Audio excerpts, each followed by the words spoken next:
Jewish Fairy Tales and Legends. By Gertrude Landa. Preface. The very cordial welcome given to my earlier volume of Jewish Fairy Tales and Fables has prompted me to draw further upon rabbinic lore in the interest, chiefly, of the children. How the wise rabbis of old took into account the necessities of the little ones, whose minds they understood so perfectly, is obvious from such legends as those dealing with boyish exploits of the great biblical characters, Abraham, Moses, and David. These I have rewritten from the stories in the Talmud and Midrash in a manner suitable for the children of today. I have ventured also beyond the confines of these two wonderful compilations. There is a wealth of delightful imagination in the legends and folklore of the Jews of a later period which is almost entirely unknown to children. I have drawn also on these sources for some of the stories here presented. My desire is to give boys and girls something Jewish which they may be able to regard as companion delights to the treasury of general fairy lore and childish romance. Aunt Naomi.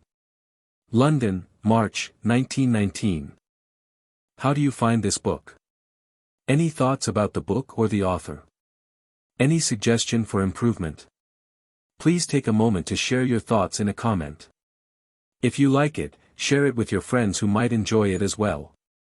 Subscribe to keep in touch. Visit CompleteAudiobooks.com for more quality content. The Palace of the Eagles. East of the land of the rising sun there dwelled a king who spent all his days and half his nights in pleasure.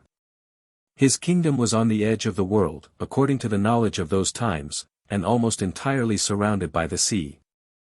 Nobody seemed to care what lay beyond the barrier of rocks that shut off the land from the rest of the world. For the matter of that, nobody appeared to trouble much about anything in that kingdom. Most of the people followed the example of the king and led idle, careless lives, giving no thought to the future.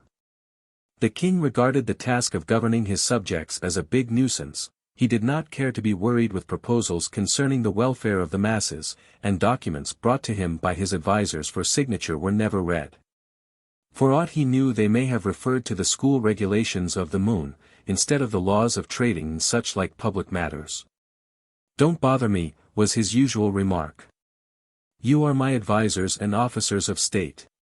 Deal with affairs as you think best." And off he would go to his beloved hunting, which was his favorite pastime. The land was fertile, and nobody had ever entertained an idea that bad weather might some year affect the crops and cause a scarcity of grain. They took no precautions to lay in stocks of wheat, and so when one summer there was a great lack of rain and the fields were parched, the winter that followed was marked by suffering. The kingdom was faced by famine, and the people did not like it. They did not know what to do, and when they appealed to the king, he could not help them. Indeed, he could not understand the difficulty. He passed it off very lightly. "I am a mighty hunter," he said. "I can always kill enough beasts to provide a sufficiency of food." But the drought had withered away the grass and the trees, and the shortage of such food had greatly reduced the number of animals. The king found the forests empty of deer and birds. Still he failed to realize the gravity of the situation, and what he considered an exceedingly bright idea struck him. "I will explore the unknown territory beyond the barrier of rocky hills," he said. "Surely there will I find a land of plenty. And, at least," he added, "it will be a pleasant adventure with good hunting." A great expedition was therefore arranged, and the king and his hunting companions set forth to find a path over the rocks. This was not at all difficult, and on the third day, a pass was discovered among the crags and peaks that formed the summit of the barrier, and the king saw the region beyond. It seemed a vast and beautiful land, stretching away as far as the eye could see in a forest of huge trees. Carefully, the hunters descended the other side of the rock barrier and entered the unknown land. It seemed uninhabited. Nor was there any sign of beast or bird of any kind. No sound disturbed the stillness of the forest, no tracks were visible. As well as the hunters could make out, no foot had ever trodden the region before. Even nature seemed at rest. The trees were all old, their trunks gnarled into fantastic shapes, their leaves yellow and sere as if growth had stopped ages ago. Altogether the march through the forest was rather eerie, and the hunters proceeded in single file, which added to the impressiveness of the strange experience. The novelty, however, made it pleasant to the king, and he kept on his way for 4 days. Then the forest ended abruptly, and the explorers came to a vast open plain, a desert, through which a wide river flowed. Far beyond rose a mountain capped by rocks of regular shape. At any rate, they appeared to be rocks, but the distance was too great to enable anyone to speak with certainty. "Water," said the vizier, "is a sign of life." So the king decided to continue as far as the mountain. A ford was discovered in the river, and once on the other side it was possible to make out the rocks crowning the mountain. They looked too regular to be mere rocks, and on approaching nearer the king was sure that a huge building must be at the top of the mountain. When they arrived quite close, there was no doubt about it. Either a town, or a palace, stood on the summit, and it was decided to make the ascent next day. During the night no sound was heard, but to everybody's surprise a distinct path up the mountain was noticed in the morning. It was so overgrown with weeds and moss and straggling creepers that it was obvious it had not been used for a long time. The ascent was accordingly difficult, but halfway up the first sign of life, noticed since the expedition began, made itself visible. It was an eagle. Suddenly it flew down from the mountain top and circled above the hunters, screaming, but making no attempt to attack. At length the summit was gained. It was a flat plateau of great expanse, almost the whole of which was covered by an enormous building of massive walls and stupendous towers. "This is the palace of a great monarch," said the king. But no entrance of any kind could be seen. The rest of the day was spent in wandering round, but nowhere was a door, or window, or opening visible. It was decided to make a more serious effort next morning to gain entry. However, it seemed a greater puzzle than ever. At length, one of the most venturesome of the party discovered an eagle's nest on one of the smallest towers, and with great difficulty he secured the bird and brought it down to the king. His Majesty bade one of his wise men, Mufflog, learned in bird languages, to speak to it. He did so. In a harsh croaking voice, the eagle replied, "I am but a young bird, only 7 centuries old. I know not. On a tower higher than that on which I dwell, is the eyrie of my father. He may be able to give you information." More he would not say. The only thing to do was to climb the higher tower and question the father eagle. This was done, and the bird answered. "On a tower still higher dwells my father, and on yet a higher tower my grandfather, who is 2000 years old. He may know something. I know nothing." After considerable difficulty the topmost tower was reached and the venerable bird discovered. He seemed asleep and was only awakened after much coaxing. Then he surveyed the hunters warily. "Let me see, let me think," he muttered slowly. "I did hear, when I was a tiny eagle chick, but a few years old that was long, long ago that my great-grandfather had said that his great-grandfather had told him he had heard that long, long, long ago oh. Ever so much longer than that a king lived in this palace. That he died and left it to the eagles, and that in the course of many, many, many thousands of years the door had been covered up by the dust brought by the winds." "Where is the door?" asked Mufflog. That was a puzzle the ancient bird could not answer readily. He thought and fell asleep and had to be kept being awakened until at last he remembered. "When the sun shines in the morning," he croaked, "its first ray falls on the door." Then, worn out with all his thinking and talking, he fell asleep again. There was no rest for the party that night. They all watched to make certain of seeing the first ray of the rising sun strike the palace. When it did so, the spot was carefully noted. But no door could be seen. Digging was therefore begun and after many hours, an opening was found. Through this an entrance was effected into the palace. What a wonderful and mysterious place it was, all overgrown with the weeds of centuries.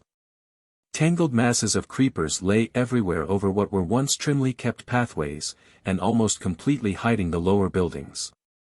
In the crevices of the walls, roots had insinuated themselves, and by their growth had forced the stones apart. It was all a terrible scene of desolation. The king's men had to hack away laboriously through the wilderness of weeds with their swords to the central building, and when they did so they came to a door on which was an inscription cut deep into the wood.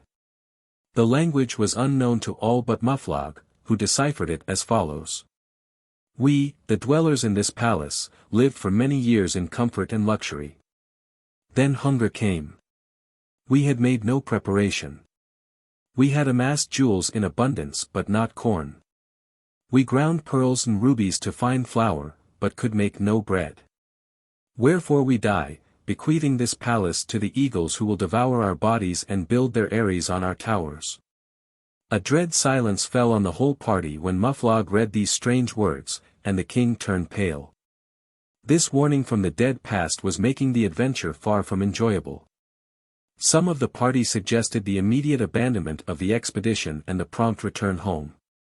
They feared hidden dangers now. But the king remained resolute.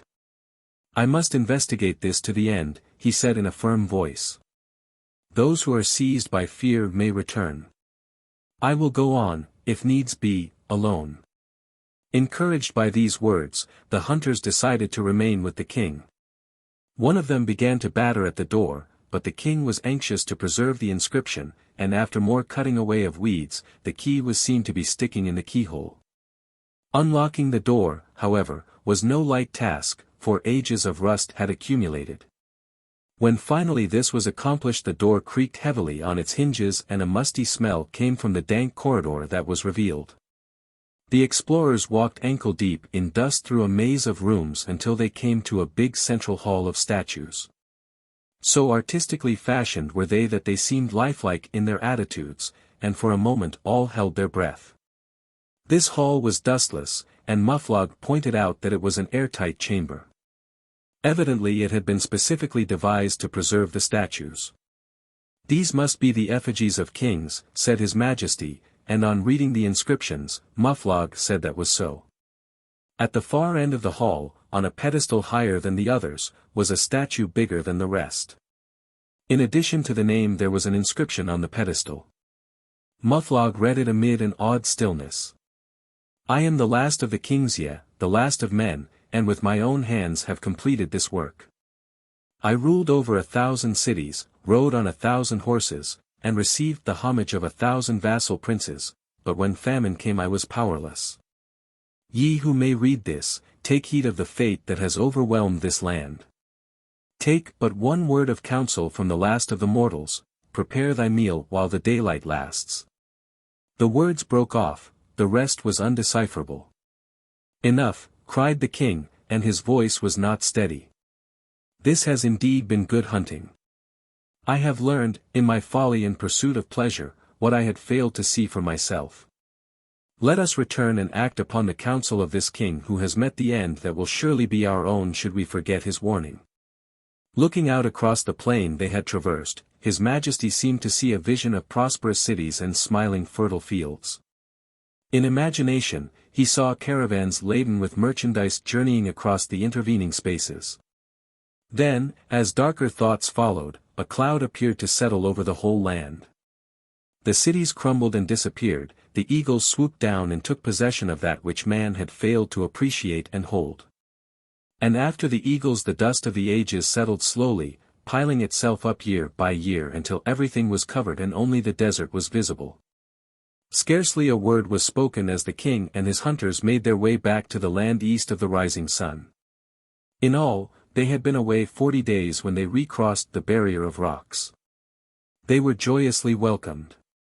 What have you brought? Asked the populace. In a little while we shall be starving. Ye shall not starve, said the king. I have brought wisdom from the palace of the eagles. From the fate and sufferings of others I have learned a lesson my duty. At once he set to work to organize the proper distribution of the food supply and the cultivation of the land. He wasted no more time on foolish pleasures, and in due course the land east of the rising sun enjoyed happiness and prosperity and even established fruitful colonies in the plain overlooked by the palace of the eagles. The giant of the flood. Just before the world was drowned all the animals gathered in front of the ark and Father Noah carefully inspected them. All ye that lie down shall enter and be saved from the deluge that is about to destroy the world, he said. Ye that stand cannot enter. Then the various creatures began to march forward into the Arkansas. Father Noah watched them closely. He seemed troubled. I wonder, he said to himself, how I shall obtain a unicorn, and how I shall get it into the Arkansas. I can bring thee a unicorn, Father Noah, he heard in a voice of thunder, and turning round he saw the giant, Og. But thou must agree to save me, too, from the flood. Begone, cried Noah. Thou art a demon, not a human being. I can have no dealings with thee. Pity me, whined the giant. See how my figure is shrinking. Once I was so tall that I could drink water from the clouds and toast fish at the sun. I fear not that I shall be drowned, but that all the food will be destroyed and that I shall perish of hunger. Noah, however, only smiled. But he grew serious again when Og brought a unicorn. It was as big as a mountain, although the giant said it was the smallest he could find. It lay down in front of the ark and Noah saw by that action that he must save it. For some time he was puzzled what to do, but at last a bright idea struck him. He attached the huge beast to the ark by a rope fastened to its horn so that it could swim alongside and be fed. Og seated himself on a mountain near at hand and watched the rain pouring down. Faster and faster it fell in torrents until the rivers overflowed and the waters began to rise rapidly on the land and sweep all things away. Father Noah stood gloomily before the door of the ark until the water reached his neck. Then it swept him inside. The door closed with a bang, and the ark rose gallantly on the flood and began to move along. The unicorn swam alongside, and as it passed Og, the giant jumped onto its back. See, Father Noah, he cried, with a huge chuckle, you will have to save me after all. I will snatch all the food you put through the window for the unicorn. Noah saw that it was useless to argue with Og, who might, indeed, sink the ark with his tremendous strength. I will make a bargain with thee, he shouted from a window. I will feed thee, but thou must promise to be a servant to my descendants. Og was very hungry, so he accepted the conditions and devoured his first breakfast. The rain continued to fall in great big sheets that shut out the light of day. Inside the ark, however, all was bright and cheerful, for Noah had collected the most precious of the stones of the earth and had used them for the windows. Their radiance illumined the whole of the 3 stories in the ark. Some of the animals were troublesome and Noah got no sleep at all. The lion had a bad attack of fever. In a corner a bird slept the whole of the time. This was the phoenix. Wake up, said Noah, one day. It is feeding time. Thank you, returned the bird. I saw thou wert busy, Father Noah, so I would not trouble thee. Thou art a good bird, said Noah, much touched, therefore thou shalt never die. One day the rain ceased, the clouds rolled away and the sun shone brilliantly again. How strange the world looked. It was like a vast ocean. Nothing but water could be seen anywhere, and only 1 or 2 of the highest mountain tops peeped above the flood. All the world was drowned, and Noah gazed on the desolate scene from one of the windows with tears in his eyes. Og, riding gaily on the unicorn behind the ark, was quite happy. Ha, ha, he laughed gleefully. I shall be able to eat and drink just as much as I like now and shall never be troubled by those tiny little creatures, the mortals. Be not so sure, said Noah. Those tiny mortals shall be thy masters and shall outlive thee and the whole race of giants and demons. The giant did not relish this prospect. He knew that whatever Noah prophesied would come true, and he was so sad that he ate no food for 2 days and began to grow smaller and thinner. He became more and more unhappy as day by day the water subsided and the mountains began to appear. At last the ark rested on Mount Ararat, and Og's long ride came to an end. I will soon leave thee, Father Noah, he said. I shall wander round the world to see what is left of it. Thou canst not go until I permit thee, said Noah. Hast thou forgotten our compact so soon? Thou must be my servant. I have work for thee. Giants are not fond of work, and Og, who was the father of all the giants, was particularly lazy. He cared only to eat and sleep, but he knew he was in Noah's power, and he shed bitter tears when he saw the land appear again. Stop, commanded Noah. Dost thou wish to drown the world once more with thy big tears? So Og sat on a mountain and rocked from side to side, weeping silently to himself. He watched the animals leave the ark and had to do all the hard work when Noah's children built houses. Daily he complained that he was shrinking to the size of the mortals, for Noah said there was not too much food. One day Noah said to him, "Come with me, Og. I am going around the world. I am commanded to plant fruit and flowers to make the earth beautiful. I need thy help." For many days they wandered all over the earth, and Og was compelled to carry the heavy bag of seeds. The last thing Noah planted was the grapevine. "What is this food, or drink?" asked Og. "Both," replied Noah.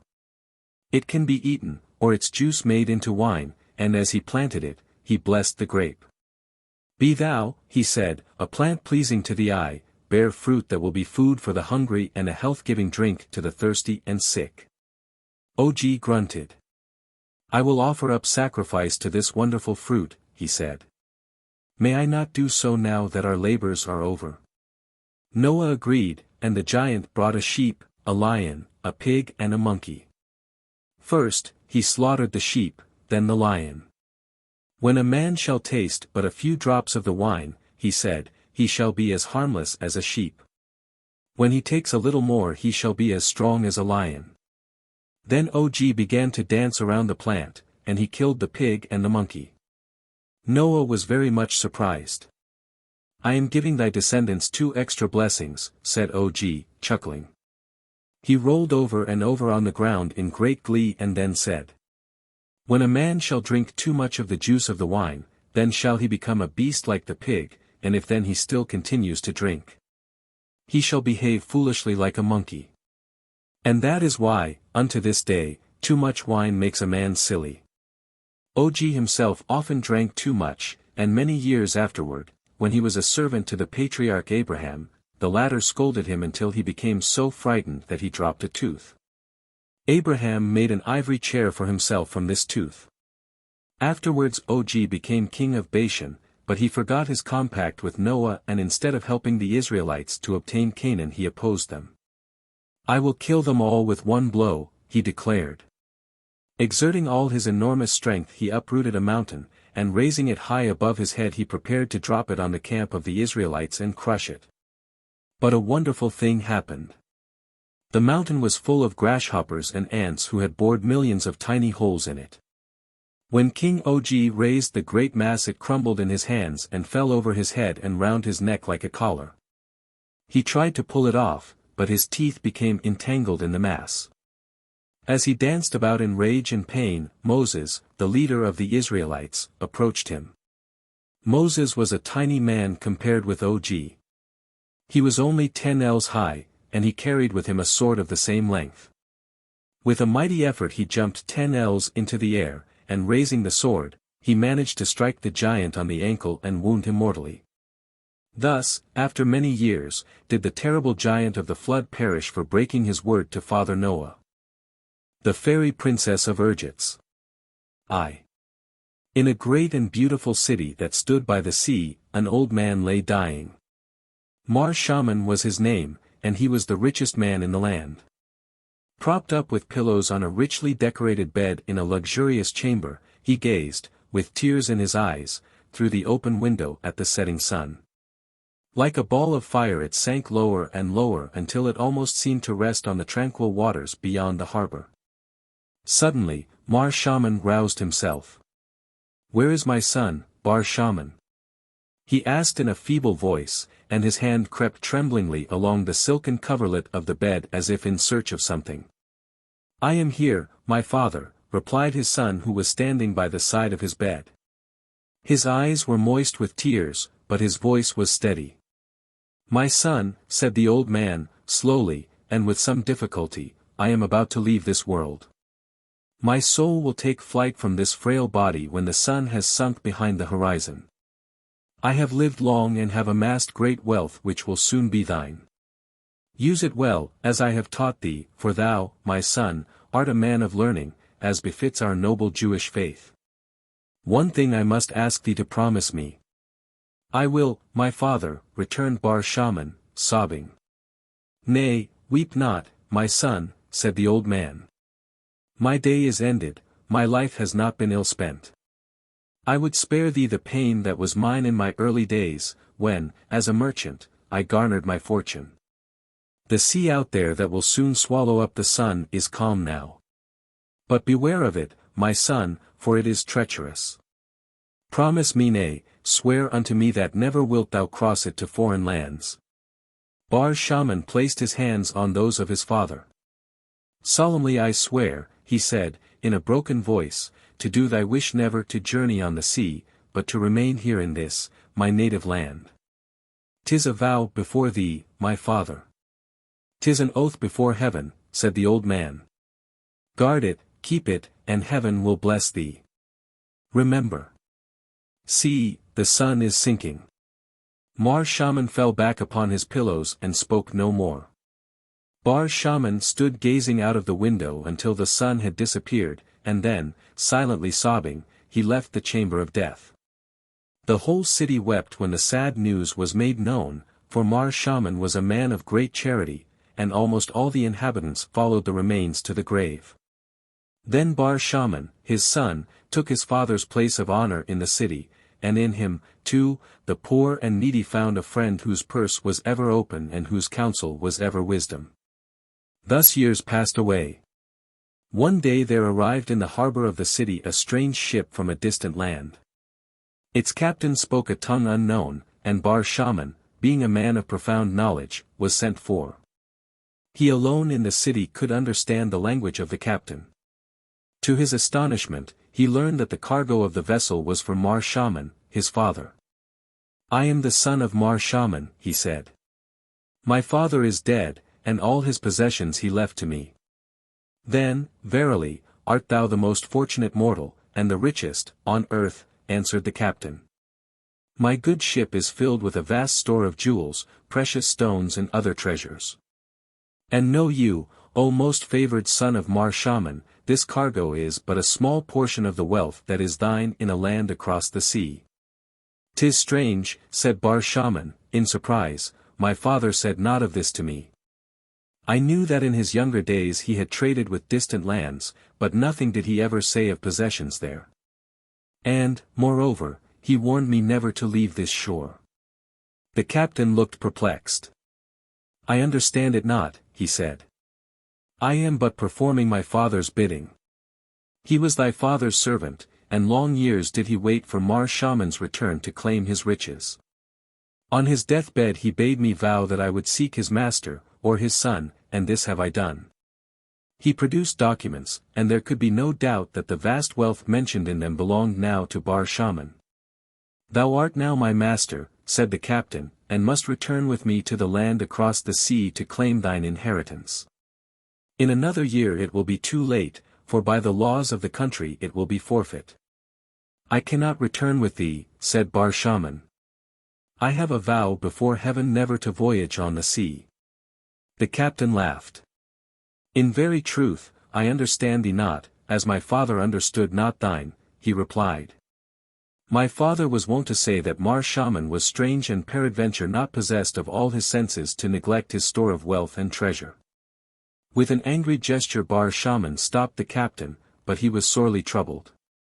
He recalled now that his father had often spoken mysteriously of foreign lands, and he wondered, indeed, whether Mar Shaman could have been in his proper senses not to have breathed a word of his riches abroad.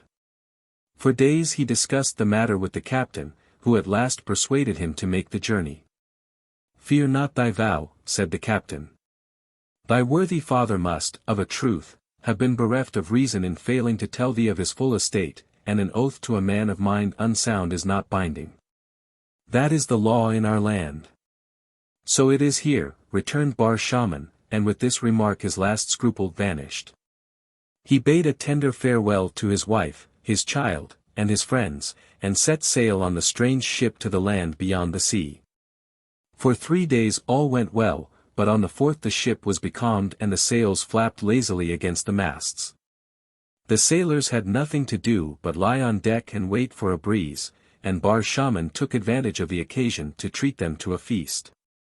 Suddenly, in the midst of the feasting, they felt the ship begin to move. There was no wind, but the vessel sped along very swiftly. The captain himself rushed to the helm.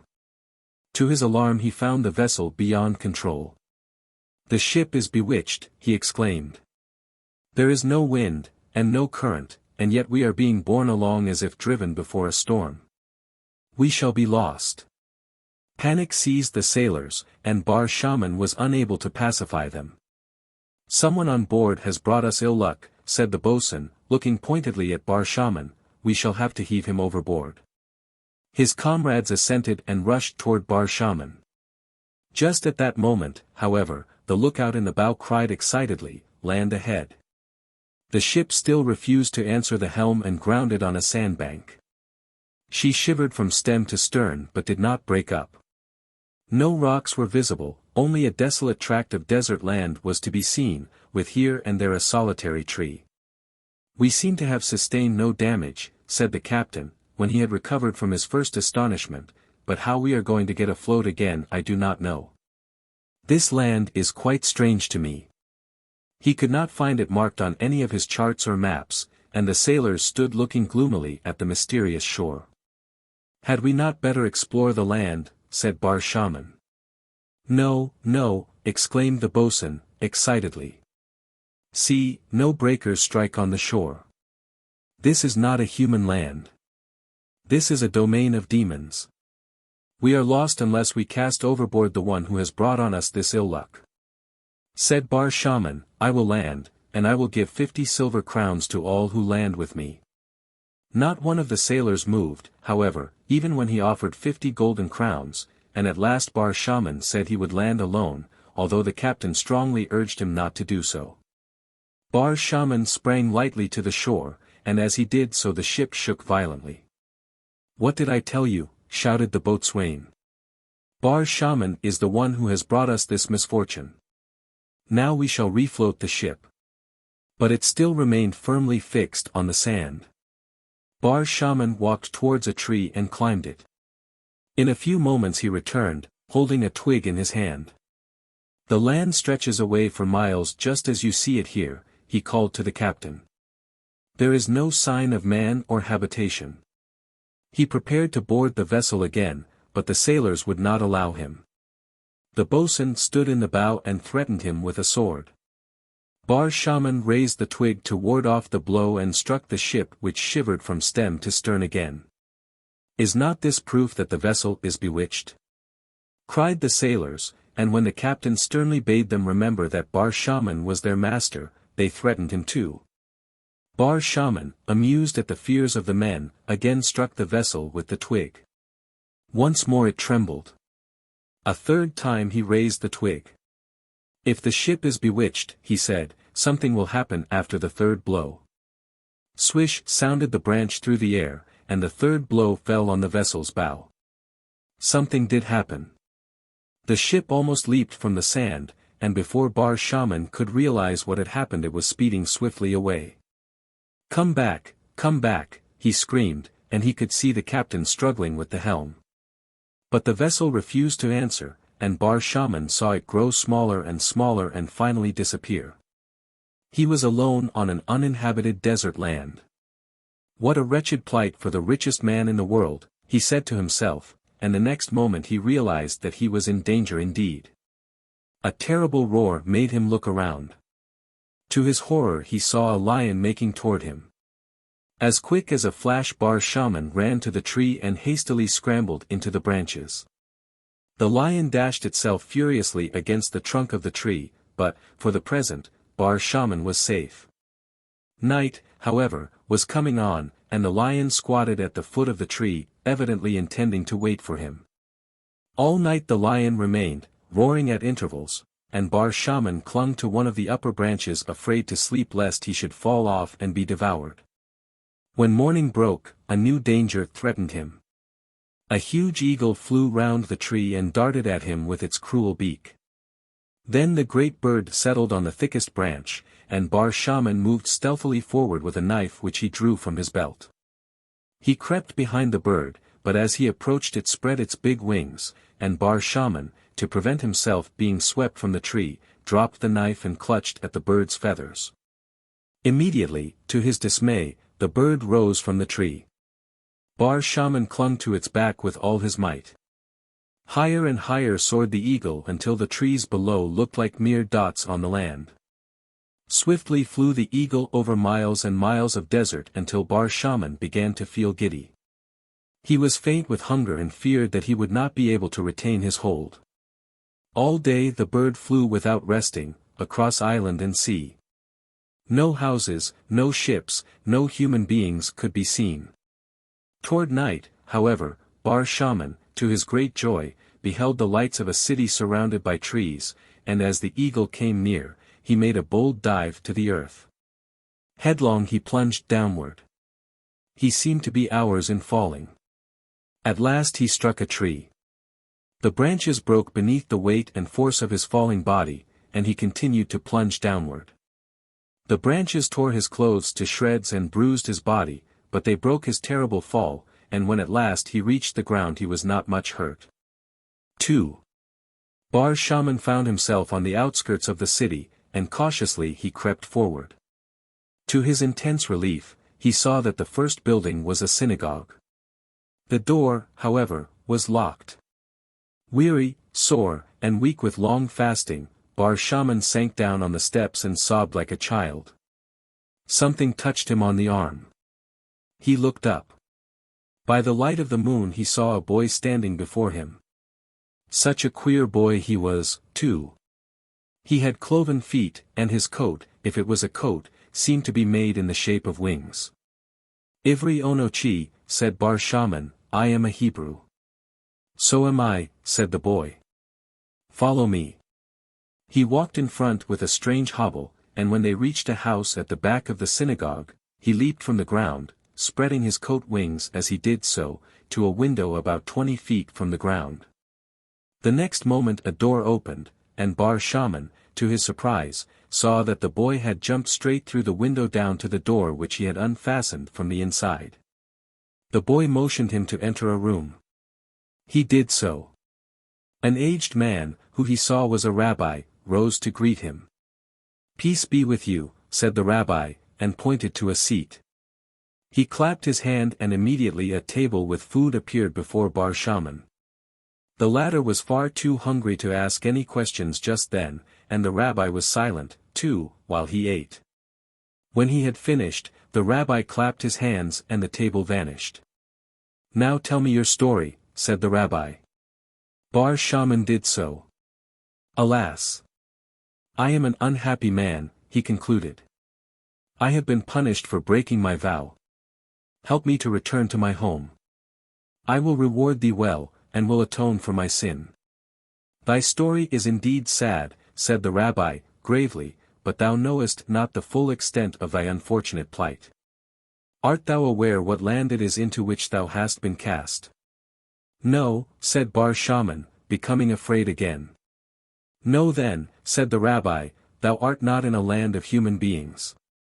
Thou hast fallen into Ergetz, the land of demons, of jinns, and of fairies. But art thou not a Jew? Asked Bar Shaman, in astonishment. Truly, replied the rabbi. Even in this realm we have all manner of religions just as you mortals have. What will happen to me? Asked Bar Shaman, in a whisper. I know not, replied the rabbi. Few mortals come here, and mostly, I fear they are put to death. The demons love them not. Woe, woe is me, cried Bar Shaman, I am undone. Weep not, said the rabbi. I, as a Jew, love not death by violence and torture, and will endeavor to save thee. I thank thee, cried Bar Shaman. Let thy thanks wait, said the rabbi, kindly. There is human blood in my veins. My great-grandfather was a mortal who fell into this land and was not put to death. Being of mortal descent, I have been made rabbi. Perhaps thou wilt find favor here and be permitted to live and settle in this land. But I desire to return home, said Bar Shaman. The rabbi shook his head. Thou must sleep now, he said. He passed his hands over Bar Shaman's eyes and he fell into a profound slumber. When he awoke it was daylight, and the boy stood by his couch. He made a sign to Bar Shaman to follow, and through an underground passage he conducted him into the synagogue and placed him near the rabbi. Thy presence has become known, whispered the rabbi, and even as he spoke a great noise was heard. It was like the wild chattering of many high-pitched voices. Through all the windows and the doors a strange crowd poured into the synagogue. There were demons of all shapes and sizes. Some had big bodies with tiny heads, others huge heads and quaint little bodies. Some had great staring eyes, others had long wide mouths, and many had only one leg each. They surrounded Bar Shaman with threatening gestures and noises. The rabbi ascended the pulpit.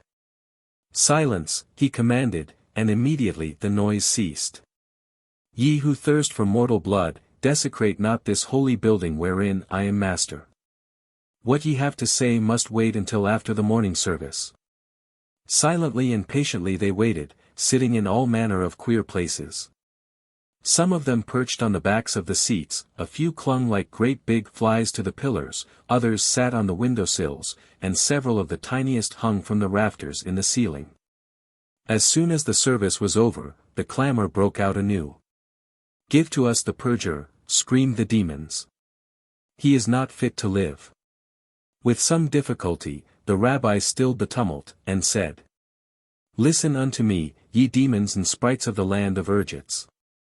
This man has fallen into my hands, and I am responsible for him. Our king, Ashmedai, must know of his arrival. We must not condemn a man unheard. Let us petition the king to grant him a fair trial.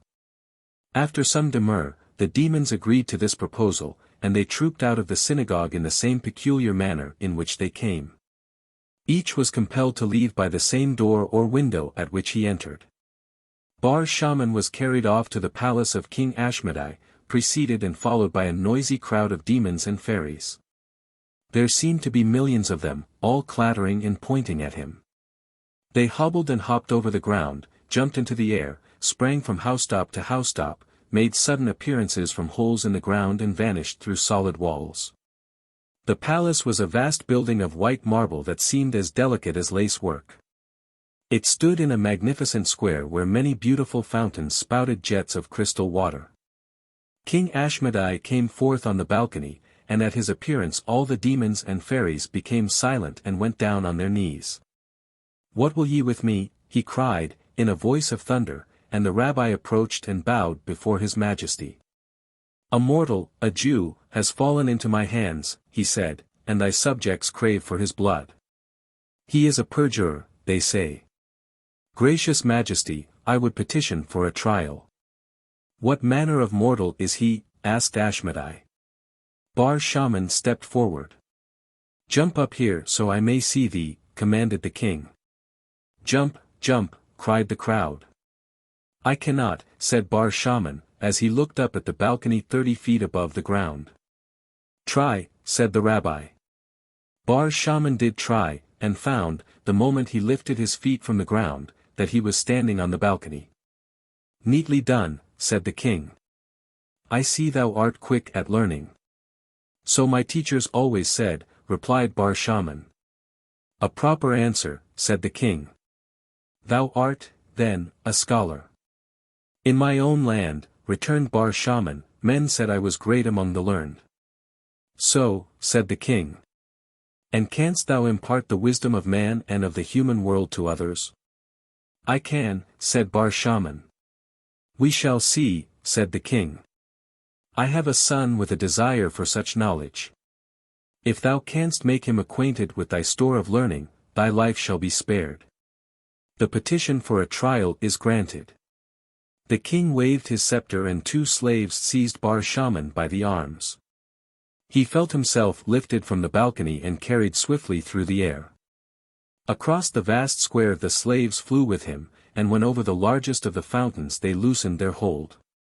Bar Shaman thought he would fall into the fountain, but to his amazement he found himself standing on the roof of a building.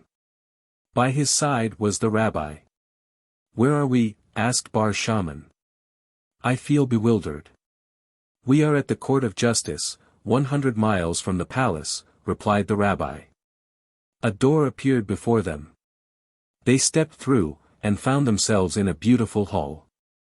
3 judges in red robes and purple wigs were seated on a platform, and an immense crowd filled the galleries in the same queer way as in the synagogue. Bar Shaman was placed on a small platform in front of the judges.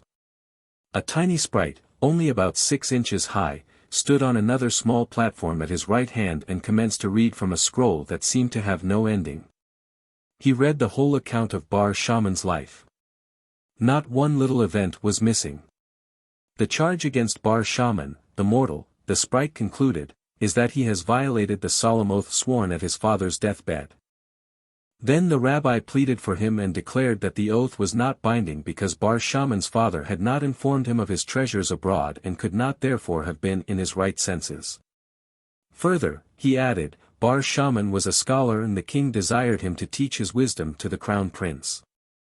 The chief justice rose to pronounce sentence. "Bar Shaman," he said, "rightly thou shouldst die for thy broken oath. It is a grievous sin. But there is the doubt that thy father may not have been in his right mind. Therefore, thy life shall be spared." Bar Shaman expressed his thanks. "When may I return to my home?" he asked. "Never," replied the chief justice. Bar Shaman left the court, feeling very downhearted. He was safe now. The demons dared not molest him, but he longed to return to his home. "How am I to get back to the palace?" he asked the rabbi. "Perhaps after I have imparted my learning to the crown prince, the king will allow me to return to my native land." "That I cannot say." "Come, fly with me," said the rabbi. "Fly?" "Yes, see thou hast wings." Bar Shaman noticed that he was now wearing a garment just like all the demons. When he spread his arms, he found he could fly, and he sailed swiftly through the air to the palace. With these wings, he thought, he would be able to fly home. "Think not that," said the rabbi, who seemed to be able to read his thoughts, "for thy wings are useless beyond this land."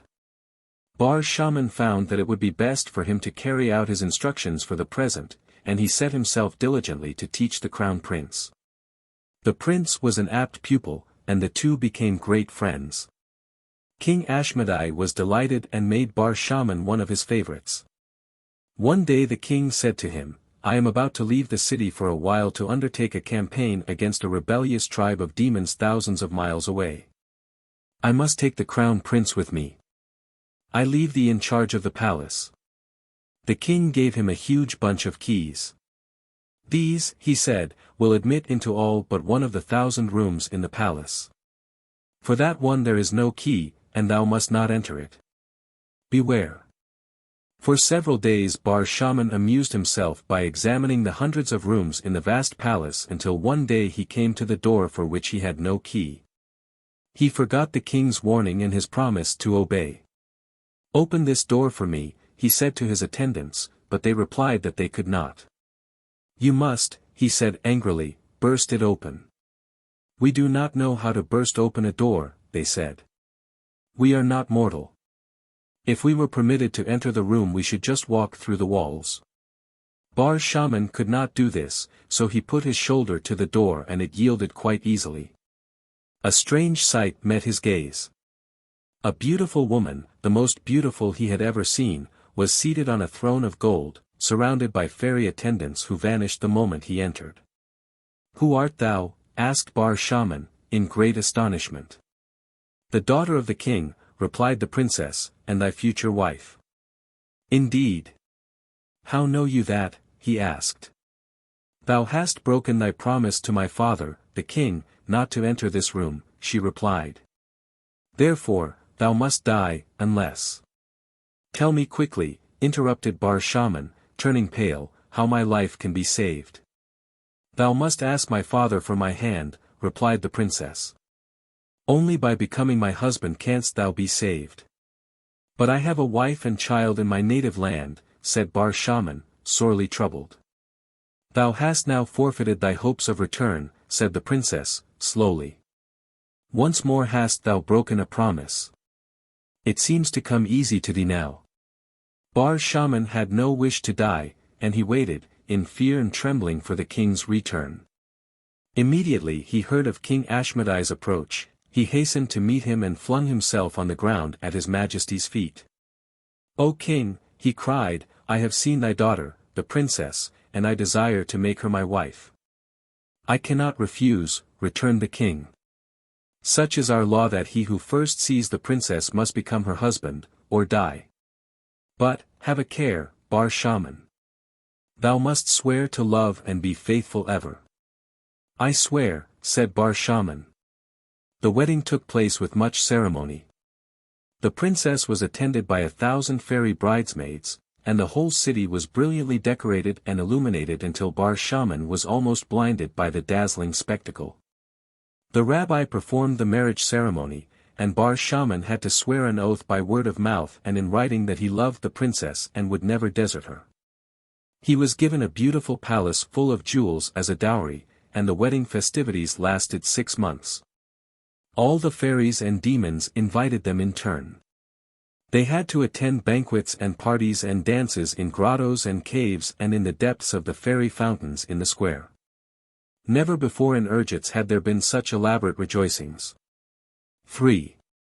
Some years rolled by and still Bar Shaman thought of his native land. One day the princess found him weeping quietly.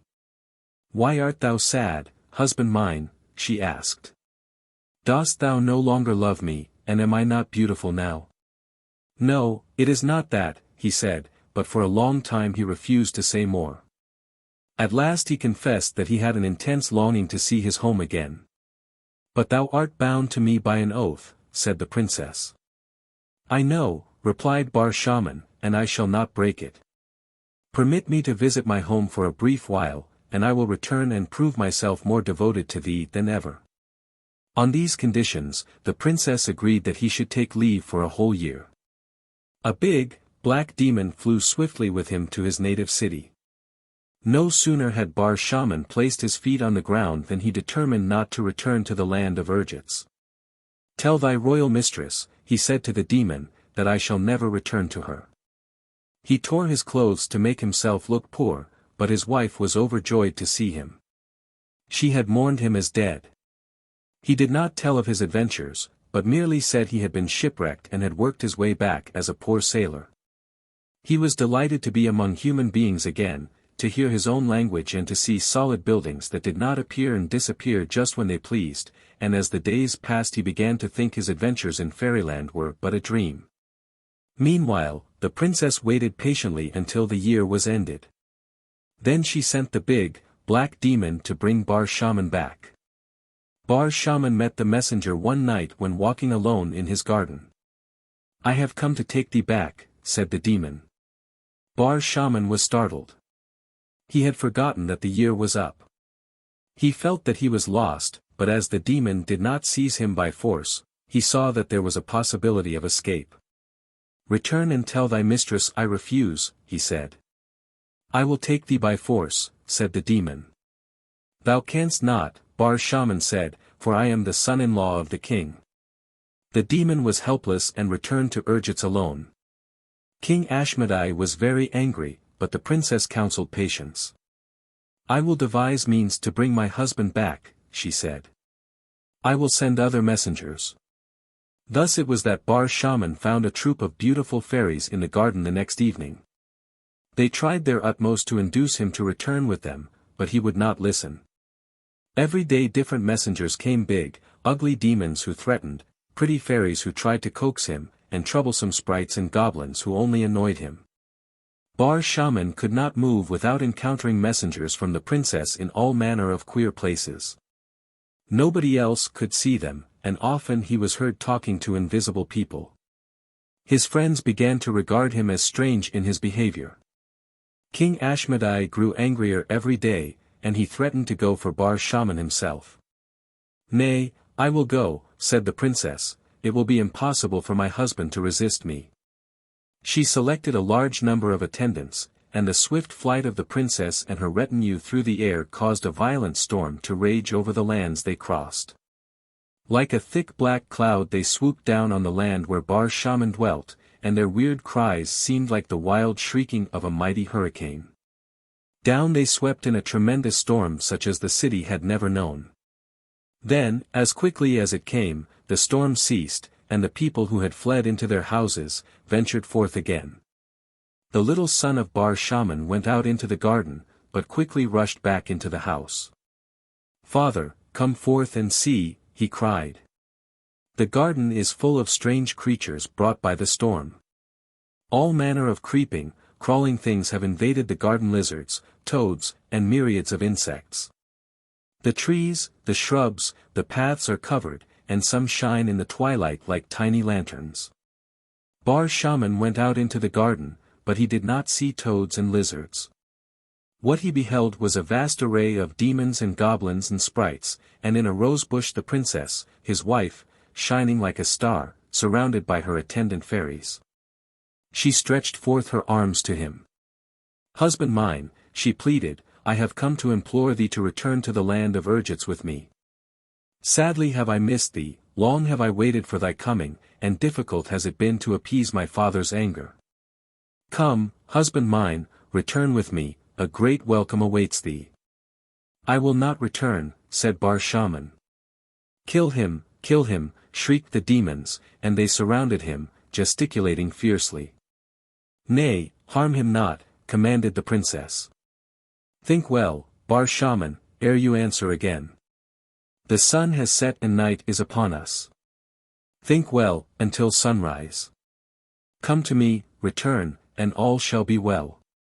Refuse, and thou shalt be dealt with as thou hast merited. Think well before the sunrise." "And what will happen at sunrise, if I refuse?" asked Bar Shaman. "Thou shalt see," returned the princess. "Bethink thee well, and remember, I await thee here until the sunrise." "I have answered." "I defy thee," said Bar Shaman, and he went indoors. Night passed with strange, mournful music in the garden, and the sun rose in its glory and spread its golden beams over the city. And with the coming of the light, more strange sounds woke the people of the city. A wondrous sight met their gaze in the marketplace.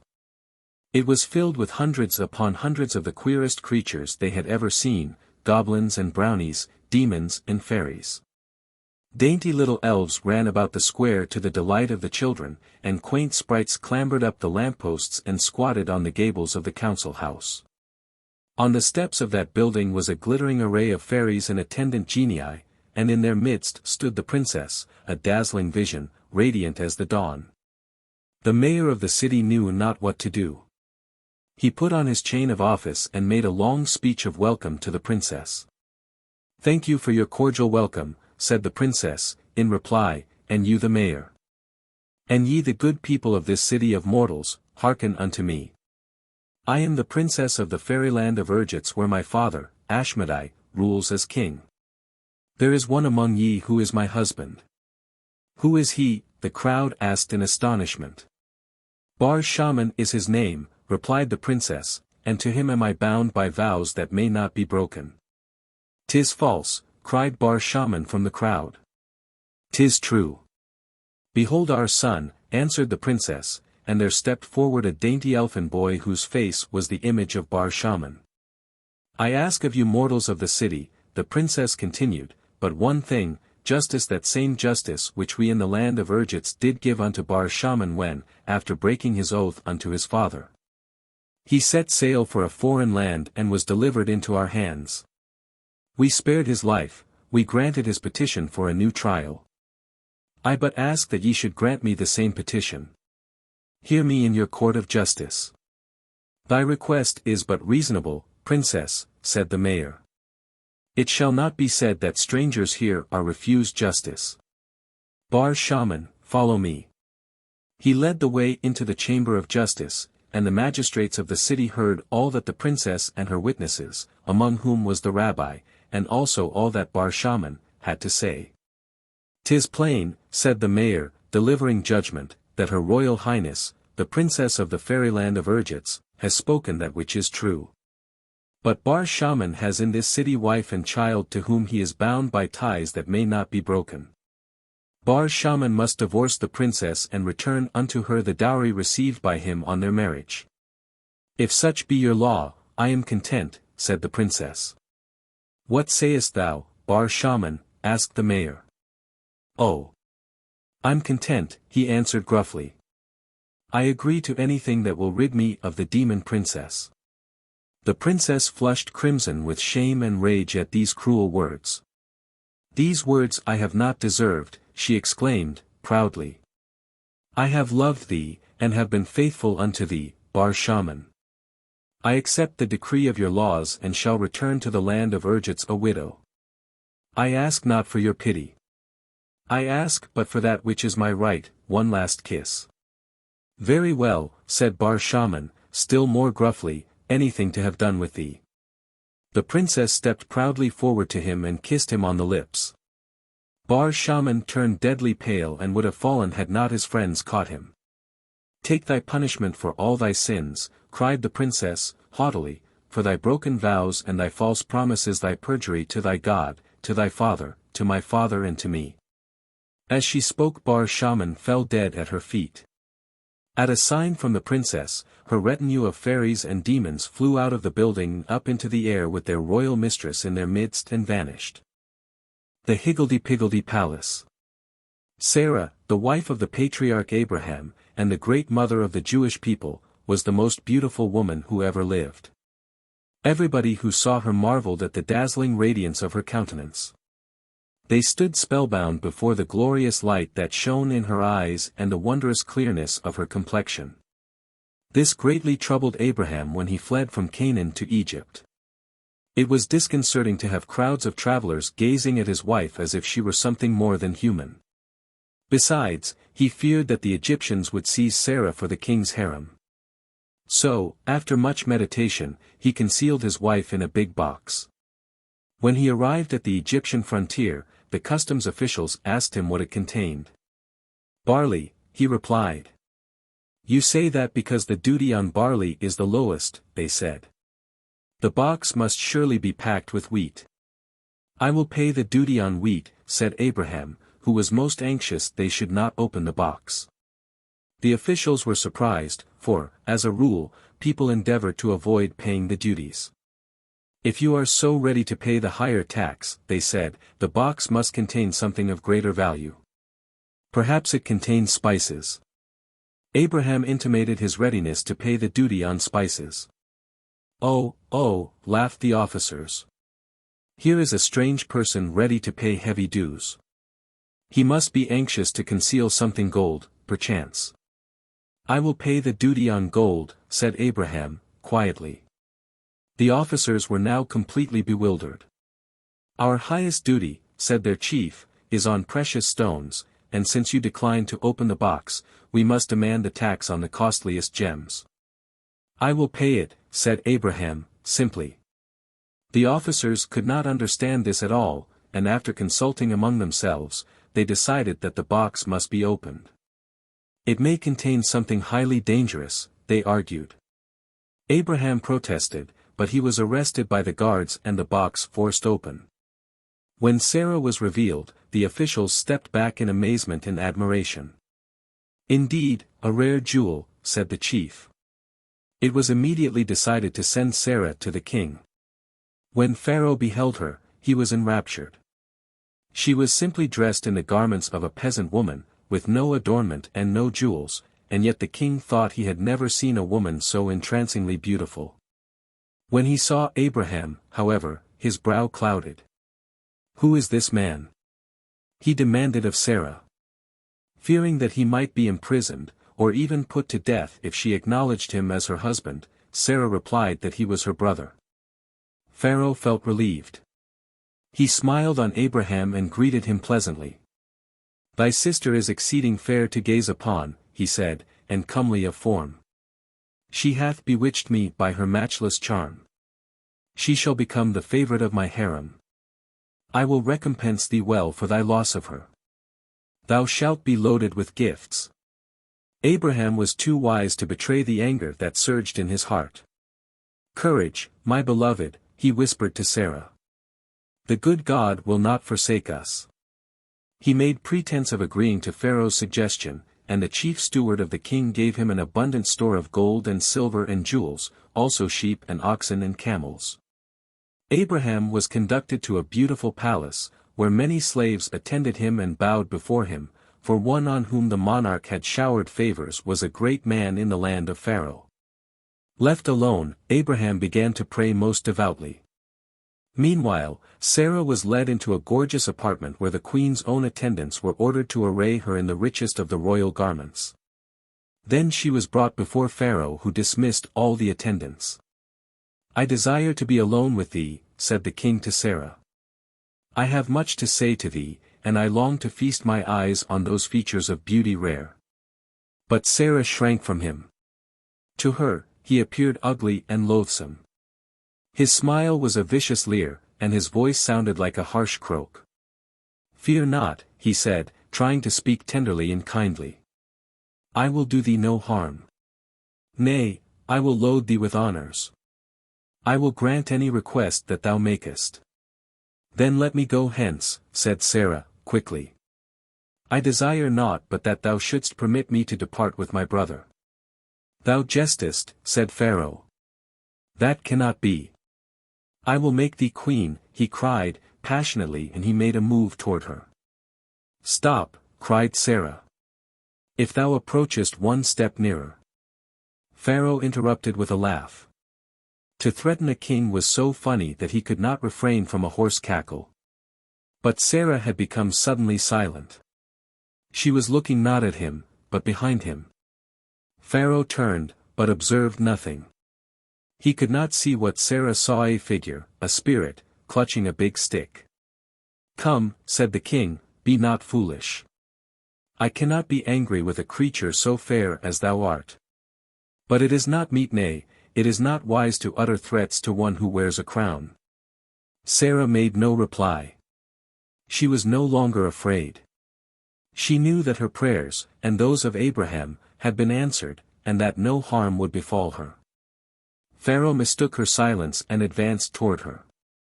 As he did so, however, he felt a tremendous blow on the head. He was stunned for a moment.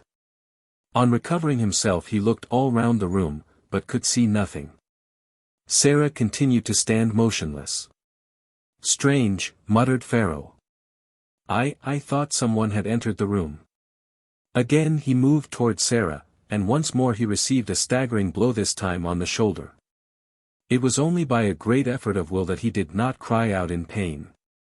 He concluded he must have been seized by some sudden illness, but after a moment he felt better and bravely tried to smile at Sarah. I just thought of something most important, said he, attempting to offer some explanation for nearly toppling over in an undignified manner. He stood nearer to Sarah and began to raise his hand to touch her. If thou layest but a finger on me, it will be at thy peril, exclaimed Sarah, her eyes flashing angrily. Pshaw, he cried, losing patience, and he raised his hand. This time the cudgel of the spirit invisible to Pharaoh did not strike him, it came down gently and rested lightly on the king's outstretched arm. And Pharaoh could not move it.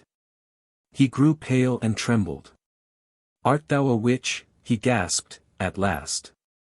Sarah was so angry when she heard this insult that she flashed a signal with her eyes to the spirit, and the latter plied his cudgel lustily about the king's head and shoulders, making the monarch break out in most unkingly howls of pain.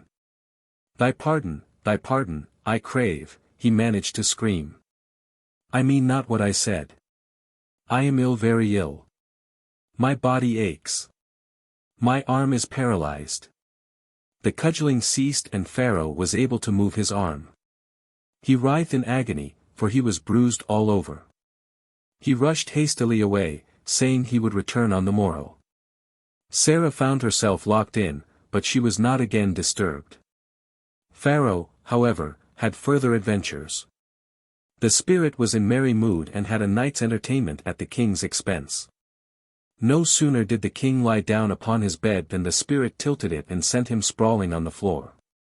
Whenever Pharaoh tried to lie down, the same thing happened.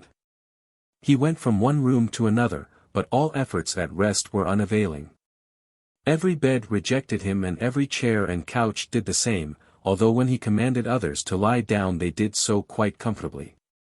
He tried lying down with one of his attendants, but while the latter was able to remain undisturbed, Pharaoh found himself bodily lifted, stood upon his head, spun around and then rolled over on the ground. His physicians could provide no remedy, his magicians hastily summoned from their own slumbers could afford no explanation, and Pharaoh spent a terrible night wandering from room to room and up and down the corridors. Where the corners seemed to go out of their way to bump against him and the stairs seemed to go down when he wanted to walk up, and vice versa. Such a Higgledy-Piggledy palace was never seen. Worse still, with the first streak of dawn he noticed that he was smitten with leprosy. Hastily he sent for Abraham and said, "Who and what thou art I know not. Thou and thy sister have brought a plague upon me. I desired to make her my queen, but now I say to you, rid me of this leprosy and get thee hence with thy sister. I will bestow riches on ye, but get ye gone, and speedily." With a magic jewel which he wore on his breast, Abraham restored Pharaoh to health, and then departed with Sarah. These final words he said to Pharaoh. "Sarah is not my sister, but my wife. I give thee this warning. Should thy descendants at any time seek to persecute our descendants, then will our God, He, the one God of the universe, surely punish the king with plague again." And, many years afterward, as you read in the Bible, the prediction came true. The Red Slipper. Rosy Red was a sweet little girl, with beautiful blue eyes, soft pink cheeks and glorious ruddy gold hair of the tinge that artists love to paint. Her mother died the day she was born, but her grandmother looked after her with such tender care that Rosy Red regarded her as her mother. She was very happy, was Rosy Red. All day long she sang, as she tripped gaily about the house or the woods that surrounded it, and so melodious was her voice that the birds gathered on the trees to listen to her and to encourage her to continue, by daintily chirping whenever she ceased. Merrily Rosy Red performed all the little duties her grandmother called upon her to do, and on festivals she was allowed to wear a delightful pair of red leather slippers, her father's gift to her on her first birthday. Now, although neither she nor her father knew it, they were magic slippers which grew larger as her feet grew. Rosy Red was only a child and so did not know that slippers don't usually grow. Her grandmother knew the secret of the slippers, but she did not tell, and her father had become too moody and too deeply absorbed in his own thoughts and affairs to notice anything. One day Rosy Red remembered it only too sadly. She returned from the woods to find her grandmother gone and 3 strange women in the house. She stopped suddenly in the midst of her singing and her cheeks turned pale, for she did not like the appearance of the strangers. "Who are you?" she asked. "I am your new mother," answered the eldest of the 3, "and these are my daughters, your 2 new sisters." Rosy Red trembled with fear. They were all 3 so ugly, and she began to cry. Her new sisters scolded her for that and would have beaten her had not her father appeared. He spoke kindly, telling her he had married again, because he was lonely and that her stepmother and stepsisters would be good to her. But Rosy Red knew different. She hastened away to her own little room and hid her slippers, of which she was very proud. "They have turned my dear granny out of doors, they will take from me my beautiful slippers," she sobbed. After that, Rosy Red sang no more. She became a somber girl and a drudge. The birds could not understand. They followed her through the woods, but she was silent, as if she had been stricken dumb, and her eyes always seemed eager to be shedding tears. Also, she was too busy to notice her feathered friends. She had to collect firewood for the home, to draw water from the well and struggle along with the heavy bucket whose weight made her arms and her back ache with pain. Sometimes, too, her white arms were scarred with bruises, for her cruel and selfish stepsisters did not hesitate to beat her. Often they went out to parties, or to dances, and on these occasions she had to act as their maid and help them to dress. Rosy Red did not mind, she was only happy when they were out of the house. Then only did she sing softly to herself, and the birds came to listen. And thus many unhappy years passed away. Once, when her father was away from home, her stepsisters went off to a wedding dance. They told her not to forget to draw water from the well, and warned her that if she forgot, as she did the last time, they would beat her without mercy when they returned. So Rosy Red, tired though she was, went out in the darkness to draw water. She lowered the bucket, but the cord broke and the pail fell to the bottom of the well. She ran back home for a long stick with a hook at the end of it to recover the bucket, and as she put it into the water she sang. Swing and sweep till all does cling, and to the surface safely bring. Now it so happened that a sleeping Jinn dwelt at the bottom of the well. He could only be awakened by a spell, and although Rosy Red did not know it, the words she uttered, which she had once heard her granny use, were the spell. The Jinn awoke, and he was so delighted with the sweet voice that he promptly decided to help the girl whom he saw peering down into the water. He fastened the bucket to the stick and, taking some jewels from a treasure of which he was the guardian, he put them inside. "Oh, how beautiful!" cried Rosy Red when she saw the glittering gems. "They are ever so much nicer than those my sisters put on to go to the ball." Then she sat thinking for a while and a bright idea came into her head. "I will give these jewels to my sisters," she said. "Perhaps they will be kinder to me."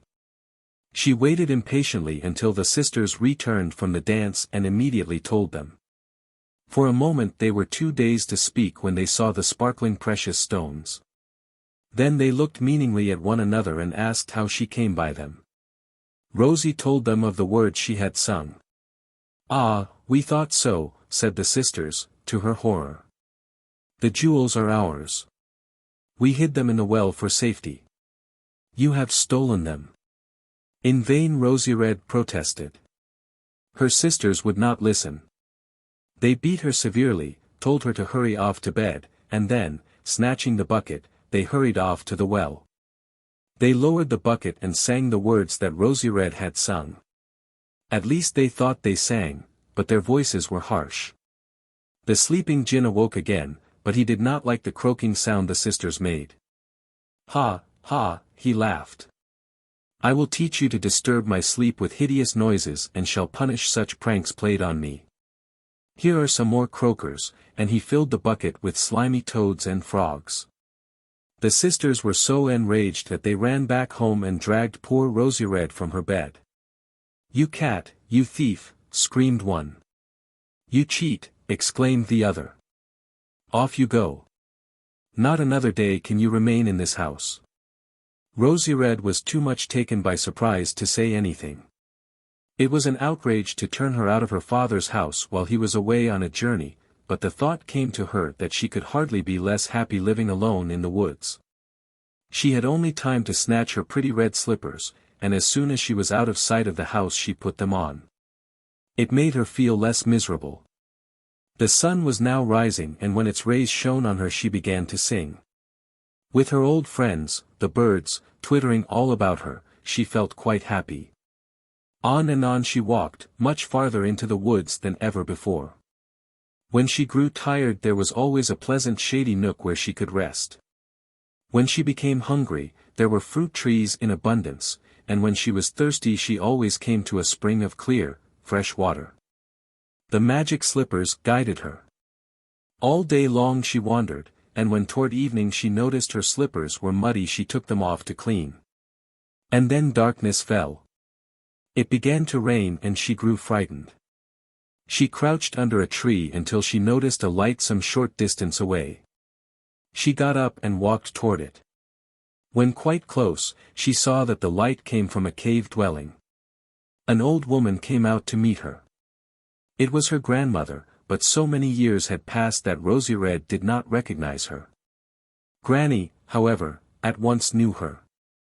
"Come in, my child, and take shelter from the rain," she said kindly, and Rosy Red was only too glad to accept the invitation. The inside of the cave was quite cozy, and Rosy Red, who was almost completely exhausted, quickly fell fast asleep. She awoke with a start.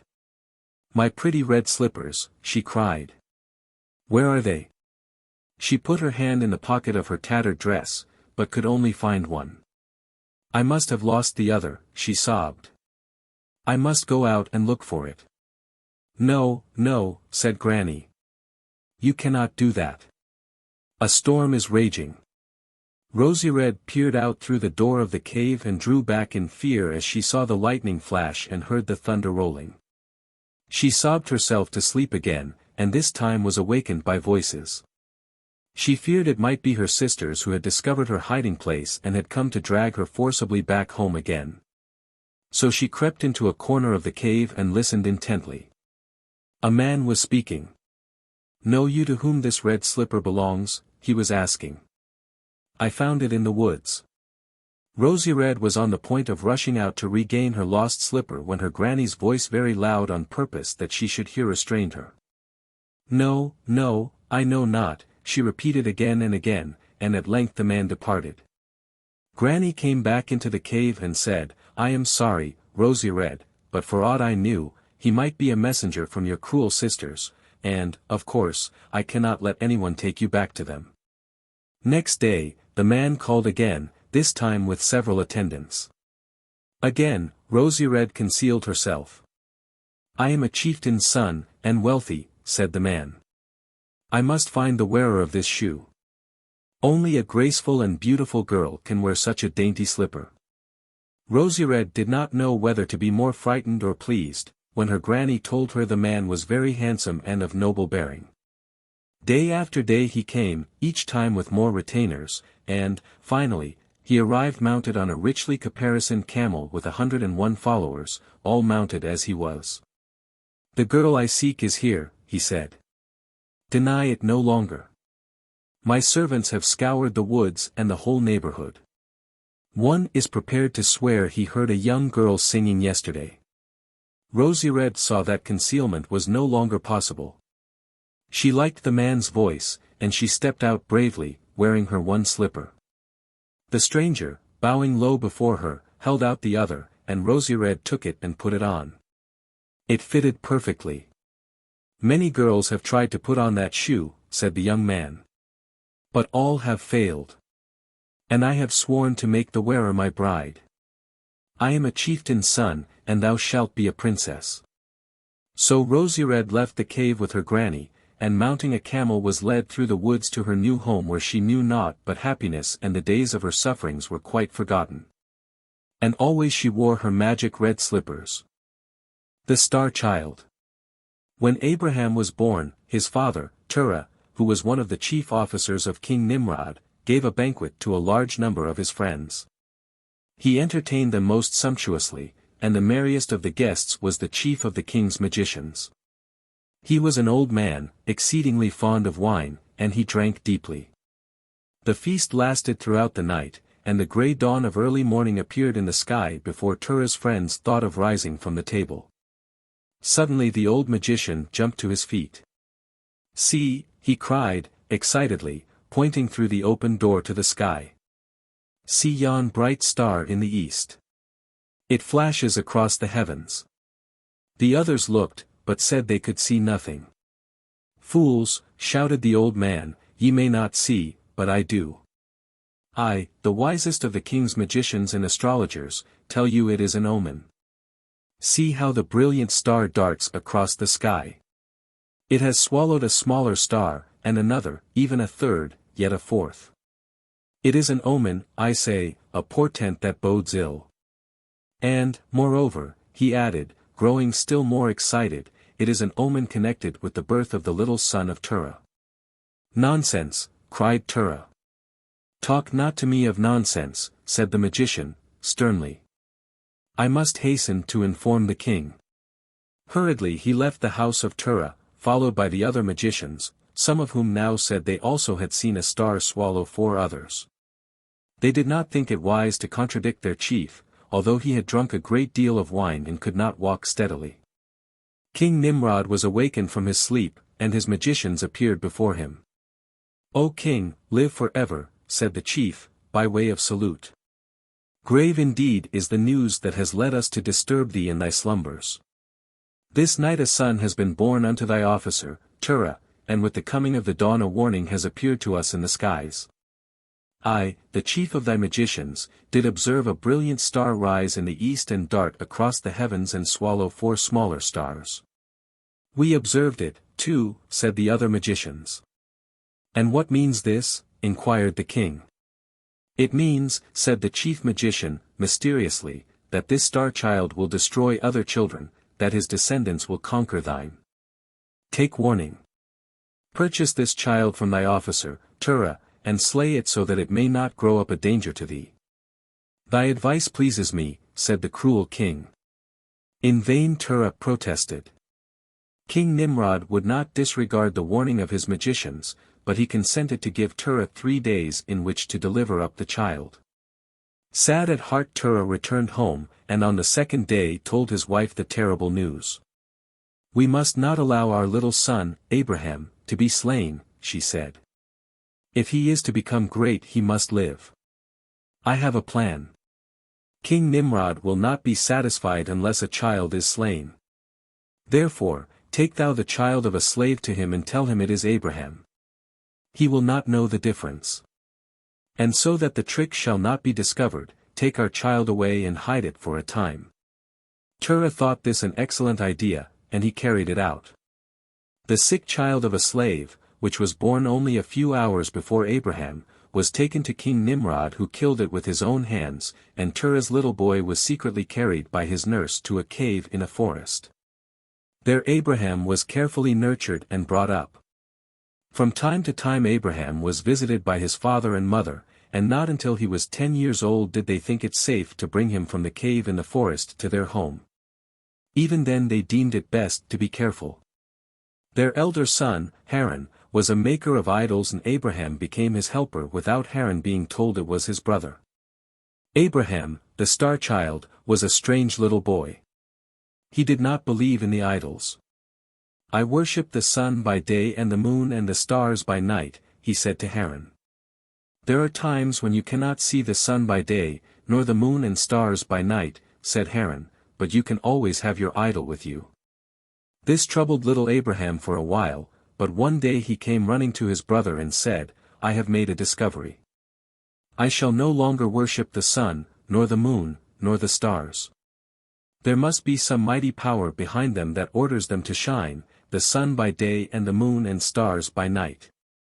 That great power shall be my God.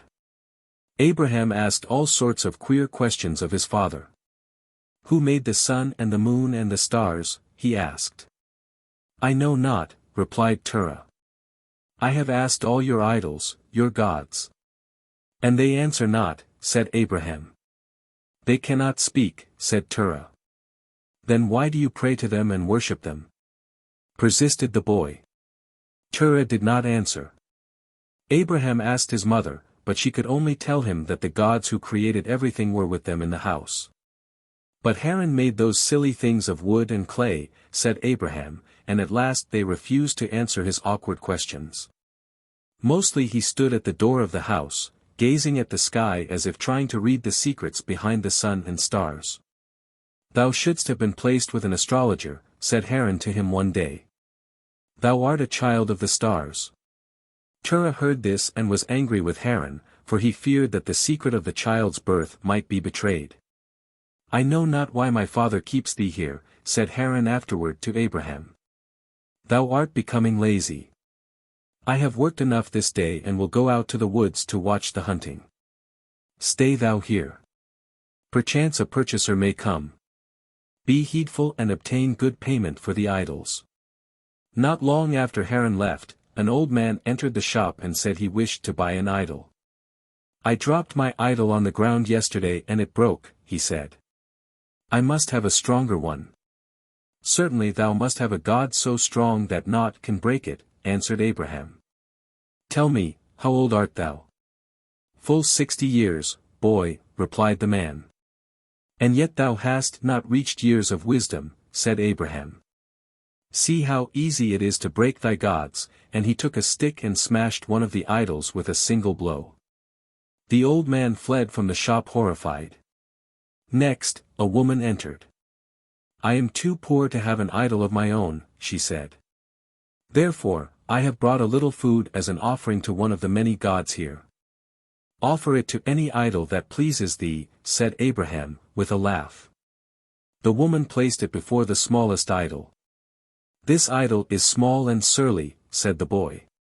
It does not accept thy offering, and he raised his stick and smashed it. Try a bigger idol with thy offering, he said, and the woman did so.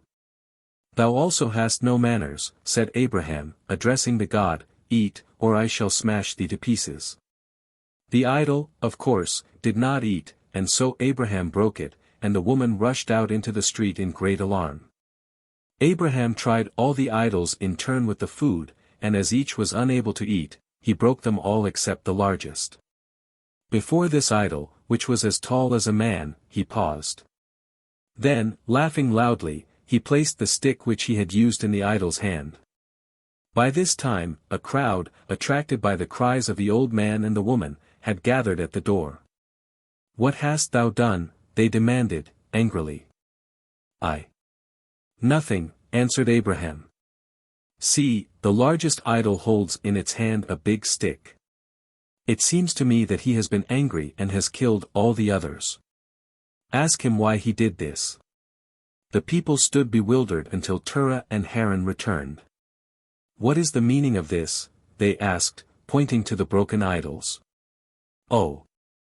Such fun, replied Abraham. There has been a fight here. A woman brought a food offering to the gods, and they quarreled because they all wanted it.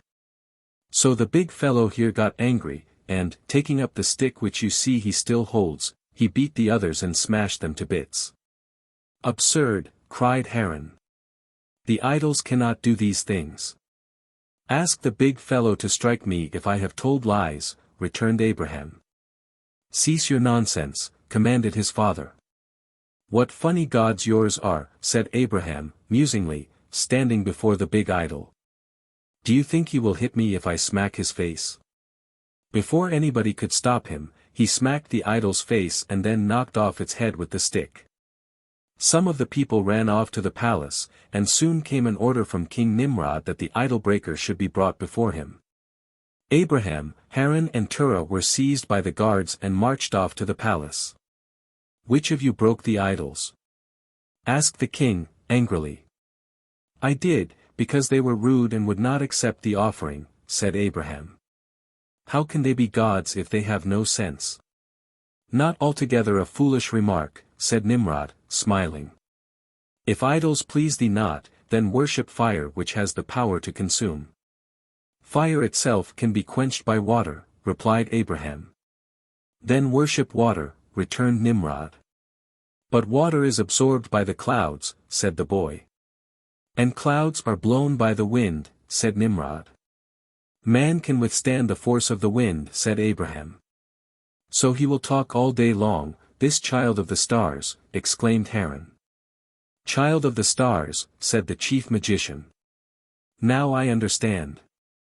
O king, this must be no other than the child of Terah against whom, at his birth, we warned your majesty. The message of the stars has come true. He has dared to destroy our gods. Soon he will destroy us. Is this, in truth, the child of the stars, asked Nimrod, of Terah, but the latter did not answer. It is in truth, your majesty, said Haran. I have long suspected it. Then why didst thou not inform me, exclaimed the king in a rage. I will test this star child with the power of my god, fire. And thou, Haran, for thy neglect, must also suffer. Guards, let them be bound and cast into the furnace to which I pray daily. Terah, thou art their father. I can forgive thee. Thou wilt suffer sufficiently in losing both thy sons to my God. The fire was made so hot that the men who endeavored to cast Abraham and Haran into the flames were caught and burned to death. 12 men in all perished before Terah's sons were thrown into the furnace. Haran was burned to ashes at once, but to the surprise of the vast crowd that stood at a safe distance, Abraham walked unharmed in the flames, the fetters which bound him having been consumed. When King Nimrod saw this, he trembled. Come forth, boy, he cried to Abraham, and I will pardon thee. Bid your men take me out, he answered. All who approached the terrific fire, however, were burned to death, and at last when Nimrod said he would bow down before Abraham's God, the boy came forth unharmed. All the people bowed down before the boy who told them to rise, saying, "Worship not me, but the true God who dwells in heaven beyond the sun and the stars and whose glory is everywhere." King Nimrod loaded the boy with presents and bade him return home in peace. Fressah's feast. There was not in the whole city of Baghdad a greedier man than Fressah, and you may be sure he was not popular. It was not that he was rich and refused to give heed to the needs of the poor. He was, in truth, a merchant in moderately affluent circumstances, and he did not withhold charity from the deserving, but he was a man of enormous appetite and did not scruple to descend to trickery to secure an invitation to a meal. So skillful, indeed, did he become in wheedling these favors from his friends and from those with whom he traded, that he devoted the major portion of each day to feeding and left himself little time to attend to his business affairs. Moreover, he grew unpleasantly fat. His face was red and bloated with much wine drinking. He was not a nice person to look upon at all, and those who had aforetime been his friends came to the conclusion that the day had arrived when he should be taught a severe lesson.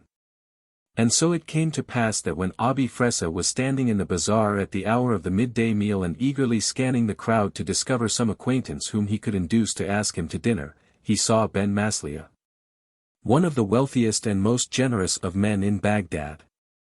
"Ah, my excellent friend," cried, warmly greeting Ben Maslia, "'tis almost an eternity since nay unworthy eyes were cast upon thy pleasant countenance.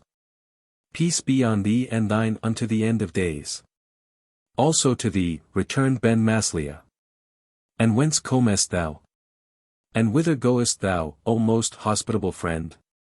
Fressah asked these questions hastily, his beady eyes searching the other's face hungrily for a sign upon which he could seize to invite himself to a meal.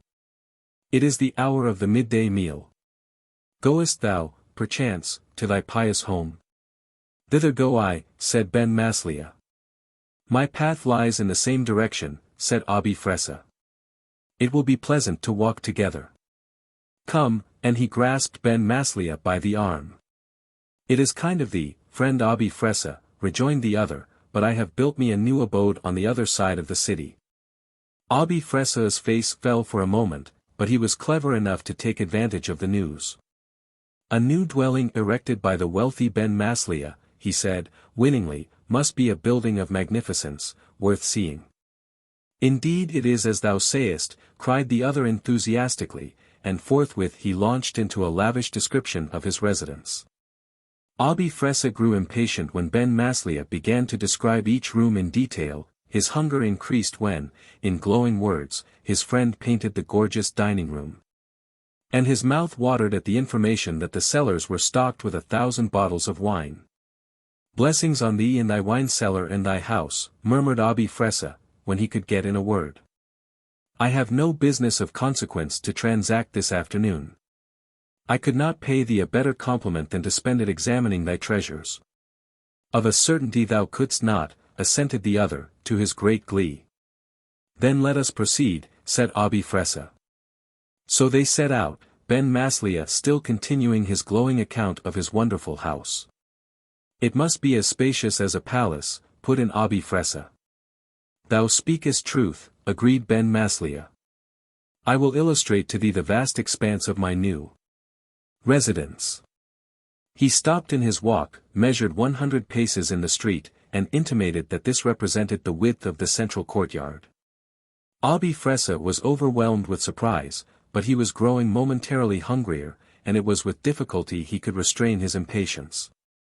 "Yes, yes," he said, "I would fain gaze upon the outer door of thy dwelling." "Such an outer door," said Ben Maslia, "hast thou never seen. Its width," and again he began to measure the street to indicate its dimensions. "And further," he added, calmly, either failing to notice, or deliberately overlooking Fressah's growing distress, "its shape and design are." And he dragged the other through several streets until he found a door to which he could point as being not altogether unlike his own. "But I weary thee," he said, suddenly, as if regretful of the time he had wasted. "Nay, nay, not at all," Abi Fressah assured him, although he was inwardly fuming at the delay.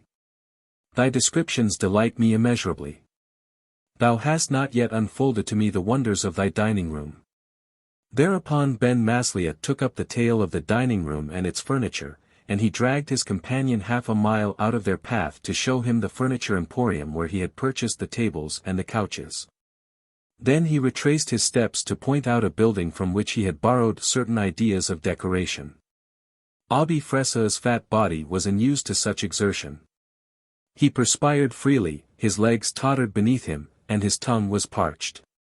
He was really very uncomfortable, and the pangs of hunger from which he suffered were not lessened when Ben Maslia stopped outside a restaurant to speak to a friend who was just going in. The conversation was prolonged, and all the time Abi Fressah's nose was tickled by the smell of the cooking. He endured agonies, especially when the friend invited Ben Maslia to dine with him, and Ben Maslia, after a few moments' hesitation, firmly declined.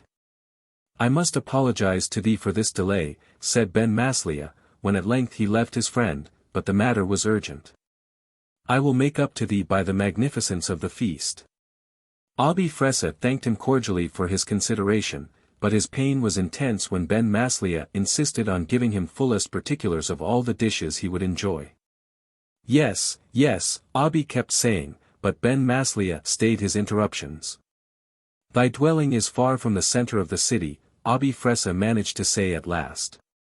That is a virtue, commented Ben Maslia, and he followed it up with the advice given to him by a renowned physician that a house was healthiest when it stood alone, away from the busy haunts of men. To all this and more, Abi Fressah was compelled to listen. His whole fat body ached with weariness, he was tortured by a raging thirst, and he fancied he felt himself growing thinner, so fearfully hungry was he. The sun was sinking when at last they reached the house, and Abi Fressah was afraid for a moment that his host would enlarge upon its architecture. To his relief, however, they entered straightway, and Ben Maslia said to him, Thou must be fatigued after thy walk. Rest a while.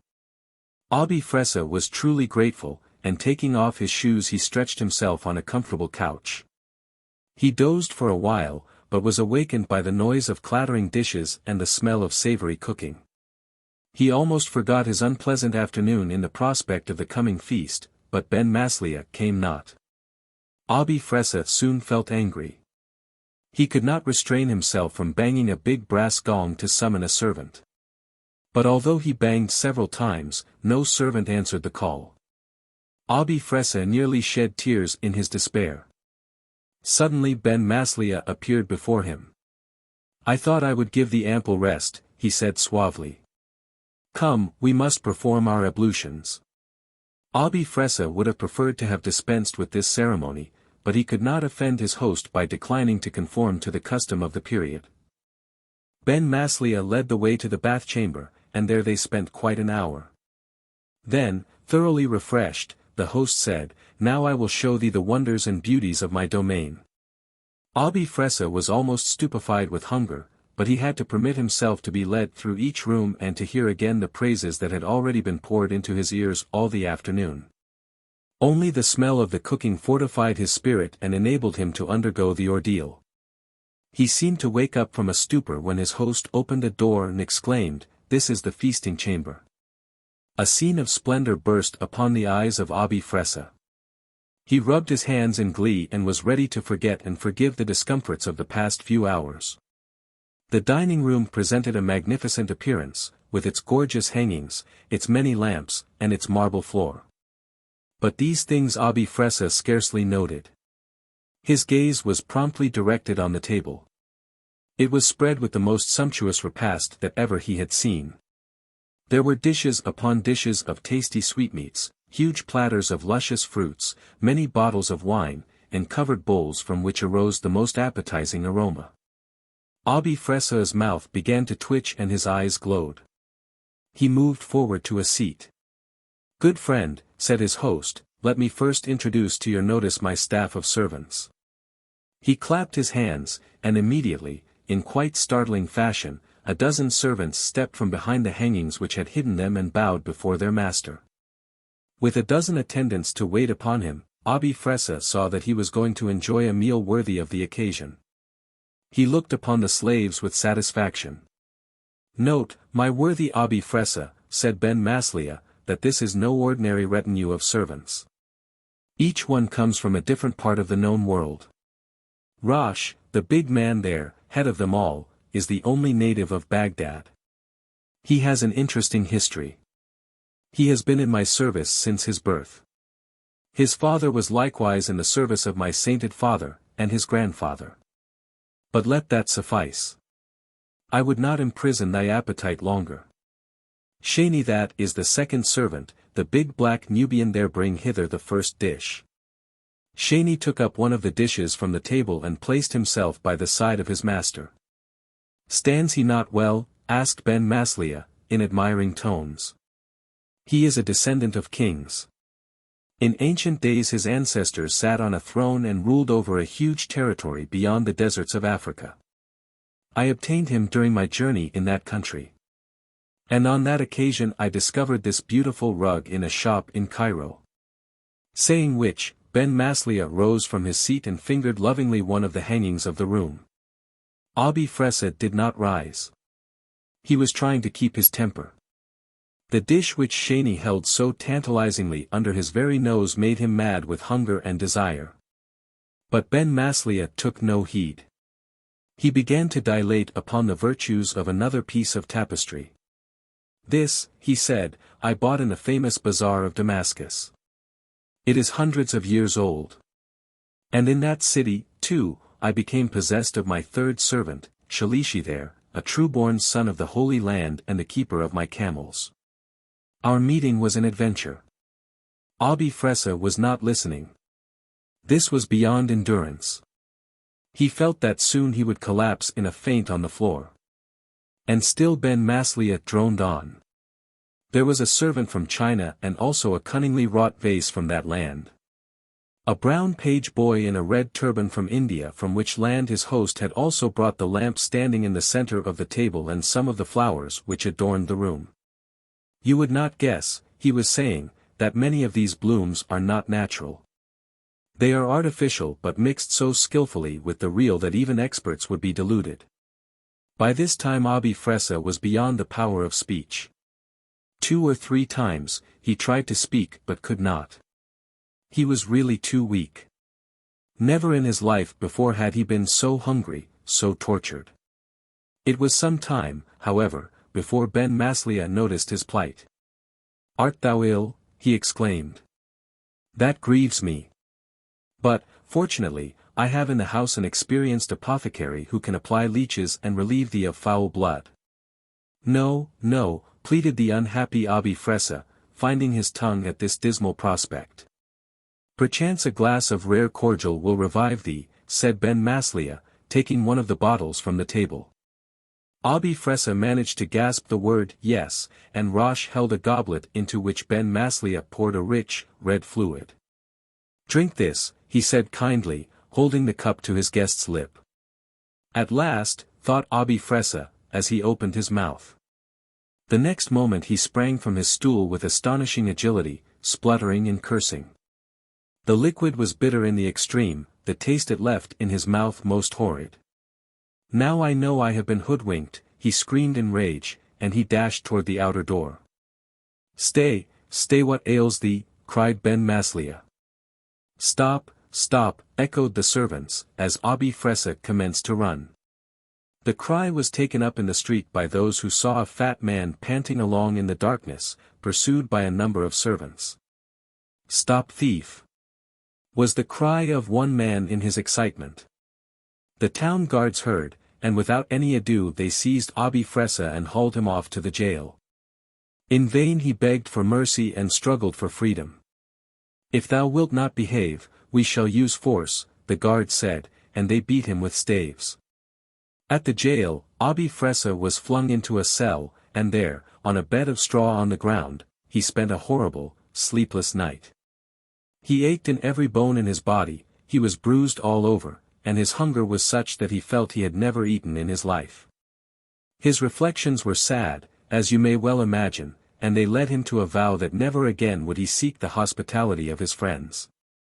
He realized at last that he had made himself obnoxious and had been cleverly and deservedly well punished.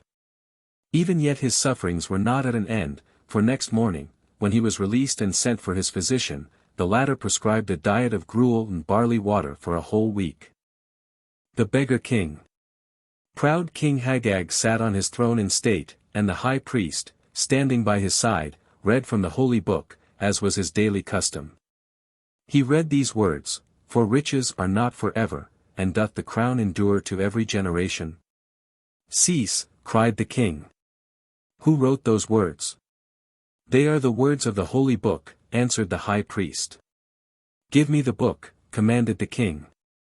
With trembling hands the high priest placed it before his majesty. King Hagag gazed earnestly at the words that had been read, and he frowned. Raising his hand, he tore the page from the book and threw it to the ground. "I, Hagag, am king," he said, "and all such passages that offend me shall be torn out." He flung the volume angrily from him while the high priest and all his courtiers looked on in astonishment. "I have heard enough for today," he said. "Too long have I delayed my hunting expedition. Let the horses be got ready." He descended from the throne, stalked haughtily past the trembling figure of the high priest, and went forth to the hunt. Soon he was riding furiously across an open plain toward a forest where a wild stag had been seen. A trumpet sounded the signal that the deer had been driven from its hiding place, and the king urged his horse forward to be the first in the chase. His Majesty's steed was the swiftest in the land. Quickly it carried him out of sight of his nobles and attendants. But the deer was surprisingly fleet and the king could not catch up with it. Coming to a river, the animal plunged in and swam across. Scrambling up the opposite bank its antlers caught in the branch of a tree, and the king, arriving at the river, gave a cry of joy. "Now I have thee," he said. Springing from his horse and divesting himself of his clothing he swam across with naught but a sword. As he reached the opposite bank, however, the deer freed itself from the tree and plunged into a thicket. The king, with his sword in his hand, followed quickly, but no deer could he see. Instead, he found, lying on the ground beyond the thicket, a beautiful youth clad in a deerskin. He was panting as if after a long run. The king stood still in surprise and the youth sprang to his feet. "I am the deer," he said. "I am a genii and I have lured thee to this spot, proud king, to teach thee a lesson for thy words this morning." Before King Hagag could recover from his surprise the youth ran back to the river and swam across. Quickly he dressed himself in the king's clothes and mounted the horse just as the other hunters came up. They thought the genii was King Hagag and they halted before him. "Let us return," said the genii. "The deer has crossed the river and has escaped." King Hagag from the thicket on the opposite side watched them ride away and then flung himself on the ground and wept bitterly. There he lay until a woodcutter found him. "What do you here?" asked the man. "I am King Hagag," returned the monarch. "Thou art a fool," said the woodcutter. "Thou art a lazy good-for-naught to talk so. Come, carry my bundle of sticks and I will give thee food and an old garment." In vain the king protested. The woodcutter only laughed the more, and at last, losing patience, he beat him and drove him away. Tired and hungry, and clad only in the rags which the woodcutter had given him, King Hagag reached the palace late at night. "I am King Hagag," he said to the guards, but roughly they bade him begone, and after spending a wretched night in the streets of the city, his Majesty, next morning, was glad to accept some bread and milk offered to him by a poor old woman who took pity on him. He stood at a street corner not knowing what to do. Little children teased him, others took him for a beggar and offered him money. Later in the day he saw the genii ride through the streets on his horse.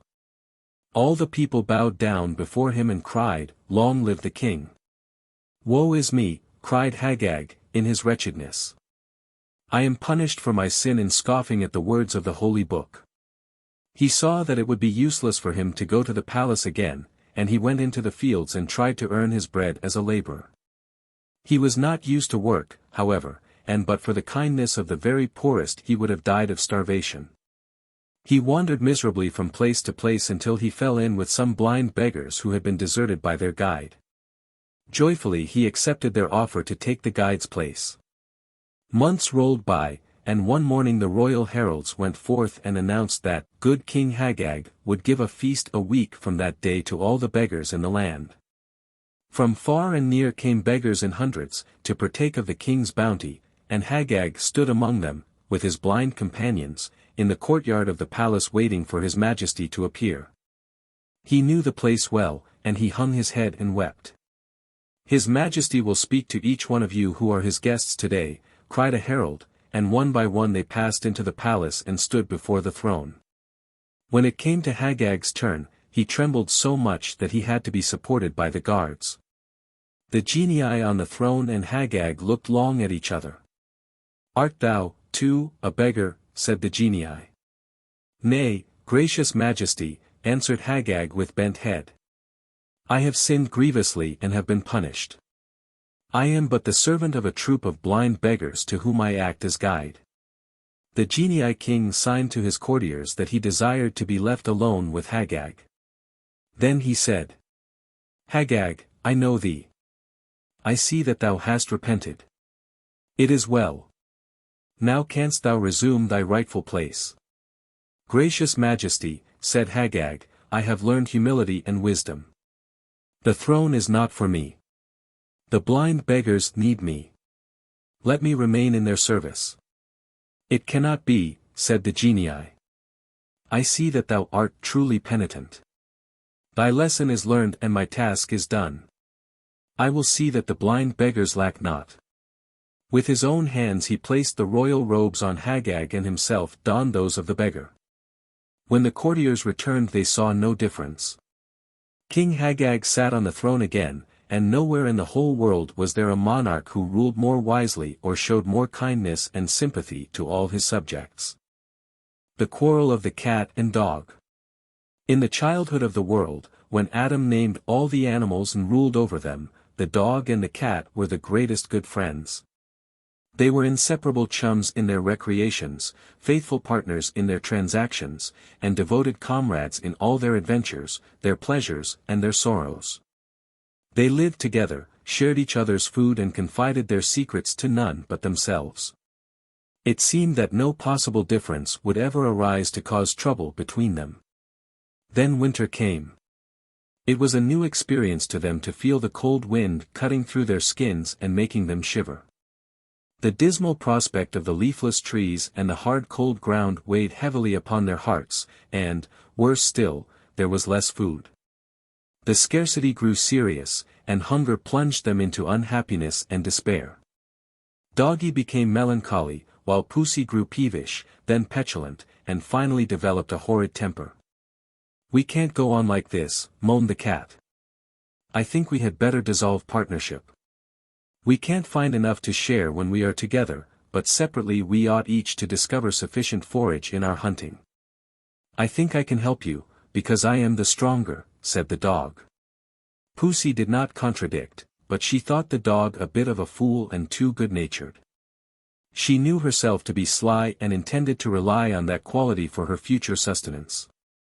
Doggy was deeply hurt at Pussy's desire to end their happy compact, but he said quietly, "Of course, if you insist on parting, I will agree."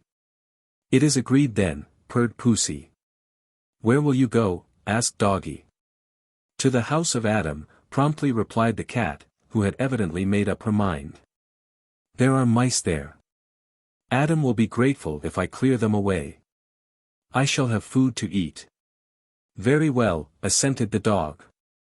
"I will wander further afield." Then the cat said solemnly, "We must each take an oath never to cross the other's path. That is the proper way to terminate a business agreement. The serpent says so, and he is the wisest of all animals." They put their right forepaws together and gravely repeated an oath never to interfere with each other by going to the same place. Then they parted. Doggy trotted off sorrowfully with his head hanging down. Once he looked back, but Puss did not do so. She scampered off as fast as she could to the house of Adam. "Father Adam," she cried, "I have come to be your slave. You are troubled with mice in the house. I can rid you of them, and I want nothing else for my services. Thou art welcome, said Father Adam, stroking Pussy's warm fur. Puss rubbed her head against his feet, purred contentedly, and ran off to look for mice. She found plenty and soon grew fat and comfortable. Adam treated her kindly, and she soon forgot all about her former comrade. Poor doggy did not fare so well. Indeed, he had a rough time. He wandered aimlessly about over the frozen ground and could not find the slightest scrap of food. After 3 days, weary, paw-sore and dispirited, he came to a wolf's lair and begged for shelter. The wolf took pity on him, gave him some scraps of food, and permitted him to sleep in the lair. Doggy was most thankful, and sleeping with his ears on the alert, he heard stealthy footsteps in the night. He told the wolf. "Drive the intruders away," said his host in a surly tone.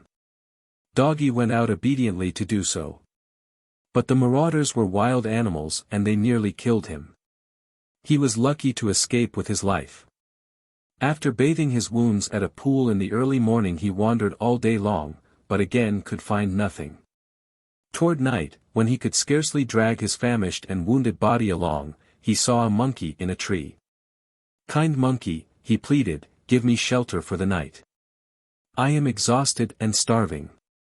"Go away, go away, go away," chattered the monkey, jumping and swinging swiftly from branch to branch, moving his lips quickly in opening and shutting his eyes comically.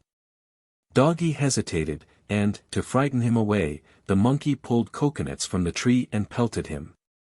Poor Doggy crawled miserably away. "What shall I do?" he moaned. Hearing the bleating of some sheep, he made his way to them and asked them to take compassion on him. "We will," they replied, "if you will keep watch over us and tell us when the wolf comes." Doggy agreed willingly, and, after he had devoured some food, he stretched himself to sleep like a faithful watchdog, with one eye open. In the middle of the night he heard the wolves approaching, and, anxious to serve the sheep who had treated him kindly, he sprang to his feet and began to bark loudly. This aroused the sheep, who awoke and started to run in all directions. Some of them ran right into the pack of wolves and were killed and eaten. Poor Doggy was nearly heartbroken. "It is my fault," he wailed. "I barked too soon. Oh, what an unhappy creature I am. I shall keep away from all animals now." Once again he set off on his travels. Whenever he met an animal he ran off in the opposite direction. He had to make his journey by the loneliest paths and the most unfrequented routes, and the difficulty of finding food grew steadily greater. At last he grew so weak and thin that he hardly had strength to crawl, and he had several narrow escapes from falling a prey to ferocious beasts. One night he came to a house and begged a morsel of food. It was given, and during the night he woke the man and warned him that wild animals were making a raid. The man jumped up, seized his bow and arrow and drove the thieves away. Then he patted Doggy. "Good dog," he said. "You are a wise animal. Stay with me always. You will find Father Adam kind." "Father Adam," cried Doggy, in alarm. "I must not stay here." "Nonsense. I say you must," answered Adam, and Doggy was compelled to obey. In the morning, Pussy learned that the dog had joined the household and she complained to Adam. "The dog has violated the oath he swore not to come to the place where I am," she said. "He did not know you were here," said Adam, desirous of maintaining peace. "He is very useful. I want him to remain. He won't hurt you. There is ample room for both." "No, there isn't," said Puss spitefully, arching up her back and getting cross. "He broke his oath. He is a wicked creature. You dare not overlook his offense." Poor Doggy stood dejectedly apart, with his tail between his legs. "I didn't know it was Adam's house, and I was so hungry and miserable and tired," he said. But Pussy would not be pacified. She thrust out her ugly claws and tried to scratch her former partner. The dog kept out of her way as much as possible, but she quarreled with him at every opportunity, and at last he determined to tolerate her conduct no longer. "I must leave you, Father Adam," he said. "Pussy is making my life unbearable." "But I want you," said Adam. "I'm sorry," said Doggy, firmly, "but it is really impossible for me to continue in your service. I've got another situation at the house of Seth. He wants me, too." "Won't you make friends with Pussy?" asked Adam. "With pleasure, if she will let me, but she won't." "You blame each other," said Adam, losing patience. "I can't make you out. You look like quarreling forever." Adam's words have proved true. Ever since that time the cat and dog have failed to agree, and Pussy will never consent to be friendly again with Doggy. The Water Babe. Floating in a basket on the river Nile, Princess Bathia, the daughter of Pharaoh, king of Egypt, found a tiny little water babe. Princess Bathia was a widow and had no children, and she was so delighted that she took the child home to the palace and brought it up as her own. She called the babe Moses. He was a pretty little boy, full of fun and frolic as he grew up, and he became a favorite with everybody in the palace. Even the cruel King Pharaoh, who had ordered that all the Hebrew boy babes should be drowned, loved to play with him. His ministers of state and magicians, however, frowned when they saw Moses, as soon as he could toddle and talk, making a playmate of the king. They warned Pharaoh that it was dangerous to give a strange child such privileges, but Princess Bathia only laughed at them. So did her mother, the queen, and King Pharaoh took no notice. When Moses was 3 years old, Princess Bathia gave a birthday party in his honor. It was really a big banquet and was attended by the king and queen and all the courtiers. Moses was seated at the head of the table and his eyes opened very wide with wonderment at everything he saw. It seemed such a ridiculous lot of solemn fuss to him. He would rather have played on the floor, or climbed onto the table, but of course they would not allow him. "What does all this mean?" he asked of the king who was seated next to him. "Tell me," and he playfully pulled King Pharaoh's beard. The courtiers looked on horrified, and Balaam, the chief magician, cried out, "Beware, O king, this is not play." "Heed not these words, my father," said the princess. "Balaam is ever warning thee.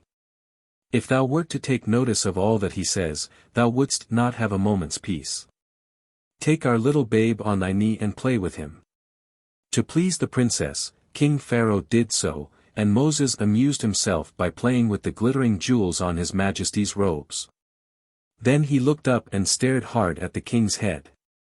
"What is that?" he asked, pointing. "That is the royal crown," answered Pharaoh. "No, it is not, it is only a funny hat," replied Moses. "Beware," chimed in Balaam, solemnly. "Let me put the hat on," said Moses, reaching up his little hands, and before they could stop him, he had taken the crown from the king's head and had put it on his own. Princess Bathia and the queen laughed merrily, but Balaam looked very grave. "Your Majesty," he said, in a voice trembling with passion, "this is not the foolish play of a babe. This child, remember, is not as other children. Came he not from the river? There is meaning in his action.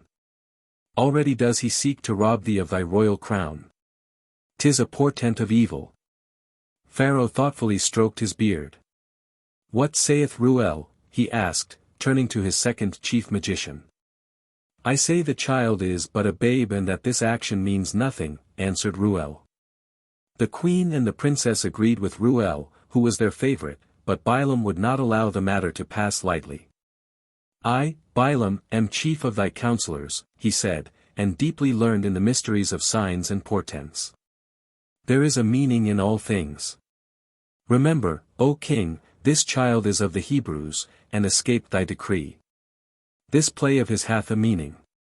Should he be permitted to grow up, he will rebel against thee and seek to destroy thy rule.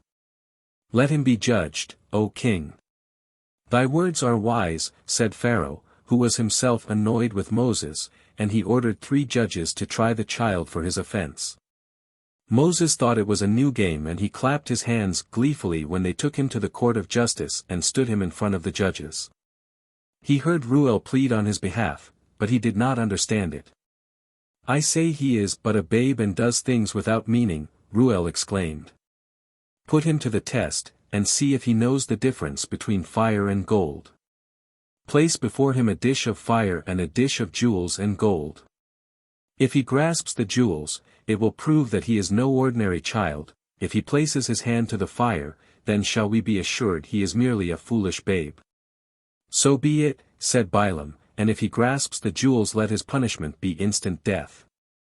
Pharaoh and the judges agreed, and 2 dishes, one containing burning coals and the other gold and precious stones were brought in and placed before Moses. Everybody looked on keenly as Moses stared at the dishes. Princess Bathia made signs to him, but Balaam ordered her to cease, and it was Reuel who comforted her and dried her tears. Take my magic staff, he said, handing to her a stick that seemed to be made of one large precious stone. This was given to Adam when he left the Garden of Eden and has been handed down to me through Enoch and Noah, through Abraham and Jacob unto Joseph who left it in my keeping. Take the staff and Moses will obey whatsoever be thy wish. The princess took the staff and pressed it to her lips. I wish, she said, that my little water babe shall seize the burning coals. Moses thrust his fingers into the fire and pulled out a glowing coal. With a cry, he put his fingers in his mouth to ease the pain and burned his tongue with the coal. Ever afterward he lisped. The princess snatched Moses and pressed him tightly to her bosom. Give me the magic stick, she said to Reuel, so that I may guard and protect the child. Canst thou read this word? Asked Reuel, pointing to a word engraved on the staff. No, said the princess. Then it cannot be thine, answered Reuel.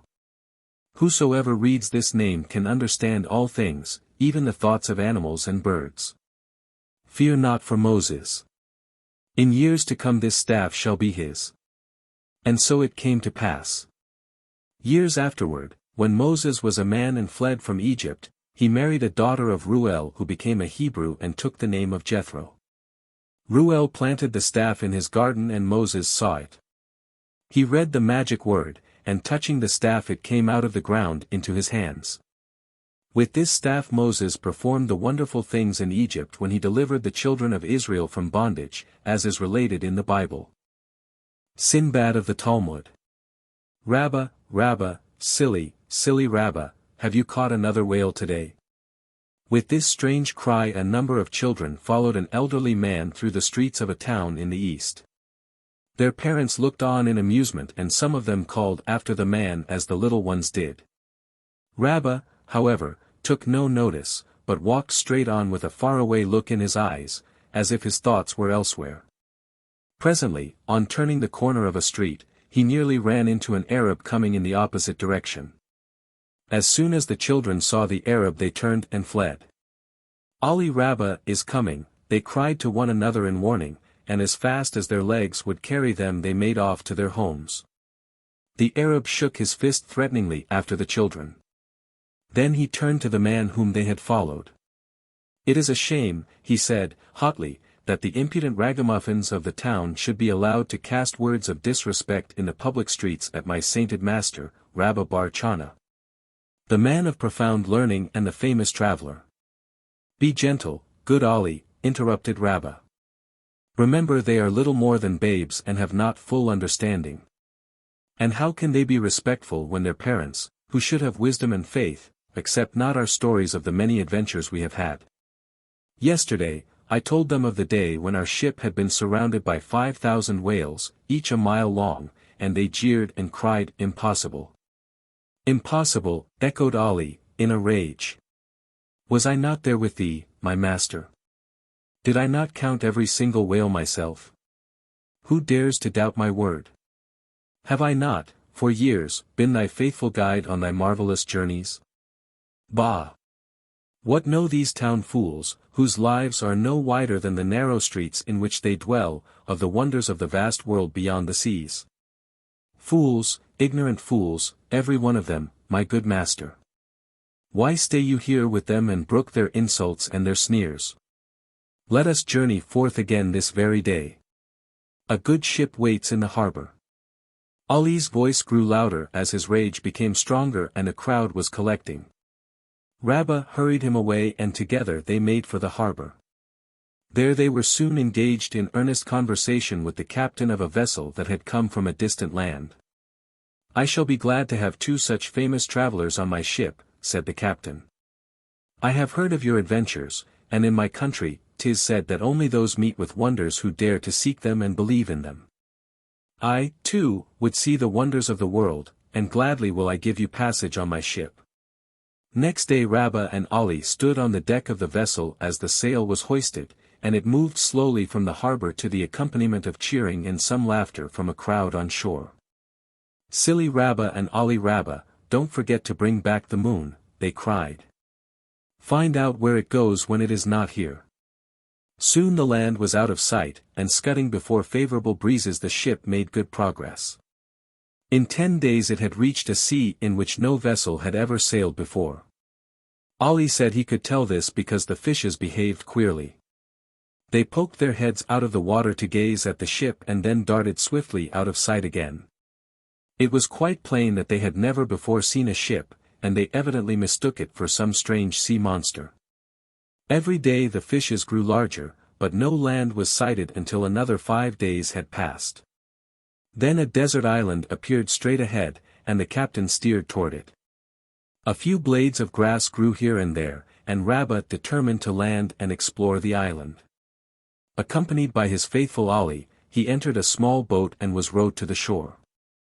They found a few vegetables growing that they had never seen before, and so, collecting twigs from the short, stumpy bushes, they made a fire to cook them. While the vegetables were cooking they looked around. "It seems a vast land," said Rabbi, "and yet over there, about 3 or 4 miles away, I think I see water." "I think so, too," said Ali. "This must be the width of the land, but in the other directions I can see no end. But hark! What sound is that?" "'Tis like the rumbling of an earthquake," said Rabbi, "and I am sure I felt the ground move. Indeed, it seems to me as if it is heaving up and down, like a living thing." A shout from the boat caused them to look in that direction, and they saw their comrades pointing wildly and calling upon them to come back. Looking in the direction indicated, they saw the land rise up like a huge mountain and a tremendous stream of water gush forth. "This is not land, this is a whale," cried Rabbi, in alarm. "Our fire has wakened it from slumber. Let us hasten to the ship before the monster plunges and drowns us." They hurried back to the boat and boarded the ship just as the whale began to move. It sank below the waves to quench the fire on its back, but it rose again, and then the vessel found itself in a new danger. It was lying between the body of the monster and one of its fins. "Let me take command," said Ali. "I know best how to act in times of danger like this. We must avoid being struck by the fin, or we shall be destroyed. We must find which way the monster is moving and go in the opposite direction. Otherwise we shall be wrecked when we come to the place where the fin joins the body." There was no sleep for the crew that night. Everyone watched carefully, for the least false move may have meant instant disaster. Luckily the whale began to move on the surface of the sea against the wind, so that the ship, traveling in the opposite direction, had the wind behind it. Swiftly flew the ship before the breeze, but the fin seemed to have no end, although the whale was traveling fast, too. 3 days and 3 nights the ship continued before it came to the end of the fin. Then everyone on board breathed more freely. "That was a lucky escape," said the captain to Rabbi. "Speak not too soon," replied the latter. "I have fears yet. We must hasten to get completely away from this monster, but the wind does not favor any alteration of our course." Even as he spoke there was a great commotion in the water, and the whale began to move backward at so fearful a speed that they could scarcely see it. The water was violently agitated and the ship was tossed about as if it were a mere cork. A whole day this lasted. Then the motion grew slower as the head of the whale came past the ship. "See," cried Ali, excitedly. "A small fish has stuck in the nostril of the monster. That is the cause of this commotion. The monster will surely be killed." The agitation of the water now died down, and it was seen that the whale was beginning to turn over. "The monster is dead," said Rabbi. "It will float on the waves like a vast desert land and will be a danger to ships." For several days the vessel was compelled to follow the dead whale. Whenever an attempt was made to move away, the current or the wind changed and the carcass of the monster followed the ship. The captain did not like this at all, for it was dangerous in the extreme. He was afraid that the dead whale would strike the vessel and wreck it. At last land was sighted. Not even Rabbi and Ali could recognize the country. They said they had never seen it before. Beautiful cities dotted the shore, but to everybody's alarm, the body of the whale began to float toward the land. To make matters worse, a storm arose, and the monster rose and fell with each motion of the angry waves. "The cities will be destroyed if the whale strikes them," cried Rabbi, "and it is impossible for us to warn the people." Nearer and nearer the whale was driven, while the captain of the ship did his utmost to keep away so as not to be struck by the backwash. At length, with a tremendous crash, the monster was flung by the waves, which had increased to a great height, against the shore. Above the shrieking of the wind could be heard the noise of falling buildings and the wild cries of the people. A huge wave caught the ship and carried it a mile out to sea and then whirled it back again at a speed that made the crew hold their breath in awe. It seemed certain that the vessel would be dashed to pieces on the land, and the crew, with cries of warning and alarm, made haste to lash themselves to the masts. The mighty wave swept over the land, over the ruins of the towns, carrying the ship with it, and finally deposited it among the trees of a dense forest a mile from the shore. "At least we are safe for the present," said Rabbi, when he had recovered from the shock and the surprise. "We are more fortunate than the poor people who have been overwhelmed by this strange disaster." "I should like to know how I am going to get my ship back to the sea," said the captain. "I never heard of such a predicament before." Rabbi merely shrugged his shoulders, and with Ali he walked to the shore. An extraordinary sight met their gaze. Thousands of people were rushing madly to the forests. Everywhere was ruin and desolation. All the towns along the coast, 60 in number they learned afterward, had been destroyed by the stranding of the monster and the tidal wave that followed. And what had not been leveled and swept out to sea had been carried inland to the forests and beyond. All along the coast, as far as the eye could see, lay the body of the whale like a mountain range, and hundreds of people ran up and down, weeping bitterly, and wringing their hands. Rabbi gathered as many of them as he could together and addressed them. "Good people," he said, "ye are the victims of a terrible calamity that has robbed you at one cruel blow of your homes, and many of you of your families. But ye that have survived have duties to yourselves and to the future. In this hour of grief, despair not. There lies the fearful monster that has been your destruction. It shall also be your salvation. Its body can supply you all with food. What you cannot eat, you can salt and store for the future. Thousands of casks of oil can be obtained from its blubber, and with this ye can trade. Then, too, its bones are valuable." The people thanked Rabbi for his good advice, and immediately they set about doing what he bade them.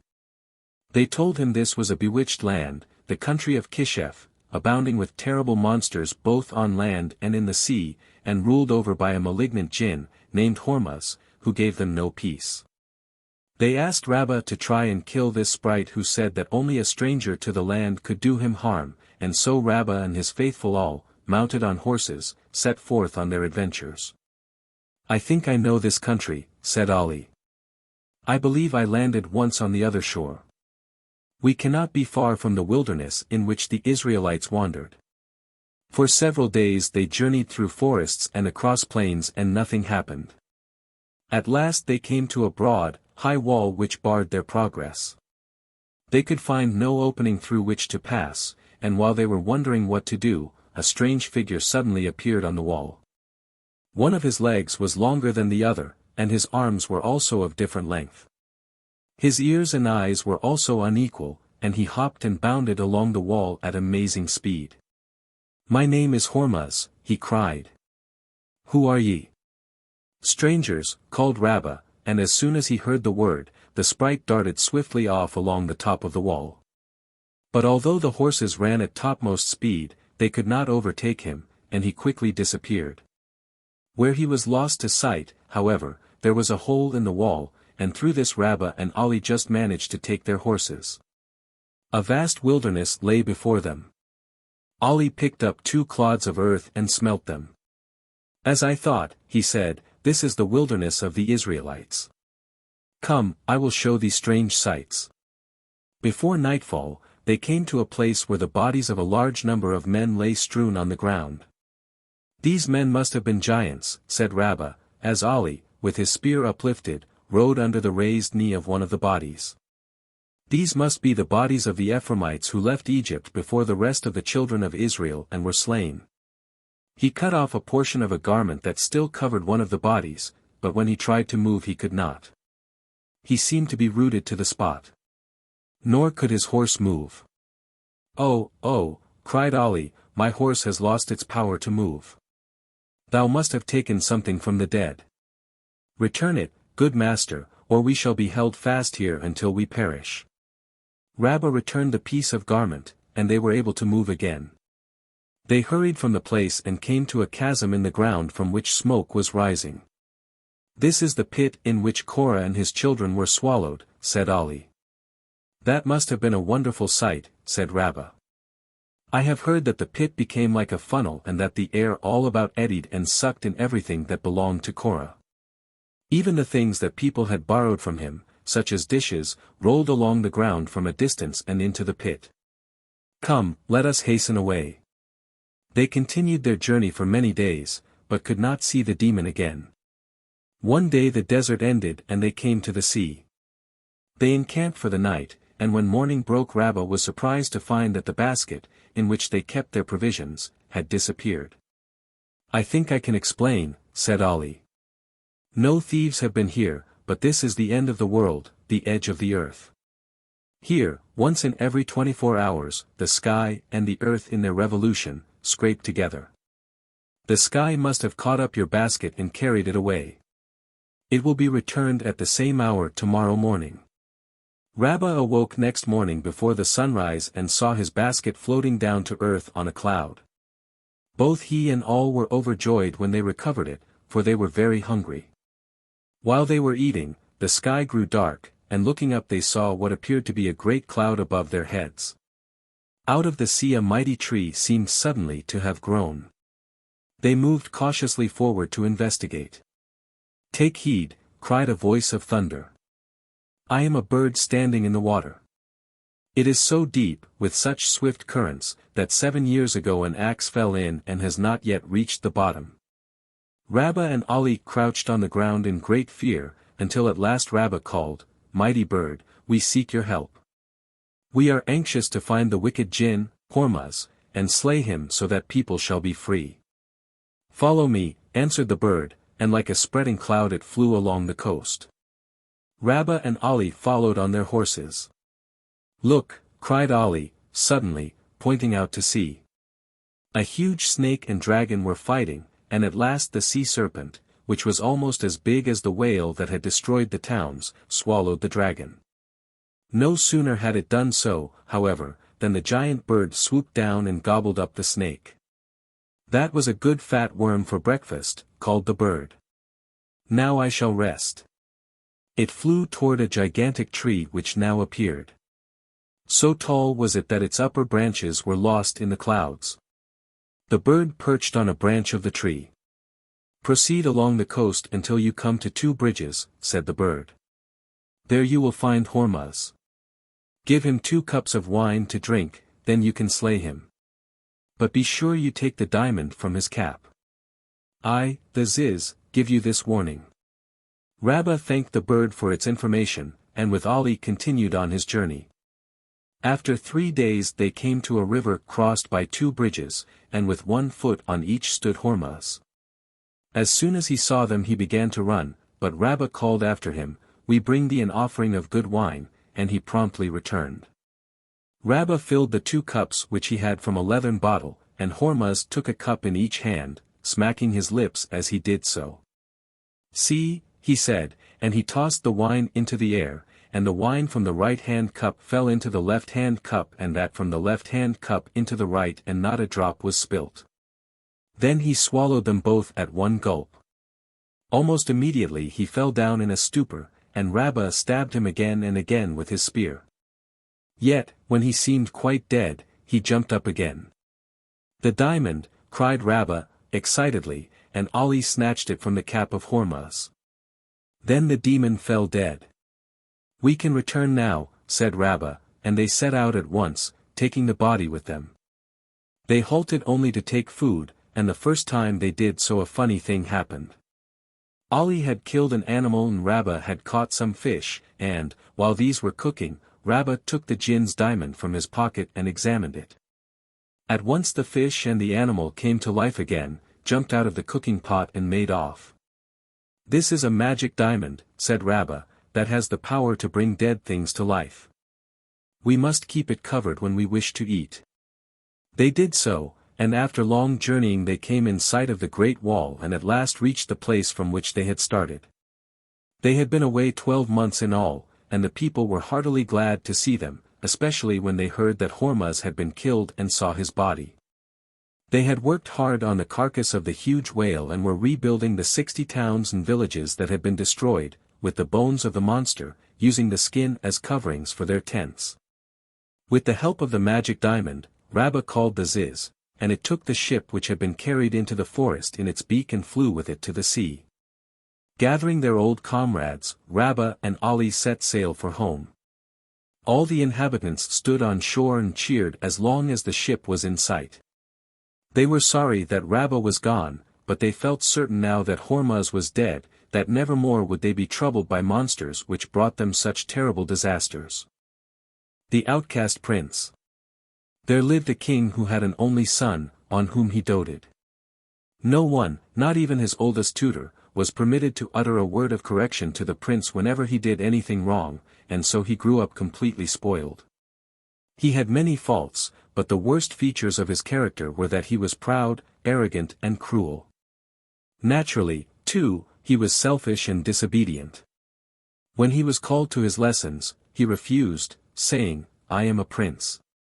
Before many years I shall be your king.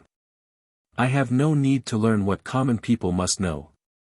Enough for me that I shall occupy the throne and shall rule. My will alone shall prevail.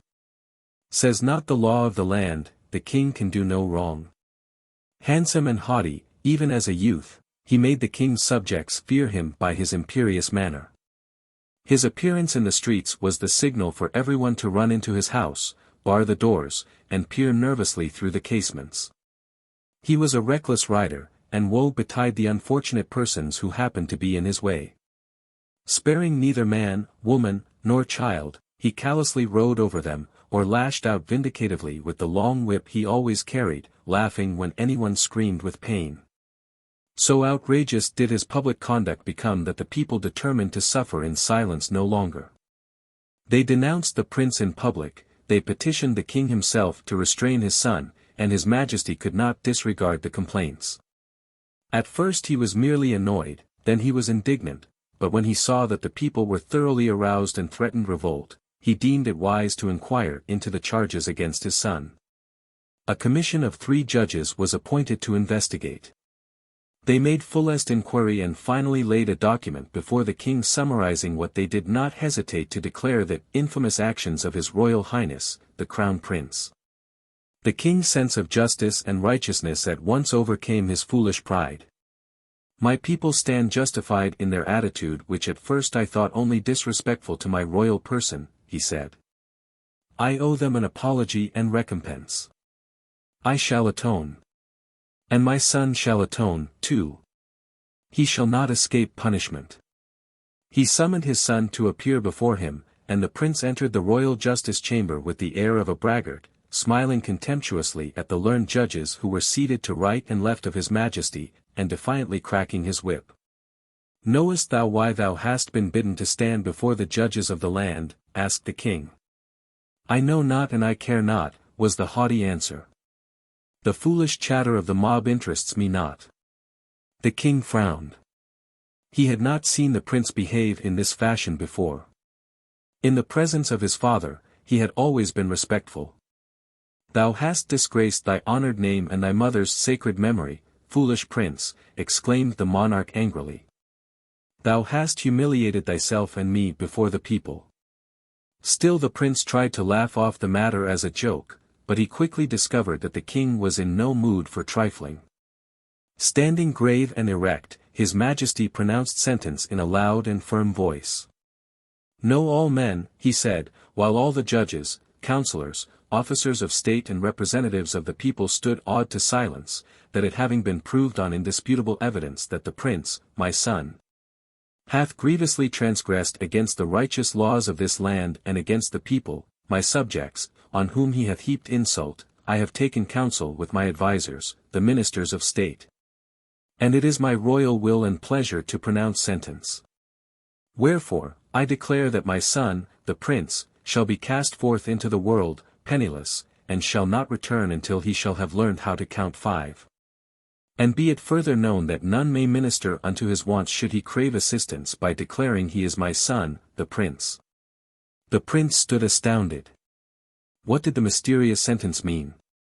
None could tell him. The only answer to his inquiries was a shrug of the shoulders, for nobody would speak to him. In the dead of night, with only the stars gazing down on the strange scene, the prince, clad in the cast-off garments of a common laborer, with his golden curls cut off and not a solitary coin in his pocket, was conducted outside the palace grounds and left alone in the road. He was too much dazed to weep. He told himself this was some horrible dream from which he would waken in the morning, to find himself in his own beautiful room, lying on his gilded bed under the richly embroidered silken coverlet.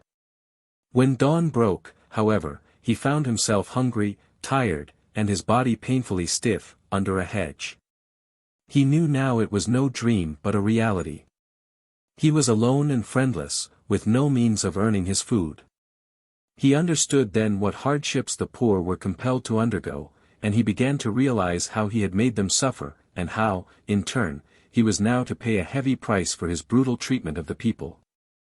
All that day he wandered aimlessly, until, footsore and exhausted, he sank down at the door of a wayside cottage and begged for food and shelter. These were given to him, and next day he was set to work in the fields. But his hands were not used to labor, and he was sent adrift, his fellow workers jeering at him. With a heavy heart, and his pride humbled, he set forth again to learn the mystery of how to count 5. Long days and endless nights, through the heat of the summer, through the snows of winter, the autumnal rains and cold blasts of early spring, he wandered. A whole year passed away, and he had learned nothing. In truth, he had almost forgotten why he was aimlessly drifting from place to place, farther and farther from his home. Hunger and thirst were more often than not his daily portion, and the cold earth by night was frequently his couch. Time seemed to drag along without meaning, and ofttimes for a week he heard not the sound of a human voice. He was a beggar, generally accepting gratefully what was given to him, sometimes with harsh words, often with kindly expressions. When he could, he worked, doing anything for small coins, for a rabbi, who had taken compassion on him, had said, "Do any honest work, however repugnant it may at first seem, rather than say haughtily, 'I am the son of a rich father.'" For a moment he wondered whether the rabbi had guessed his secret, but the learned man said to him he was but repeating a maxim from the Talmud. Exactly a year from the date of his sentence, as well as he could keep count, the prince found himself in a strange land on the outskirts of a great city. There he fell in with a beggar who hailed him as a brother. "Come with me," said the beggar. "I know the lore of our fraternity as few do. I know where to obtain the best food and shelter for naught. Here, in this city, a beautiful and noble princess has established a place where all wayfarers may rest and refresh. None are turned away. I will take you thither." The beggar was as good as his word, and the prince enjoyed the best meal and the most comfortable shelter since he had been an outcast. Overcome with emotion at the thoughts which were conjured up, he retired into a corner and wept. Suddenly he heard a voice of entrancing sweetness say, "Why do you weep?" He looked up and beheld the most beautiful woman his eyes had ever seen. Instinctively, he rose and bowed low, but made no answer. The princess speaks. It is your duty to answer, said another voice, that of an attendant. A princess. Of course, none but a princess could be so fair. And what a sympathetic voice she possessed. As a prince, he remembered, he had spoken harshly as a rule, and had never visited any of the charitable institutions. You must have a history, said the princess, kindly. Tell it to me. If it is to be kept a secret, you may place confidence in me. I shall not betray you.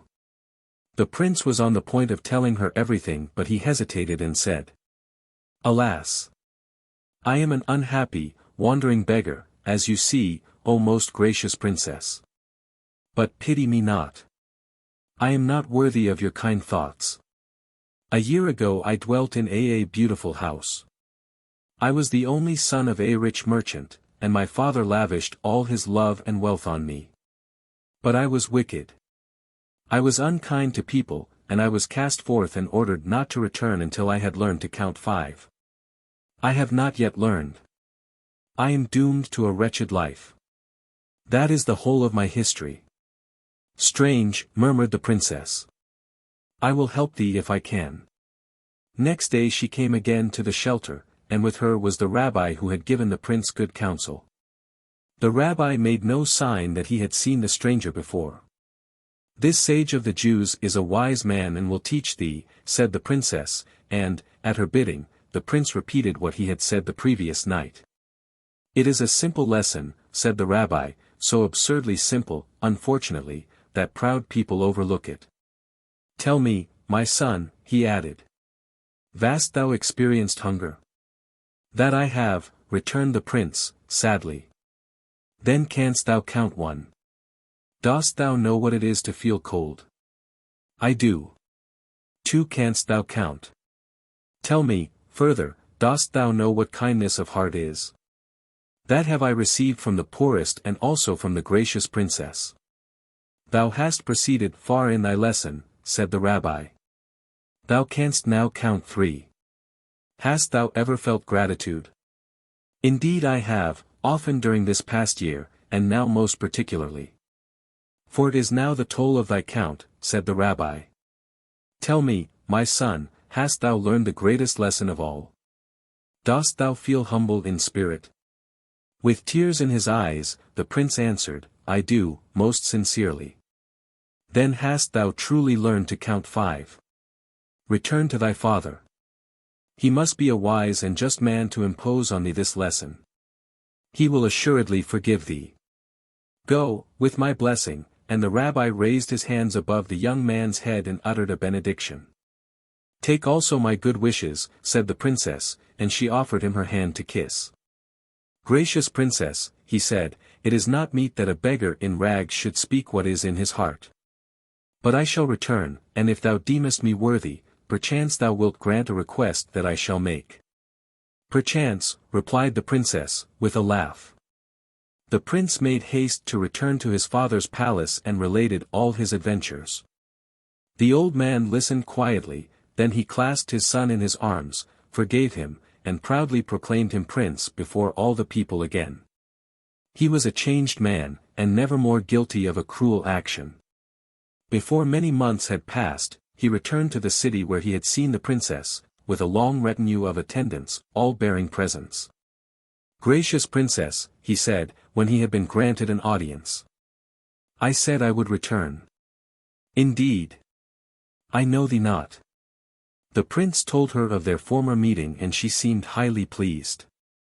Now, he said, put the crown on thy work which restored to me the manhood I had foolishly cast away by my conduct. I would make thee my bride, and with thee ever my guide and counselor, I shall be the most faithful of kings, and thou a queen of goodness and beauty and wisdom such as the world has not yet seen. The princess did not give her answer immediately, but in due course she did, and once again, the prince returned home, this time happier than ever. Sitting by his side in the chariot of state, was the princess, radiant in smiles, for the people welcomed her heartily, strewing flowers in her path. And ever afterward there was happiness throughout the land. The Story of Bostanai. In the days of long ago, when Persia was a famous and beautiful land, with innumerable rose gardens that perfumed the whole country in gorgeous palaces, there lived a king, named Hormuz. He was a cruel monarch, this Shah of Persia. He tyrannized over his people and never allowed them to live in peace. Above all, he hated the Jews.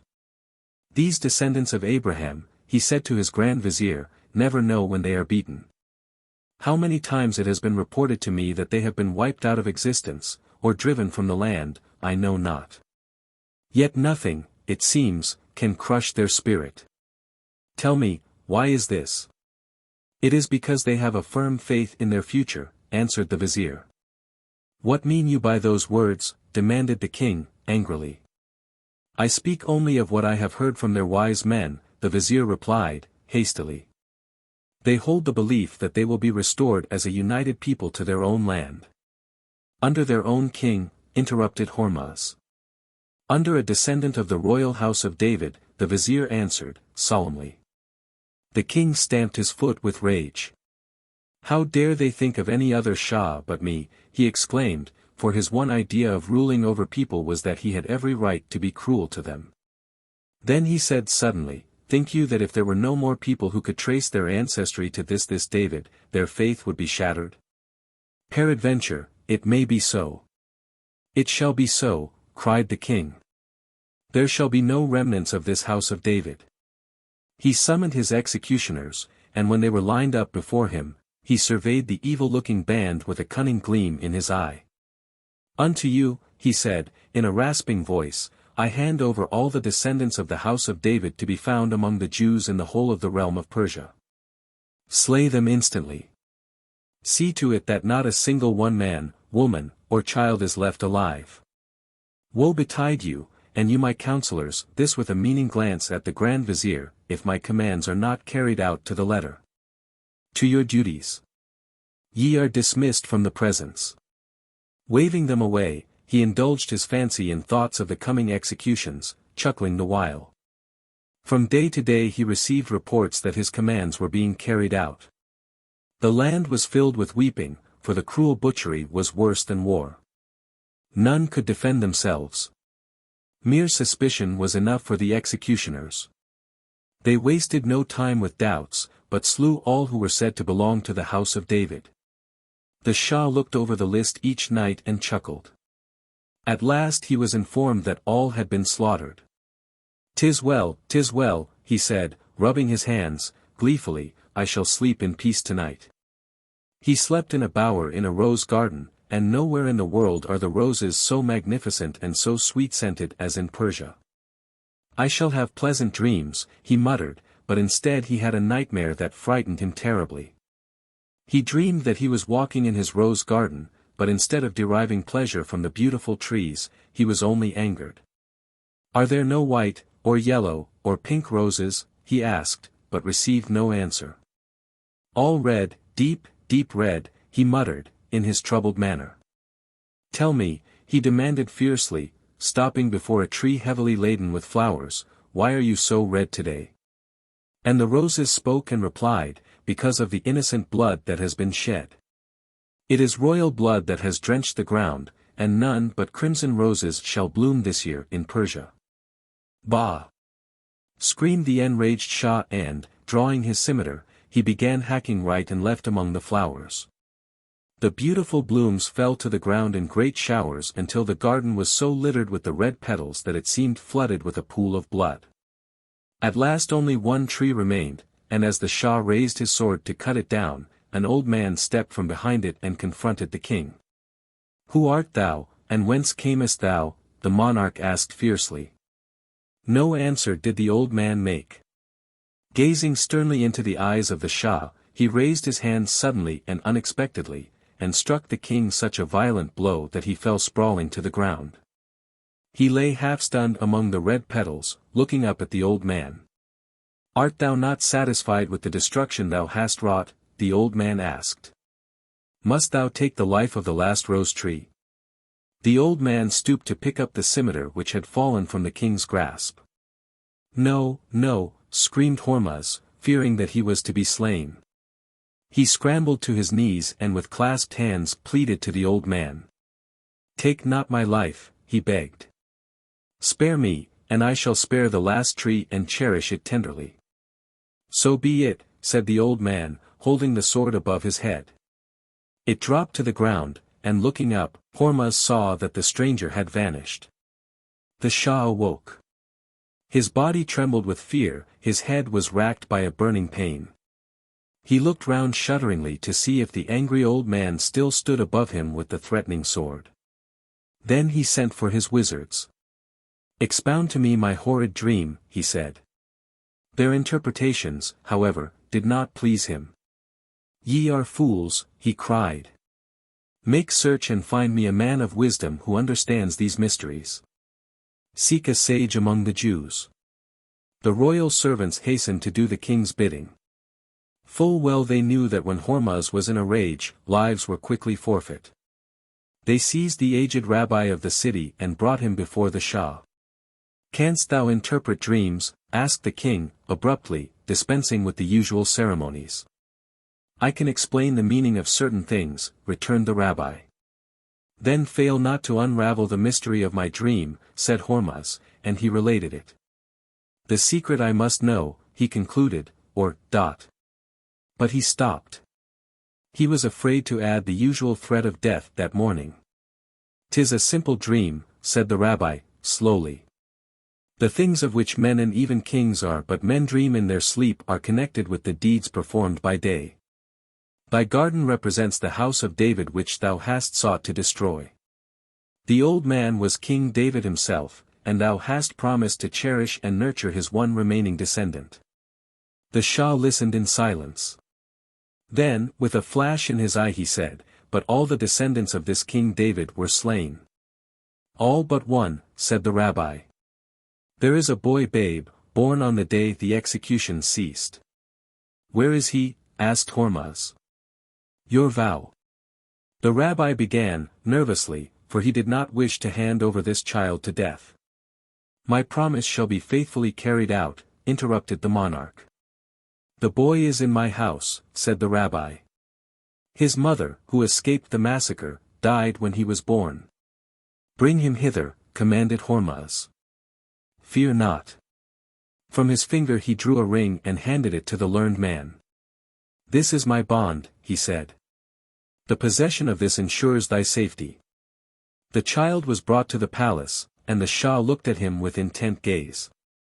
He shall be brought up as a prince, said the king. Servants, attendants, and slaves shall he have in great number to minister unto all his needs. He shall be treated with the utmost kindness. And because of my dream in the garden, I name him Bostanai. The Shah did this because Bostan is the Persian word for rose garden.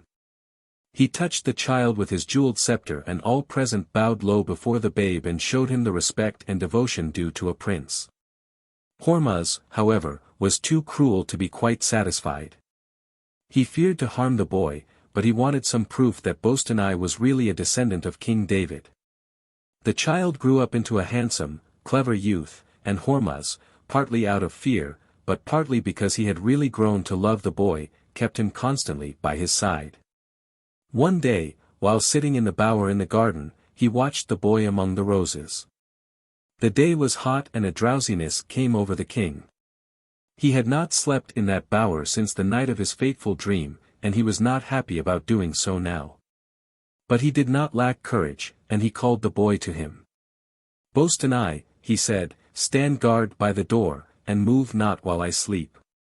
Hormuz slept soundly and peacefully for some time, and when he awoke he saw the lad standing motionless where he had placed himself. Bostanai, he called, and when the boy turned, he was startled to see blood trickling from a wound on his face. What is that? He asked, anxiously.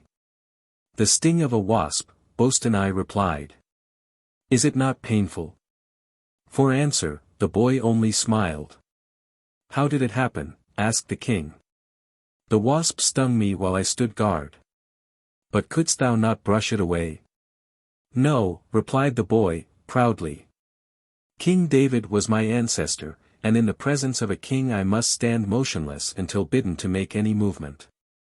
Then, before the king could catch him, he swooned from loss of blood, and fell to the ground. He soon recovered, however, and the Shah's doubts were set at rest. "I know now thou art truly of the house of David," he said, for none other could have shown such fortitude. Bostanai became the Shah's favorite, and when he grew up he was made the ruler of a province. He lived happily, and through him the Jews of the land also lived in prosperity and peace. From shepherd boy to king. On a desolate plain, a little shepherd boy stood alone. His day's work was over and he had wandered through field and forest listening to the twittering of the birds and the soft sound of the summer breezes as they gently swayed the branches of the trees. He seemed to understand what the birds were saying, and the murmuring of the brook that wound its way through the forest was like a message of nature to him. Sweet sounds were always in his ears, his heart was ever singing, for the shepherd boy was a poet. At times he would turn around sharply, thinking he had heard someone calling. One day he was quite startled.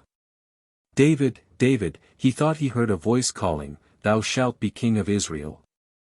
But he could see nothing, except the trees and the flowers, and so he left the forest and stood in the desolate plain. In the distance he saw a very high hill, and as he approached nearer he noticed on the summit a tall tree, without branches or leaves. With great difficulty he climbed the hill. It was quite smooth, bare of vegetation and without rocks, and little David noticed that it gave forth none of those sweet sounds like music that came from other hills. The summit gained, he looked at the tree in wonderment. It was not of wood, but of horn. "'Tis strange," said the boy.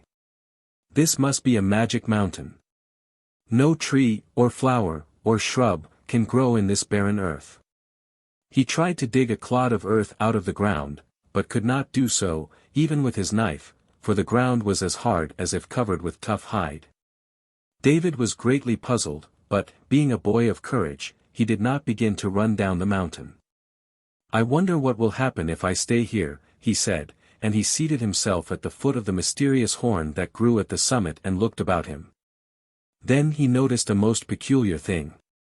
The ground was rising and falling in places as if moved by some power beneath. Listening intently, he also heard a curious rumbling noise, and then a loud-sounding swish. At the same time he saw something rising from the other end of the mountain and whirl through the air. "That is just like a tail," exclaimed David in surprise. The next minute he had to cling with all his might to the horn, for the whole mountain was moving. It was rising, and soon David was quite near the clouds. The earth was a great distance away, and, judging by a tremendous shadow cast by the sun, David could see that he was clinging to the horn of a gigantic animal. "I know what it is now," he said. "This is not a mountain, but a unicorn. The monster must have been lying asleep when I mistook it for a hill." David began to puzzle his brain as to a means of getting down from his perilous perch. "I must wait," he said, "until the animal feeds. He will surely lower his head to the ground then and I will slip off." But a new terror awaited him. The roar of a lion was heard in the distance, and David found that he could understand it. "Bow to me, for I am king of the beasts," the lion roared. The lion, however, was so small compared with the unicorn that David could scarcely see it. The unicorn, as soon as it heard the command, began to lower its head, and soon David was enabled to slip to the ground. To his alarm he found himself just in front of the lion. The king of the beasts stood before him with blazing eyes, lashing its sides with his tail. David lost not a moment. Drawing his knife from his belt, the brave boy advanced boldly toward the lion. Just then a sound attracted the attention of both the boy and the beast. It was a deer. "I will save thee, boy," it cried. "Mount my back and trust to my speed." Before the lion could recover from its surprise, David had sprung onto the back of the deer, which started to run at lightning speed. David clung tightly to its back. Behind him a fierce roar indicated that the lion was in pursuit. Across the desolate plain and through the forest the chase continued, and when David came within sight of human habitations again, the deer stopped. "Thou art safe now," the deer said to him. "Thou art to become king, and my command was to save thee. Fear not, I will lead the lion astray." David thanked the deer that had so gallantly saved his life, and as soon as he had slid from its back it dashed off again, faster than ever with the lion still in pursuit. Soon both were out of sight. David sang light-heartedly as he returned to his humble home, and years afterward, when he was king of Israel and remembered his escape, he put the words of his song into one of his psalms. The Magic Palace. Ibrahim, the most learned and pious man of the city, whom everybody held in esteem, fell on troubled days. To none did he speak of his sufferings, for he was proud and would have been compelled to refuse the help which he knew would have been offered to him. His noble wife and 5 faithful sons suffered in silence, but Ibrahim was sorely troubled when he saw their clothes wearing away to rags and their bodies wasting with hunger. One day Ibrahim was seated in front of the holy book, but he saw not the words on its pages. His eyes were dimmed with tears and his thoughts were far away. He was daydreaming of a region where hunger and thirst and lack of clothes and shelter were unknown. He sighed heavily and his wife heard. "My dear husband," she said to him gently, "we are starving. You must go forth to seek work for the sake of our 5 little sons." "Yes, yes," he replied, sadly, "and for you, too, my devoted wife, but," and he pointed to his tattered garments, "how can I go out in these? Who will employ a man so miserably clad?" "I will ask our kind neighbors to lend you some raiment," said his wife, and although he made some demur at first, she did so and was successful in obtaining the loan of a cloak which completely covered Ibrahim and restored to him his dignified appearance. His good wife cheered him with brave words. He took his staff and set out with head erect and his heart filled with a great hope. All people saluted the learned Ibrahim, for it was not often he was seen abroad in the busy streets of the city. He returned their greetings with kindly smiles, but halted not in his walk. He had no wish to make any claims upon his fellow citizens, who would no doubt have gladly assisted him. He desired to go among strangers and work so that he should not be beholden to anyone. Beyond the city gates, where the palm trees grew and the camels trudged lazily toward the distant desert, he was suddenly accosted by a stranger dressed as an Arab. "O learned and holy man of the city," he said, "command me, for I am thy slave." At the same time he made a low bow before Ibrahim. "My slave," returned Ibrahim, in surprise. "You mock me, stranger. I am wretchedly poor. I seek but the opportunity to sell myself, even as a slave, to any man who will provide food and clothing for my wife and children." "Sell not thyself," said the Arab. "Offer me for sale instead. I am a marvelous builder. Behold these plans and models, specimens of my skill and handiwork." From beneath the folds of his ample robes, the Arab produced a scroll and a box and held them out to Ibrahim. The latter took them, wonderingly. On the scroll were traced designs of stately buildings. Within the box was an exquisite model of a palace, a marvelous piece of work, perfect in detail and workmanship. Ibrahim examined it with great care. "I have never seen anything so beautiful," he admitted. "It is wrought and fashioned with exceeding good taste. It is in itself a work of art. You must indeed be a wondrous craftsman. Whence come you?" "What matters that?" replied the Arab. "I am thy slave. Is there not in this city some rich merchant or nobleman who needs the services of such talents as I possess? Seek him out and dispose of me to him. To thee he will give ear, to me he will not listen." Ibrahim pondered over this strange request for a while. "Agreed," he said, at length. Together they returned to the city. There Ibrahim made inquiries in the bazaar where the wealthy traders met to discuss their affairs, and soon learned of a rich dealer in precious stones, a man of a multitude of charitable deeds, who was anxious to erect an imposing residence. He called upon the jeweler. "Noble sir," he said, "I hear that it is thy intention to erect a palace the like of which this city has not yet seen, an edifice that will be an everlasting joy to its possessor, a delight to all who gaze upon it, and which will bring renown to this city." "That is so," said the merchant. "You have interpreted the desire of my heart as if you had read its secret. I would fain dedicate to the uses of the ruler of this city a palace that will shed luster on his name. It is well, returned Ibrahim. I have brought thee an architect and builder of genius. Examine his plans and designs. If they please thee, as assuredly they will, purchase the man from me, for he is my slave. The jeweler could not understand the plans on the scroll, but on the model in the box he feasted his eyes for several minutes in speechless amazement. It is indeed remarkable, he said at last. I will give thee 80,000 gold pieces for thy slave, who must build for me just such a palace.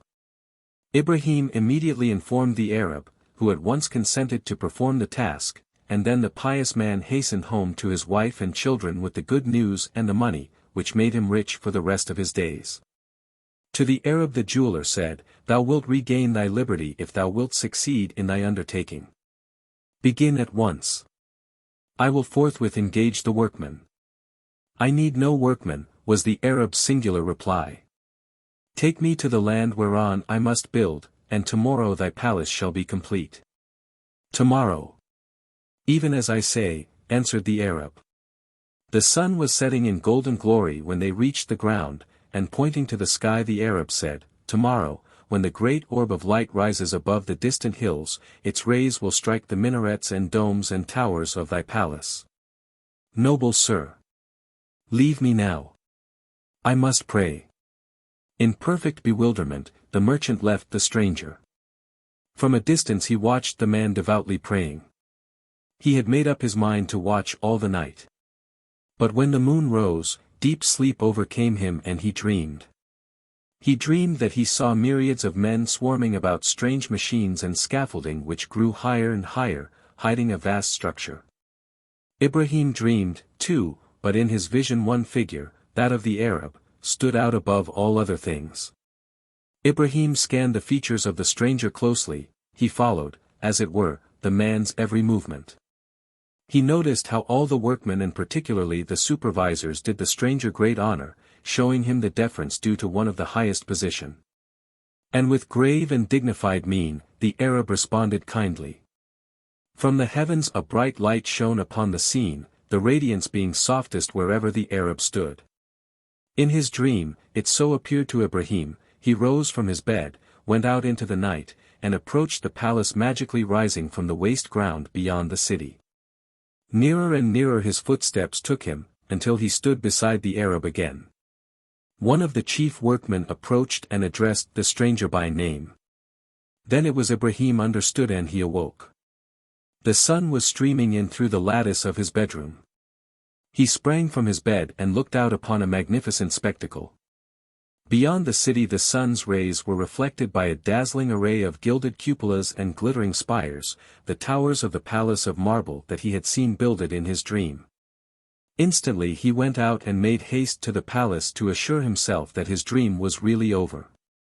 Ibrahim and the jeweler arrived before the gates at the same moment. They stood speechless with amazement and admiration before the model of the Arab grown to immense proportions.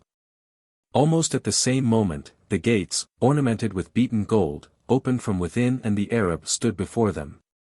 Ibrahim bent low his head. The Arab addressed the merchant. Have I fulfilled my promise and earned my freedom? He asked. Verily thou hast, answered the merchant. Then farewell, and may blessings rest on thee and the good Ibrahim and on all your works. Thus spoke the Arab, raising his hands in benediction. Then he disappeared within the golden doors. The jeweler and Ibrahim followed quickly, but though they hastened through the halls and corridors of many-colored marbles, in and out of rooms lighted by windows of clearest crystal, and up and down staircases of burnished metal, they could find no one. Emerging into the open again, they saw a huge crowd standing in wonderment before the gates. Tell me, said the jeweler, who was the builder of this magic palace? Elijah, the prophet, said Ibrahim, the benefactor of mankind, who revisits the earth to assist in their distress those deemed worthy. Blessed am I, and blessed art thou for thy good deeds, for we have been truly honored.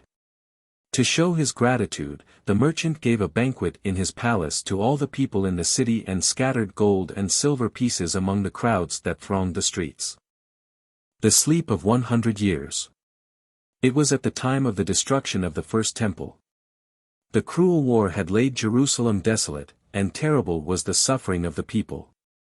Rabbi Onias, mounted on a camel, was sorrowfully making his way toward the unhappy city. He had traveled many days and was weary from lack of sleep and faint with hunger, yet he would not touch the basket of dates he had with him, nor would he drink from the water in a leather bottle attached to the saddle. Perchance, he said, I shall meet someone who needs them more than I. But everywhere the land was deserted. One day, nearing the end of the journey, he saw a man planting a carob tree at the foot of a hill. The Chaldeans, said the man, have destroyed my beautiful vineyards and all my crops, but I must sow and plant anew, so that the land may live again. Onias passed sorrowfully on, and at the top of the hill he stopped.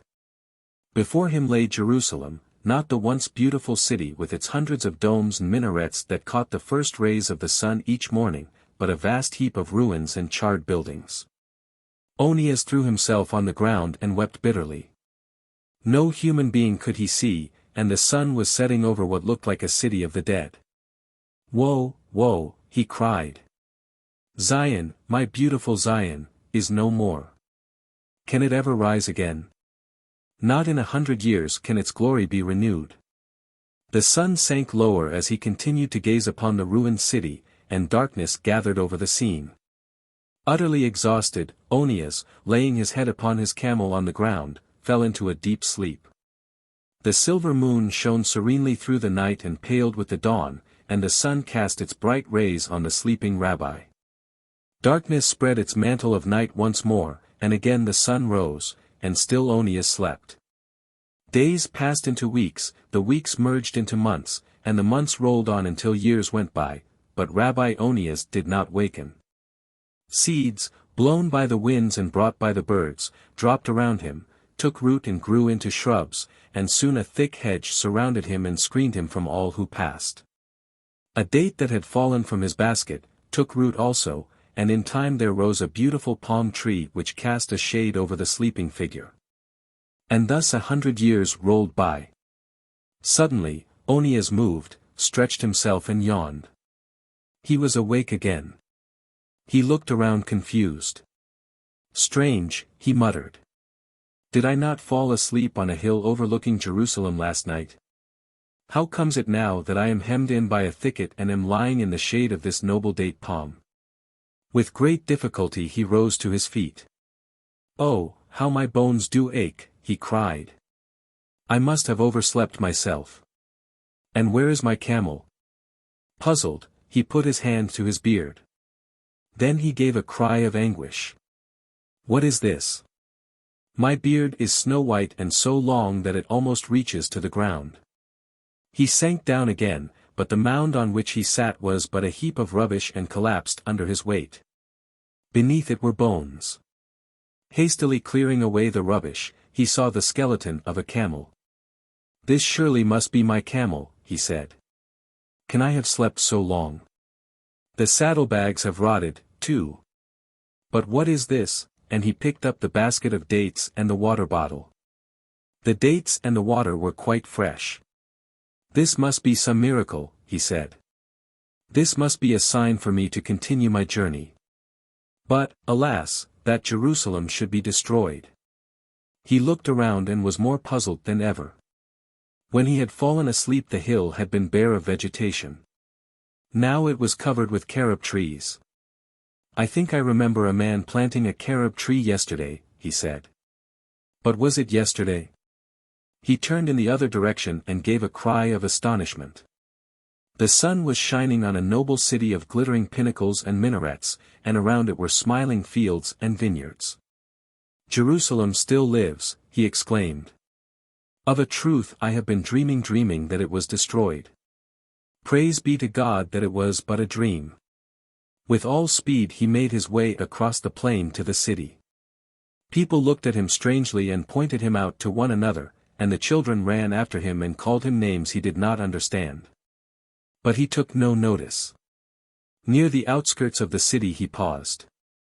Canst thou tell me, father, he said to an old man, which is the house of Onias, the rabbi? 'Tis thy wit, or thy lack of it, that makes thee call me father?" replied the man. "I must be but a child compared with thee."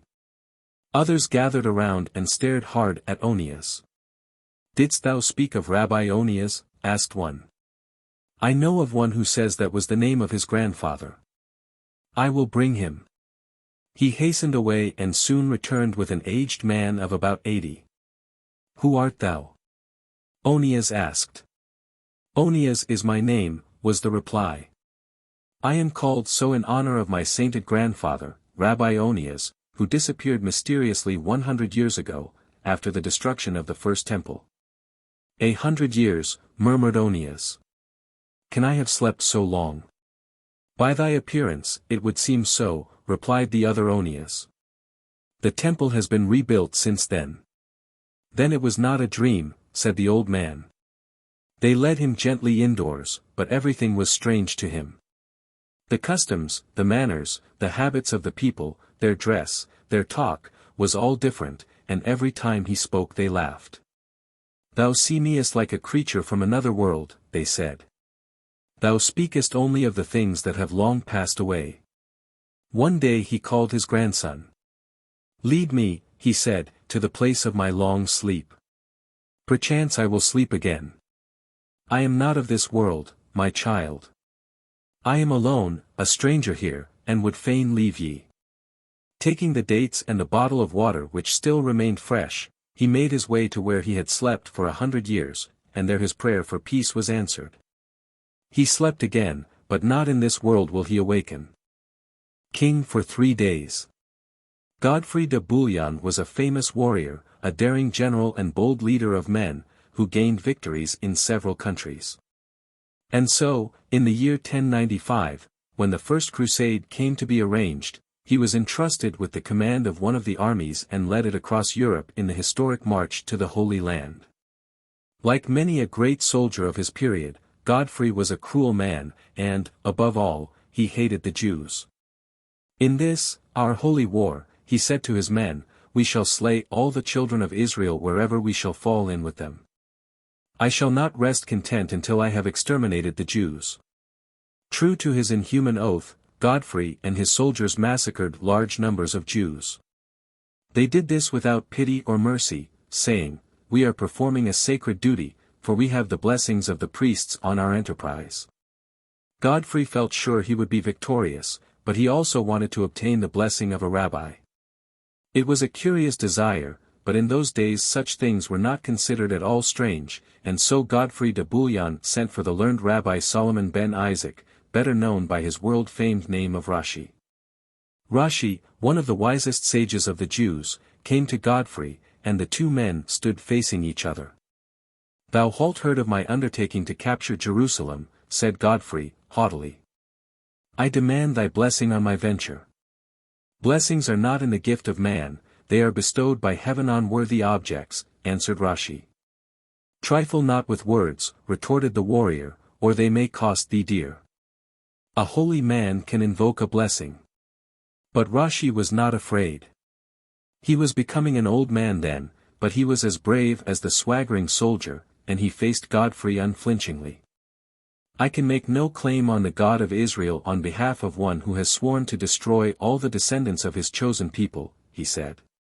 "So, ho!" exclaimed Godfrey, "you defy me." But he stopped his angry words abruptly. He had no wish to quarrel with any holy man, for that might make him nervous. And nervousness, then, was misunderstood as superstition. Besides, the rabbi might curse him. "If you will not bless," he said, "perhaps you will deign to raise the veil of the future for me. You wise men of the Jews are seers and can foretell events, so they say. 100,000 chariots filled with soldiers brave, determined and strong, are at my command. Tell me, shall I succeed, or fail?" "Thou wilt do both." Rashi replied. "What mean you?" demanded Godfrey, angrily. "This. Jerusalem will fall to thee. So it is ordained, and thou wilt become its king." "Ha, ha! So you deem it wisest to pronounce a blessing after all," interrupted Godfrey. "I am content. I have not spoken all," said the rabbi, gravely. 3 days wilt thou rule and no more. Godfrey turned pale. Shall I return? He asked, slowly. Not with thy multitude of chariots. Thy vast army will have dwindled to 3 horses and 3 men when thou reachest this city. Enough, cried Godfrey. If you think to affright me with these ominous words, you fail in your intent. And hearken, Rabbi of the Jews, your words shall be remembered. Should they prove incorrect in the minutest detail, if I am king of Jerusalem for 4 days, or return with 4 horsemen, you shall pay the penalty of a false prophet and shall be consigned to the flames. Do you understand? You shall be put to death. I understand well, returned Rashi, quite unmoved. It is a sentence which you and your kind love to pronounce with or without the sanction of those whom you call your holy men. It is not I who fear, Godfrey de Bouillon. I seek not to peer into the future to assure my own safety. With these words they parted, the rabbi returning to his prayers and to his studies which have enriched the learning of the Jews. While Godfrey proceeded to lay a trail of innocent Jewish blood along the banks of the Rhine in his march to Palestine. History has set on record the events of the crusade. Godfrey, after many battles, laid siege to the holy city, captured it, and drove the Jews into one of the synagogues and burned them alive. 8 days afterward, his soldiers raised him on their shields and proclaimed him king. Godfrey was delighted, but 2 days later he thought the matter over carefully and decided that he could not live in Jerusalem always. So next day he called together his captains and said, You have done me great honor. But I must return to Europe, and it would be more befitting that I should be styled Duke of Jerusalem and guardian of the holy city than its sovereign. That night, however, he suddenly remembered the prediction of Rashi. For 3 days I have been king of Jerusalem, he muttered. The rabbi of the Jews spoke truth. He could not help wondering whether the rest of the prophecy would be fulfilled, and he became moody. He was joyful when he gained a victory, but there came also disasters, and he was plunged into despondency. The reverses affected the buoyancy of his troops, disease decimated their ranks, and desertions further depleted their numbers. Slowly but surely his mighty army dwindled away to a mere handful of dissatisfied men and decrepit horses. It was a ragged and wretched procession that he led back across Europe, and daily his retinue grew smaller. Men and horses dropped from sheer fatigue helpless by the wayside, and were left there to die, with the hungry vultures perched on trees, patiently waiting for the last flicker of life to depart before they set to work to pick the bones of all flesh. Godfrey de Bouillon had gained his victory, but at what cost? Thousands of men, women and children had been murdered, thousands of his soldiers had fallen in battle. And now hundreds of others had dropped out of the ranks to end their last hours on the ghastly road that led from Jerusalem back to Western Europe. Do you wonder that Godfrey was unhappy, and that he thought every moment of the words of Rashi? At length he reached the city of worms where Rashi dwelt. With him were 4 men, mounted on horses.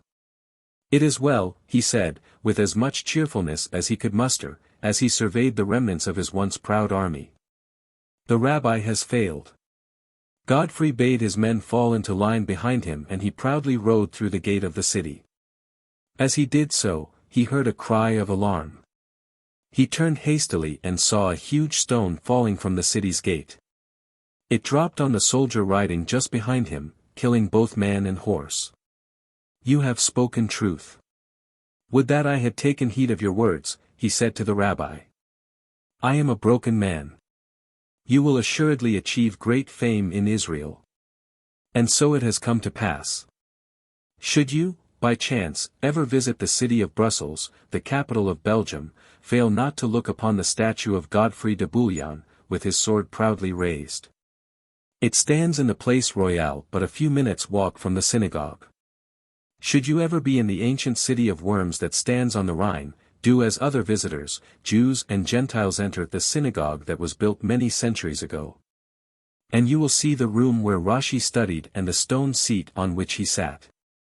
And not far from the synagogue you will see the ancient gate of the city, named in honor of Rabbi Solomon ben Isaac, the Rashi Gate. Perhaps it is the very one under which Godfrey de Bouillon passed into the city with his 3 mounted companions, as the legend tells. The Palace in the Clouds. Ikar, the Jewish vizier of the king of Assyria, was the wisest man in the land, but he was not happy. He was the greatest favorite of the king, who heaped honors upon him, and the idol of the people, who bowed before him in the streets and cast themselves on the ground at his feet to kiss the hem of his garment. Always he had a kindly word and a smile for those who sought his advice and guidance, but his eyes were ever sad, and tears would trickle down his cheeks as he watched the little children at play in the streets. His fame as a man of wisdom was known far beyond the borders of Assyria, and rulers feared to give offense to the king, who had Ikar as the chief of his counselors to assist in the affairs of state. But Ikar would oft sit alone in his beautiful palace and sigh heavily. No sound of children's laughter was ever heard in the palace of Ikar, and that was the cause of his sorrow. Ikar was a pious man and deeply learned in the holy law. And he had prayed long and devoutly, and had listened unto the advice of magicians that he might be blessed with but one son, or even a daughter, to carry down his name and renown. But the years passed and no child was born to him. Every year, on the advice of the king, he married another wife, and now he had in his harem 30 wives, all childless. He determined to take unto himself no more wives, and one night he dreamed a dream in which a spirit appeared to him and said, "Ikar, thou wilt die full of years and honor, but childless. Therefore, take Nadin, the son of thy widowed sister, and let him be a son to thee." Nadin was a handsome youth of 15, and Ikar related his dream to the boy's mother, who permitted him to take Nadin to his palace and there bring him up as his own son. The sadness faded from the vizier's eyes as he watched the lad at his games and his lessons, and Ikar himself imparted wisdom to Nadin. But, first to his surprise, and then to his grief, Nadin was not thankful for the riches and love lavished upon him. He neglected his lessons and grew proud, haughty and arrogant. He treated the servants of the household harshly and did not obey the wise maxims of Ikar. The vizier, however, was hopeful that he would reform and gain wisdom with years, and he took him to the palace of the king and appointed him an officer of the royal guard. For Ikar's sake, the king made Nadin one of his favorites, and all in the land looked upon the young man as the successor of Ikar and the future vizier. This only served to make Nadin still more arrogant, and a wicked idea entered his head to gain further favor with the king and supplant Ikar at once. "O king, live forever," he said one day, when Ikar was absent in a distant part of the land. "It grieves me to have to utter words of warning against Ikar, the wise, the father who has adopted me. But he conspires to destroy thee."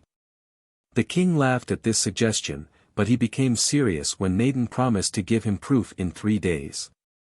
Nadin then set to work and wrote 2 letters. One was addressed to Pharaoh, king of Egypt, and read as follows.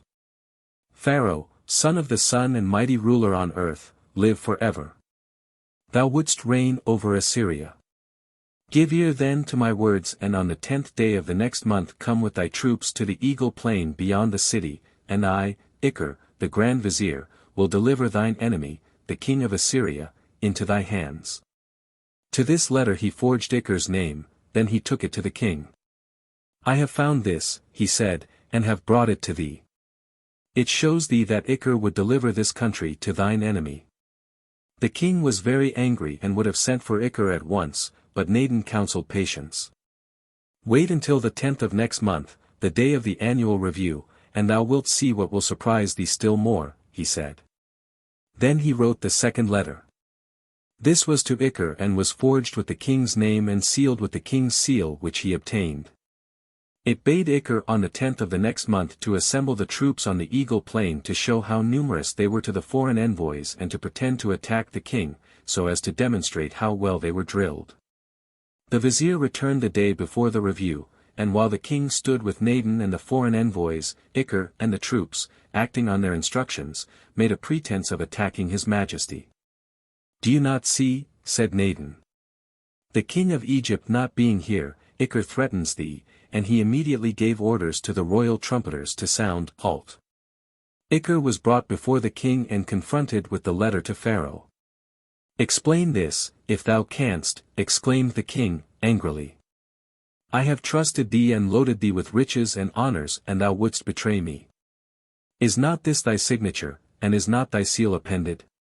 Iker was too much astounded to reply, and Naden whispered to the king that this proved his guilt. Lead him to the execution, cried the king, and let his head be severed from his body and cast 100 ells away. Falling on his knees, Iker pleaded that at least he should be granted the privilege of being executed within his own house so that he might be buried there. This request was granted, and Nabu Samak, the executioner, led Iker a prisoner to his palace. Nabu Samak was a great friend to Iker, and it grieved him to have to carry out the king's order. Iker, he said, I am certain that thou art innocent, and I would save thee. Hearken unto me. In the prison is a wretched highwayman who has committed murder and who deserves death. His beard and hair are like thine, and at a little distance he can easily be mistaken for thee. Him will I behead and his head will I show to the crowd, whilst thou canst hide and live in secret. Iker thanked his friend and the plan was carried out. The robber's head was exhibited to the crowd from the roof of the house and the people wept because they thought it was the head of the good Iker.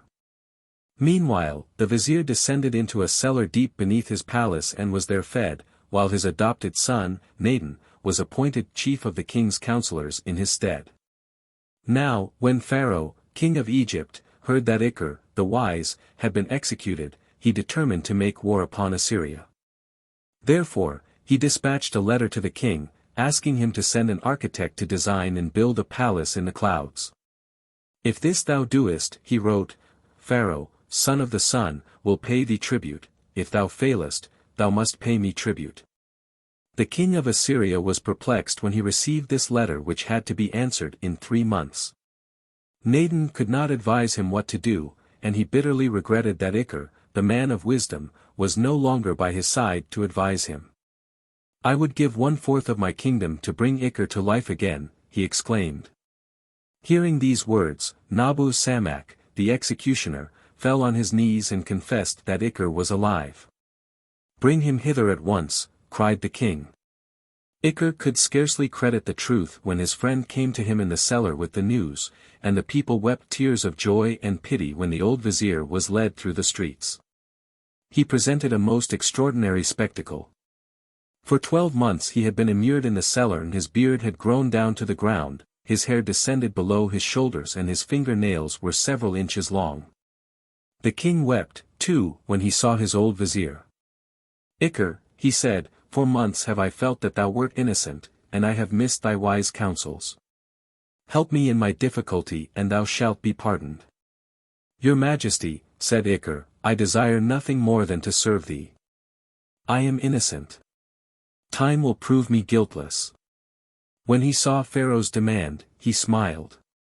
'Tis easy, he said. I will go to Egypt and outwit Pharaoh. He gave orders that 4 of the tame eagles in the gardens of the palace should be brought to him with cords 500 ells long attached to their claws. Then he selected 4 youths, lithe of figure, and trained them to sit on the backs of the eagles and soar aloft. This done, he set out for Egypt with a big caravan and a long retinue of slaves. What is thy name? Asked Pharaoh, when he presented himself. My name is Akbam, and I am but the lowest of my king's advisers. Does thy master then think my demand so simple? Asked Pharaoh. Iker bowed to indicate that this was so, and Pharaoh was much annoyed and puzzled. Perform thy task and at once, he commanded. At a sign from Iker, the 4 youths mounted the eagles which flew aloft to the extremity of their cords. The birds remained in the air 200 ells apart, as they had been trained, and the lads held cords in the form of a square. That is the plan of the palace in the clouds, said Iker, pointing aloft. Bid your men carry up bricks and mortar. The task is so simple that the boys will build. Pharaoh frowned. He had not expected to be thus outwitted, but he would not immediately acknowledge this. In this land, he said, sarcastically, we use no mortar. We sew the stones together. Canst thou do this? Easily, replied Iker, if your wise men can make me a thread of sand. "And canst thou weave a thread of sand?" asked Pharaoh.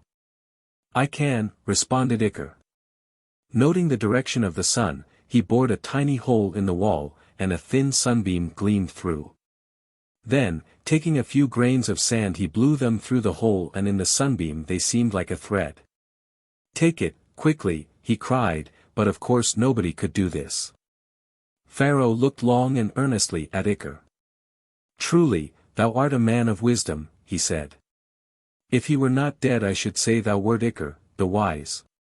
"I am Iker," answered the vizier, and he told the story of his escape. "I will prove thy innocence," exclaimed Pharaoh. "I will write a letter to your royal master." Not only did he do so, but he gave Iker many valuable presents, and the vizier returned to Assyria, resumed his place by the king's side, and became a greater favorite than before. Nadin was banished and was never heard of again. The Pope's game of chess.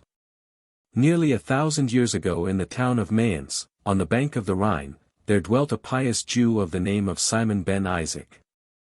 Of a most charitable disposition, learned and ever ready to assist the poor with money and wise counsel, he was reverenced by all, and it was believed he was a direct descendant of King David.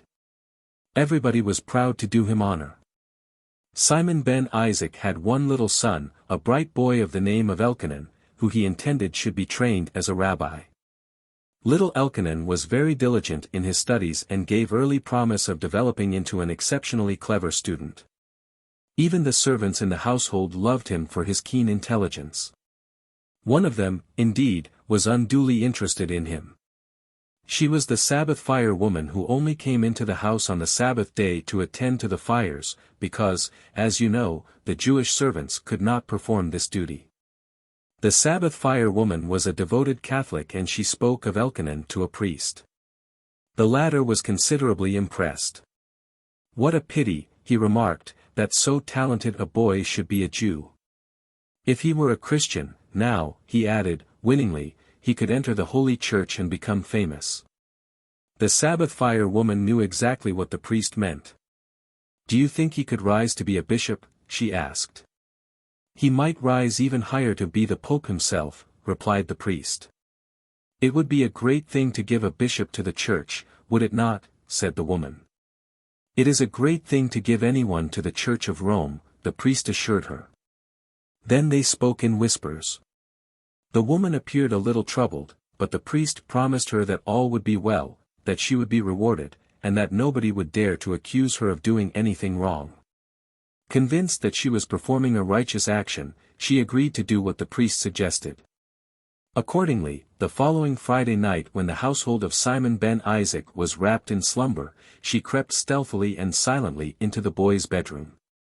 Taking him gently in her arms, she stole silently out of the house and carried him to the priest who was waiting.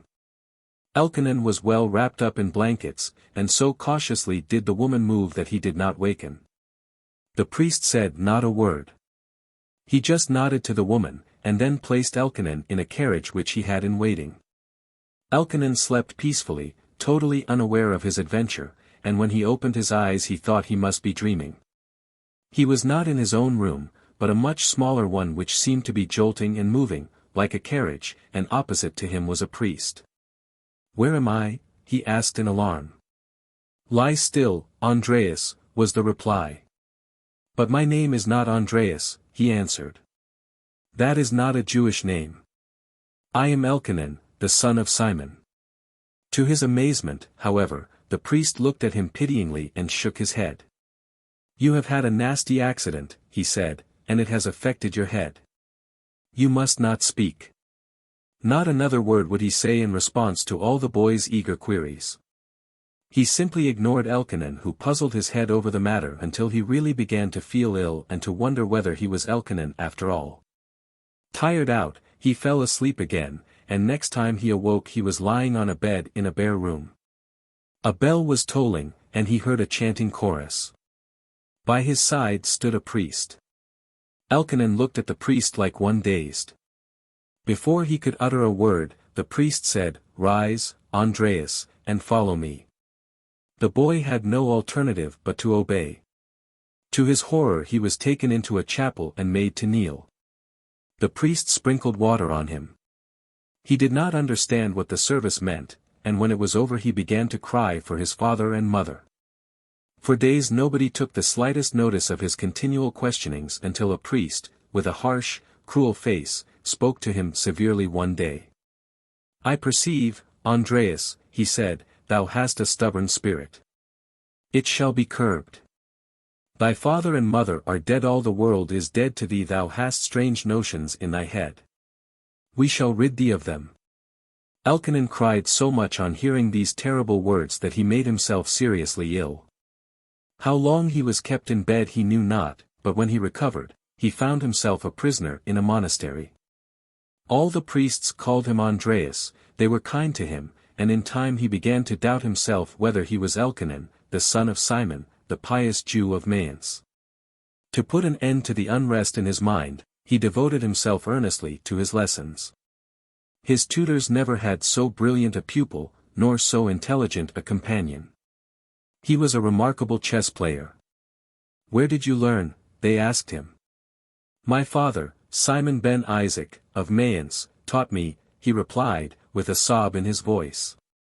"It is well," they replied, having received their instructions what to say in answer to such remarks, "thou art blessed from heaven, Andreas. Not only dost thou absorb learning in the hours of daylight, but angels and dead sages visit thee in they sleep and impart knowledge unto thee." He could obtain no more satisfactory words from his tutors, and in time he made no mention whatever of the past, and his tutors and companions refrained from touching upon the subject either.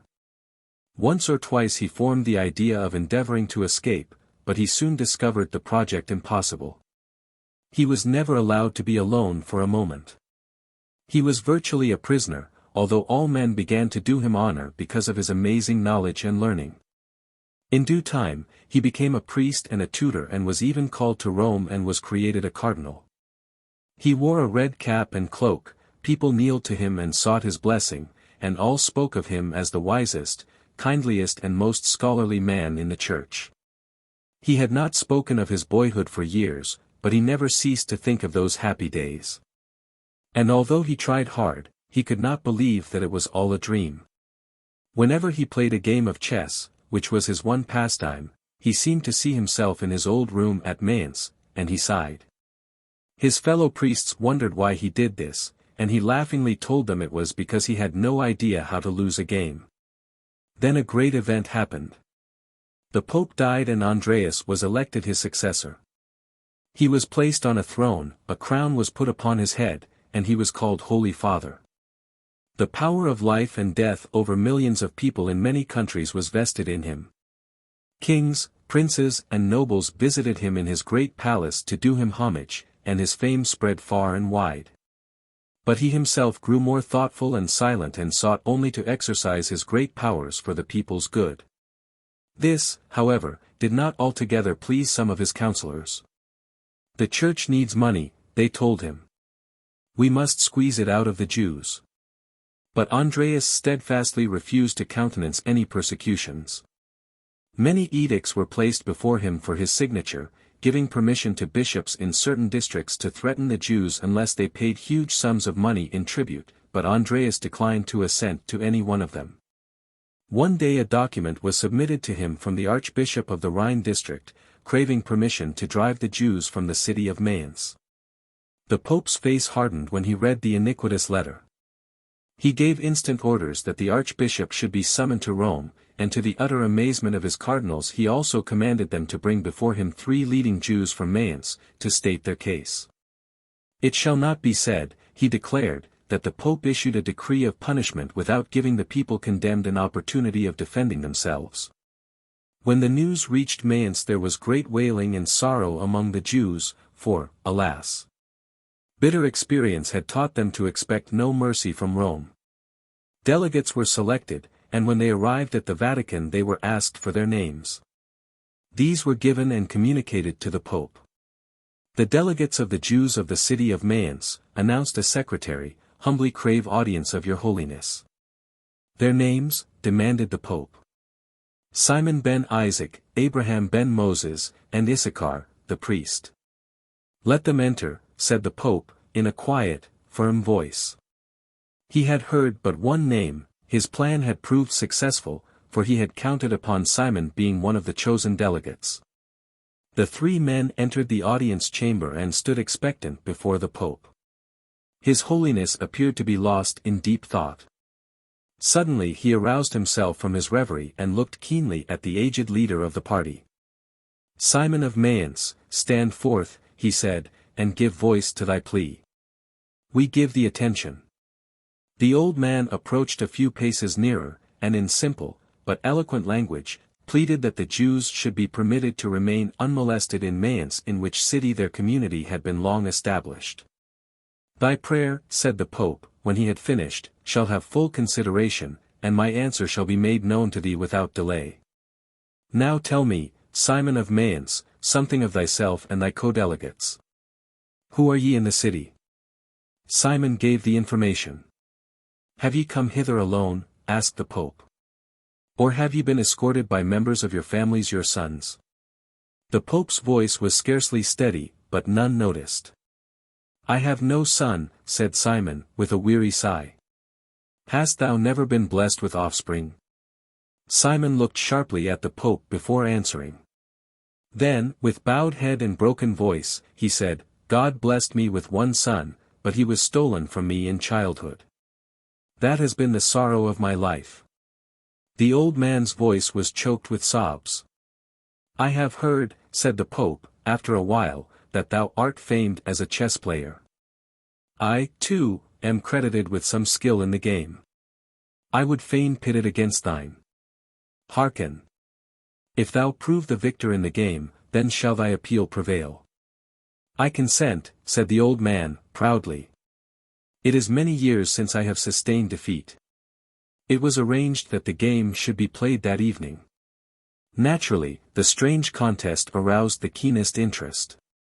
The game was followed closely by the papal secretaries and the Jewish delegates. It was a wonderful trial of subtle play.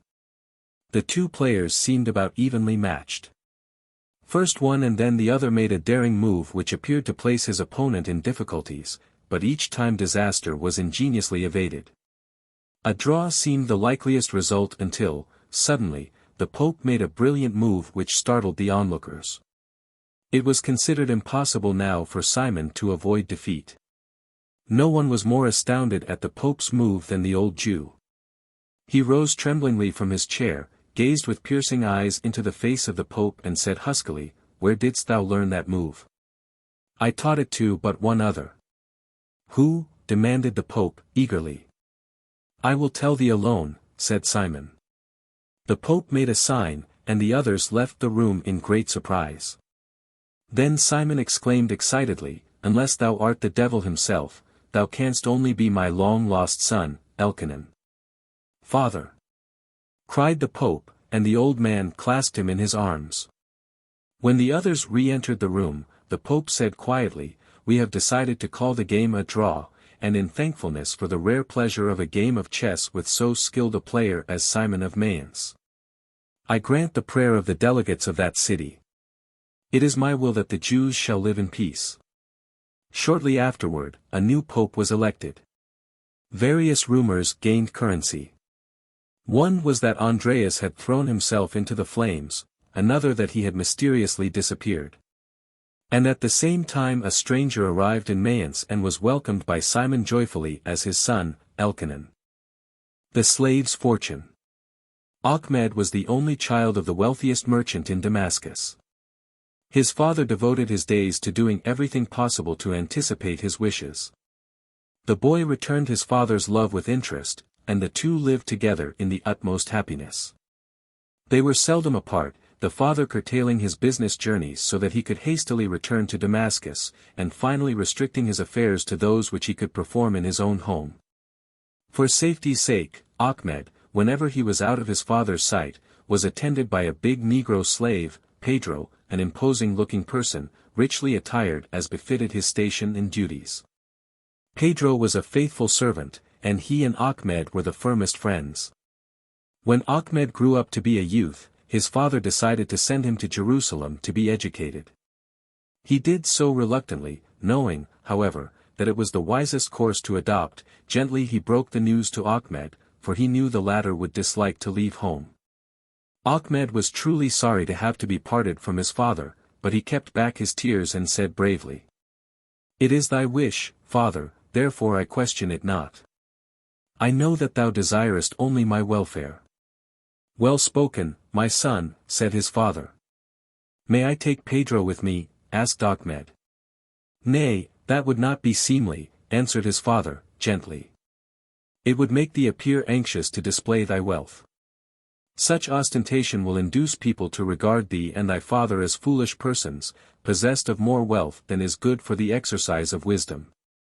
Also, my son, thy future teaching must be not confined to the learning that wise men can impart unto thee. Thou art going to the great city to learn the ways of the world, to train thyself in self-reliance, and to prepare thyself for all the duties of manhood." The youth was somewhat disappointed to hear this.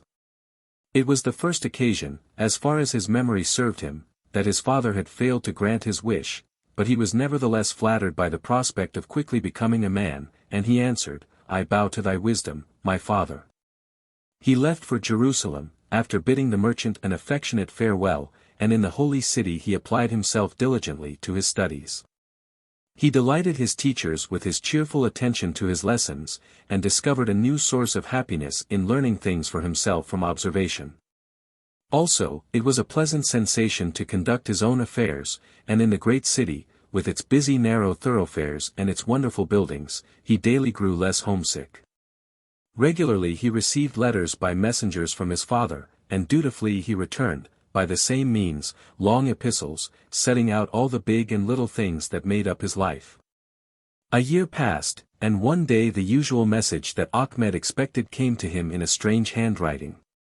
He opened it hastily, with a foreboding of evil and alarm. The writer of the letter was one of the merchant's closest friends.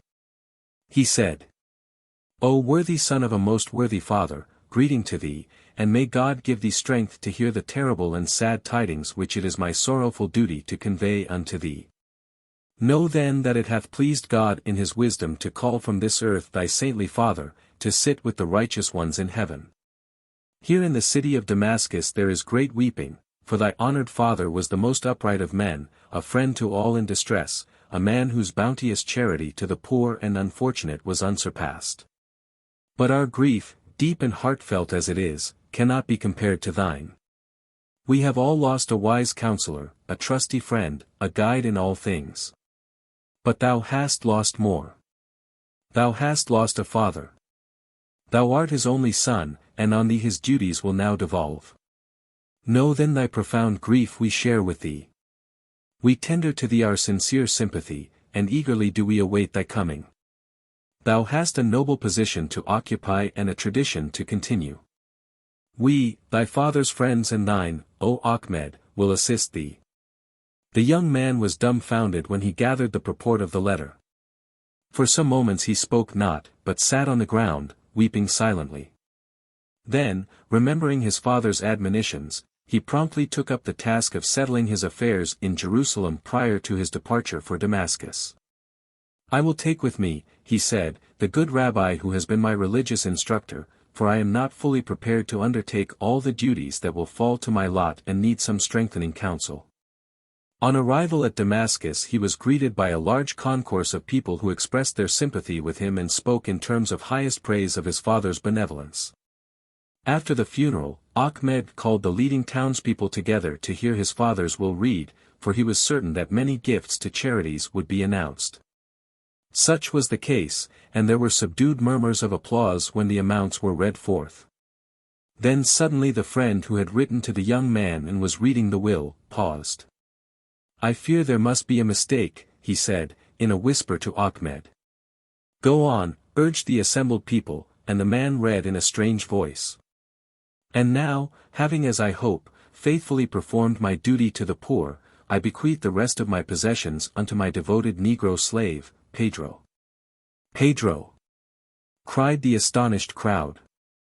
They looked at the massive figure of the black attendant, but he stood motionless and impassive, betraying no sign whatsoever of joy or surprise. Ahmed could not conceal his bewilderment. Is not left unto me? He managed to ask. Yes, returned his friend, and amid a sudden silence, he continued to read, this bequest is subject to the following proviso, that one thing be given to my son before the division of my property. The same to be selected by him within 24 hours of the reading of this will unto him. The crowd melted away with mutterings of sympathy mingled with astonishment, but out of earshot of Ahmed, all said the merchant must have been mad to draw up so absurd a testament. Ahmed himself could hardly realize the great blow that had befallen him. He consulted with his father's friend and the rabbi, but, although they reread the document many times, they could find no fault or flaw in it. Legally, this is correct and in perfect order and cannot be altered, said the friend. My father must have made a foolish mistake and must have misplaced the two words son and slave, said Ahmed, bitterly.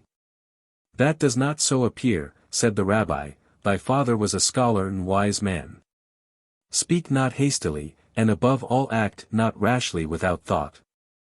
I would counsel thee to sleep over this matter, and in the morning we shall solve this puzzle. Ahmed, who was exhausted with grief and rage and surprise, soon fell into a deep sleep, and when he awoke the rabbi was reciting his morning prayers. It is a beautiful day, he said, when he had finished.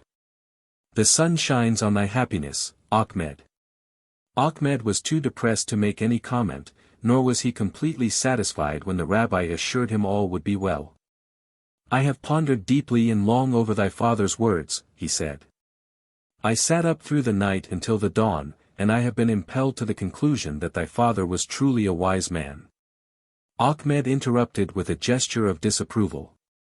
The rabbi took no notice but proceeded quietly, thy father must have feared that in thy absence after his death and pending thy possible delay in returning hither, slaves and others might rob thee of thy inheritance.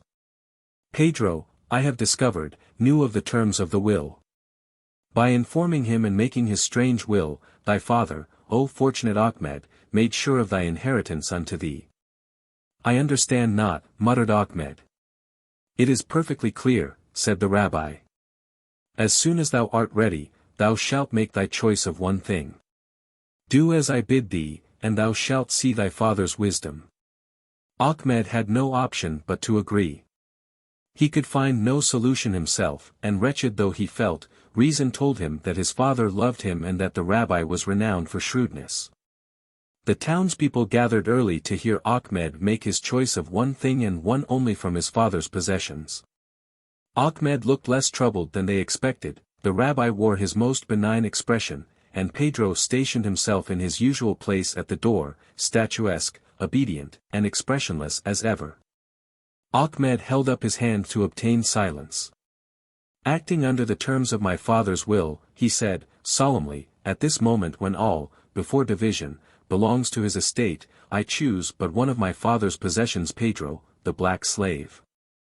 Then everybody saw the wisdom of the strange will, for with Pedro, Ahmed became possessed of his father's vast wealth.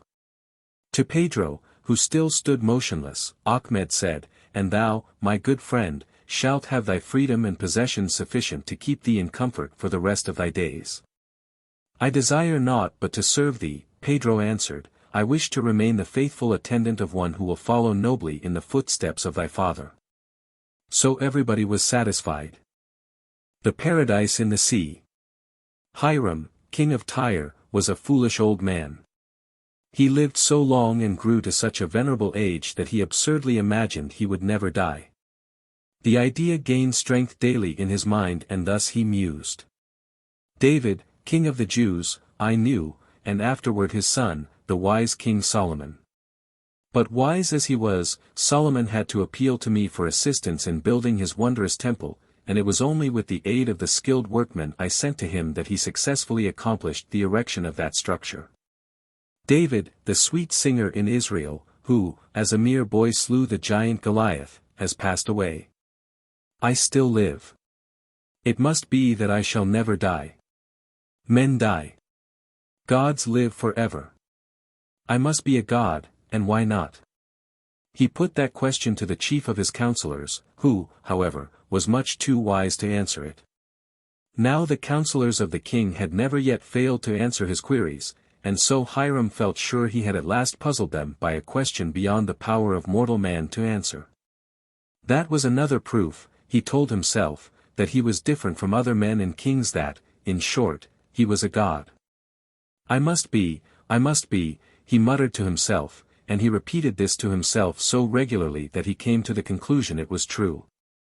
It is not I, but the voice of the Spirit of God that is in me that speaks, he said to himself, and he thought this remark so clever that he regarded it as still further proof. It is so easy to delude oneself. Then he decided to make the great secret known to the people, and the doddering old man thought if he would do this in an unusual way, his subjects would have no doubts. He did not make a proclamation commanding everybody to believe in him as a god. He whispered the secret first to his chief counselor and instructed him to tell it to one person daily and to order all who were informed to do likewise.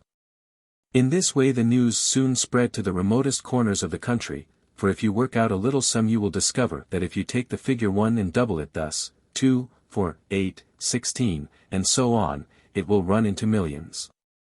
In spite of this, nothing happened.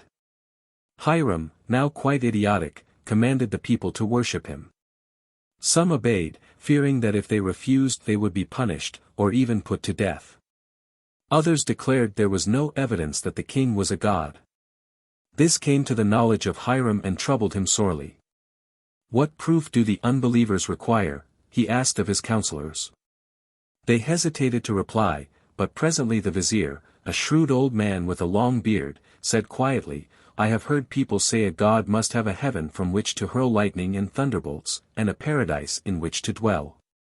I shall have a heaven and a paradise, said Hiram, after a few moments' silence, adding to himself, if Solomon could build a marvelous temple by the help of my workmen, surely I can devise a paradise.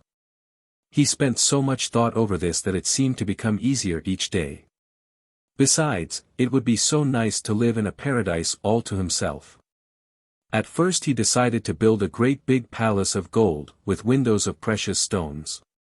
There would be a high tower on which the throne would be placed so far above the people that they must be impressed with the fact that he was God. Then it occurred to him this would not do. A palace, however vast and beautiful, would only be a building, not a paradise. Day and night he pondered and worried until his head ached badly. Then one day, while watching a ship on the sea, an extraordinary idea came into his head. I will build a palace which will seem to hang above the water on nothing, he said to himself, chuckling. None but a god could conceive such a brilliant idea. Hiram set about his ingenious plan at once. He sent trusted envoys far and wide for skilled divers. Only those who did not know the language of the country were selected. Hiram himself gave them their orders and they worked only at night, so that none should see or know of their work.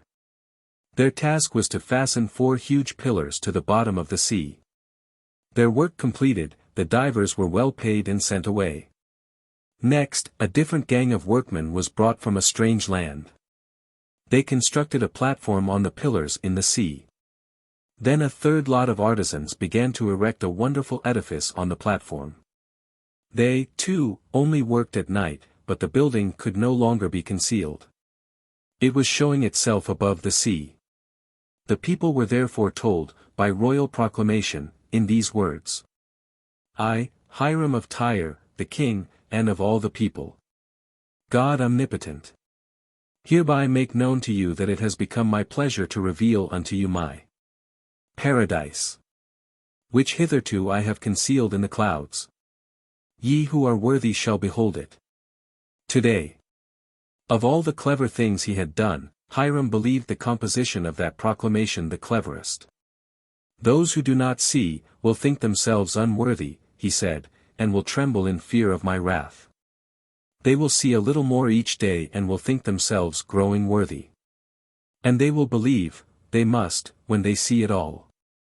Besides, they will look upward, toward the clouds, to see the paradise descending. They will never think of looking below to see it rising. And so it happened. The people could not help but be impressed when they saw the amazing structure. It grew daily, apparently of its own accord, for no workmen were seen, and most wonderful of all, it seemed to rest on nothing in the air. This was because the first story was of clearest glass, so clear, indeed, that the people saw through it and thought they saw nothing. On this the other stories were erected, and, of course, they appeared to be suspended in space. There were 7 stories to represent 7 heavens. The second, the one above the glass, was constructed of iron, the third was of lead, the fourth of shining brass, the fifth of burnished copper, the sixth of glistening silver, and the last story of all, of pure gold. The whole building was lavishly studded with precious stones, gems and jewels of many hues. By day, when the sun shone and was reflected from the thousands of jewels and the polished metals, the appearance was dazzling. The people could not help but regard as a heaven that which they could scarcely look upon without being blinded. In the setting sun the uppermost story, with its huge golden dome, glowed like an expanse of fire. And by night, the myriad gems twinkled like additional stars. Yet some people would not believe this was a paradise, and so Hiram had to set his wits to work again. Thunder and lightning I must produce, he said, and this part of his ambition he found not at all difficult. In the second story he kept huge boulders and round heavy stones. When these were rolled about the people thought the noise was thunder. By means of many revolving windows and reflectors, Hiram could flash a light on the town and delude simple people, who were easily impressed and frightened, into the belief that they saw lightning. When I am seated here above the forces of the storm, said Hiram, the people must surely accept me as God and extol me above all mortal kings. He was foolishly happy on his throne in the clouds, but his counselors shook their heads. They knew that such folly would meet with its due punishment. They warned Hiram against remaining in his paradise during a storm, but he replied, in a rage, I, the God of the storm, am not afraid. But when the real thunder rolled and the lightning flashed all around his paradise, Hiram lost his boastful courage. He saw visions. Trembling in every limb, he crouched on his throne and imagined he saw angels and demons and fairies dancing round him and jeering at his pretensions and his wonderful structure. The storm grew fiercer, the lightning more vivid, the thunder crashes louder, and Hiram screamed when there was a tremendous noise of crashing glass. The first story could not withstand the terrible buffeting of the waves. It cracked and crumbled. There was no support left for the 6 heavens above. They could no longer hang in space. With a mighty crash, that struck terror into the hearts of the beholders, the whole structure collapsed in 1,000 pieces in the sea. Marvelous to relate, Hiram was not killed or drowned. It seemed a miracle that he should be saved, but such was the case, and some people thought that proved him to be a god more than his unfortunate paradise. But his life was only spared to end in greater misery and sorrow. He was dethroned by Nebuchadnezzar and ended his days a wretched captive. And all the people knew that Hiram, once the great king of Tyre, the friend of King David and King Solomon, was but a mortal and a foolish one. The Rabbi's Bogey-Man. Rabbi Lion, of the ancient city of Prague, sat in his study in the ghetto looking very troubled. Through the window he could see the river Moldau with the narrow streets of the Jewish quarter clustered around the cemetery, which still stands today, and where is to be seen this famous Plan's tomb. Beyond the ghetto rose the towers and spires of the city, but just at that moment it was not the cruelty of the people to the Jews that occupied the rabbi's thoughts. He was unable to find a servant, even one to attend the fire on the Sabbath for him. The truth was that the people were a little afraid of the rabbi. He was a very learned man, wise and studious, and a scientist. And because he did wonderful things people called him a magician. His experiments in chemistry frightened them. Late at nights they saw little spurts of blue and red flame shine from his window, and they said that demons and witches came at his beck and call. So nobody would enter his service. If, as they declare, I am truly a magician, he said to himself, why should I not make for myself a servant, one that will tend the fire for me on the Sabbath? He set to work on his novel idea and in a few weeks had completed his mechanical creature, a woman. She looked like a big, strong, laboring woman, and the rabbi was greatly pleased with his handiwork. Now to endow it with life, he said. Carefully, in the silence of his mysterious study at midnight, he wrote out the unpronounceable sacred name of God on a piece of parchment. Then he rolled it up and placed it in the mouth of the creature. Immediately it sprang up and began to move like a living thing. It rolled its eyes, waved its arms, and nearly walked through the window. In alarm, Rabbi Lion snatched the parchment from its mouth and the creature fell helpless to the floor. "I must be careful," said the rabbi. "It is a wonderful machine with its many springs and screws and levers, and will be most useful to me as soon as I learn to control it properly." All the people marveled when they saw the rabbi's machine woman running errands and doing many duties, controlled only by his thoughts. She could do everything but speak, and Rabbi Lion discovered that he must take the name from her mouth before he went to sleep. Otherwise, she might have done mischief. One cold Sabbath afternoon, the rabbi was preaching in the synagogue and the little children stood outside his house looking at the machine woman seated by the window. When they rolled their eyes she did, and at last they shouted, "Come and play with us." She promptly jumped through the window and stood among the boys and girls. "We are cold," said one. "Canst thou make a fire for us?" The creature was made to obey orders, so she at once collected sticks and lit a fire in the street. Then, with the children, she danced round the blaze in great glee. She piled on all the sticks and old barrels she could find, and soon the fire spread and caught a house. The children ran away in fear while the fire blazed so furiously that the whole town became alarmed. Before the flames could be extinguished, a number of houses had been burned down and much damage done. The creature could not be found, and only when the parchment with the name, which could not burn, was discovered amid the ashes, was it known that she had been destroyed in the conflagration. The council of the city was indignant when it learned of the strange occurrence, and Rabbi Lion was summoned to appear before King Rudolph. "What is this I hear?" asked His Majesty. "Is it not a sin to make a living creature?" "It had no life but that which the sacred name gave it," replied the rabbi. "I understand it not," said the king. "Thou wilt be imprisoned and must make another creature, so that I may see it for myself. If it is as thou sayest, thy life shall be spared. If not, if, in truth, thou profanest God's sacred law and makest a living thing, thou shalt die and all thy people shall be expelled from this city." Rabbi Lion at once set to work, and this time made a man, much bigger than the woman that had been burned. "As your Majesty sees," said the rabbi, when his task was completed, "it is but a creature of wood and glue with springs at the joints. Now observe," and he put the sacred name in its mouth. Slowly the creature rose to its feet and saluted the monarch, who was so delighted that he cried, "Give him to me, Rabbi." "That cannot be," said Rabbi Lion, solemnly. "The sacred name must not pass from my possession.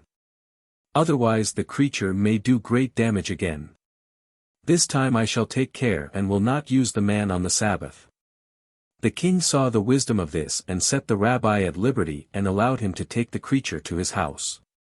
The Jews looked on in wonderment when they saw the creature walking along the street by the side of Rabbi Lion, but the children ran away in fear, crying, "The Bogey-Man." The rabbi exercised caution with his Bogey-Man this time, and every Friday, just before Sabbath commenced, he took the name from its mouth so as to render it powerless. It became more wonderful every day, and one evening it startled the rabbi from a doze by beginning to speak. "I want to be a soldier," it said, "and fight for the king. I belong to the king. You made me for him." "Silence," cried Rabbi Lion, and it had to obey. "I like not this," said the rabbi to himself. "This monster must not become my master, or it may destroy me and perhaps all the Jews." He could not help but wonder whether the king was right and that it must be a sin to create a man. The creature not only spoke, but grew surly and disobedient, and yet the rabbi hesitated to break it up, for it was most useful to him. It did all his cooking, washing and cleaning, and 3 servants could not have performed the work so neatly and quickly. One Friday afternoon when the rabbi was preparing to go to the synagogue, he heard a loud noise in the street. "Come quickly," the people shouted at his door. "Your Bogey-Man is trying to get into the synagogue." Rabbi Lion rushed out in a state of alarm. The monster had slipped from the house and was battering down the door of the synagogue. "What art thou doing?" demanded the rabbi, sternly. "Trying to get into the synagogue to destroy the scrolls of the holy law," answered the monster. "Then wilt thou have no power over me, and I shall make a great army of Bogey-Men who shall fight for the king and kill all the Jews." "I will kill thee first," exclaimed Rabbi Lion, and springing forward he snatched the parchment with the name so quickly from the creature's mouth that it collapsed at his feet, a mass of broken springs and pieces of wood and glue. For many years afterward these pieces were shown to visitors in the attic of the synagogue, and the story was told of the rabbi's bogeyman. The Fairy Frog. Once upon a time there lived a man of learning and wealth who had an only son, named Hanina. To this son, who was grown up and married, he sent a messenger asking that he should immediately come to his father. Hanina obeyed, and found both his father and mother lying ill. "No, my son," said the old man, "we are about to die. Grieve not, for it has been so ordained. We have been companions through life, and we are to be privileged to leave this world together. You will mourn for us the customary 7 days. They will end on the eve of the festival of the Passover. On that day go forth into the marketplace and purchase the first thing offered to thee, no matter what it is, or what the cost that may be demanded. It will in due course bring thee good fortune. Hearken unto my words, my son, and all will be well." Hanina promised obedience to this strange injunction of his father, and events fell out in accordance with the old man's prediction. The aged couple died on the same day, were buried together, and after the week of mourning, on the day preceding the Passover festival, Hanina made his way to the marketplace wondering what adventure was in store for him. He had scarcely entered the marketplace, where all manner of wares were displayed, when an old man approached him, carrying a silver casket of curious design. "Purchase this, my son," he said, "and it will bring thee good fortune." "What does it contain?" asked Hanina. "That I may not inform thee," was the reply. "Indeed I cannot, for I know not. Only the purchaser can open it at the feast which begins the Passover." Naturally, Hanina was impressed by these words. Matters were shaping just as his father foretold. "What is the price?" he asked. 1,000 gold pieces. That was an enormous sum, nearly the whole that he possessed, but Hanina, remembering his vow, paid the money and took the casket home. It was placed upon the table that night when the Passover festival began. On being opened it was found to contain a smaller casket. This was opened and out sprang a frog. Hanina's wife was sorely disappointed, but she gave food to the frog which devoured everything greedily. So much did the creature eat that when the Passover had ended, in 8 days it had grown to an enormous size. Hanina built a cabinet for his strange possession, but it continued to grow and soon required a special shed. Hanina was seriously puzzled, for the frog ate so ravenously that he and his wife had little food for themselves. But they made no complaint, although their hardships increased daily. They were compelled to dispose of almost everything they possessed to keep the frog supplied with food, and at last they were left in a state of abject poverty. Then only did the courage of Hanina's wife give way and she began to cry. To her astonishment, the frog, which was now bigger than a man, spoke to her. "Listen to me, wife of the faithful Hanina," it said. "Ye have treated me well. Therefore, ask of me what ye will, and I shall carry out your wishes." "Give us food," sobbed the woman. "It is there," said the frog, and at that very moment there was a knock at the door and a huge basket of food was delivered. Hanina had not yet spoken, and the frog asked him to name his desire. "A frog that speaks and performs wonders must be wise and learned," said Hanina. "I wish that thou shouldst teach me the lore of men." The frog agreed, and his method of teaching was exceedingly strange.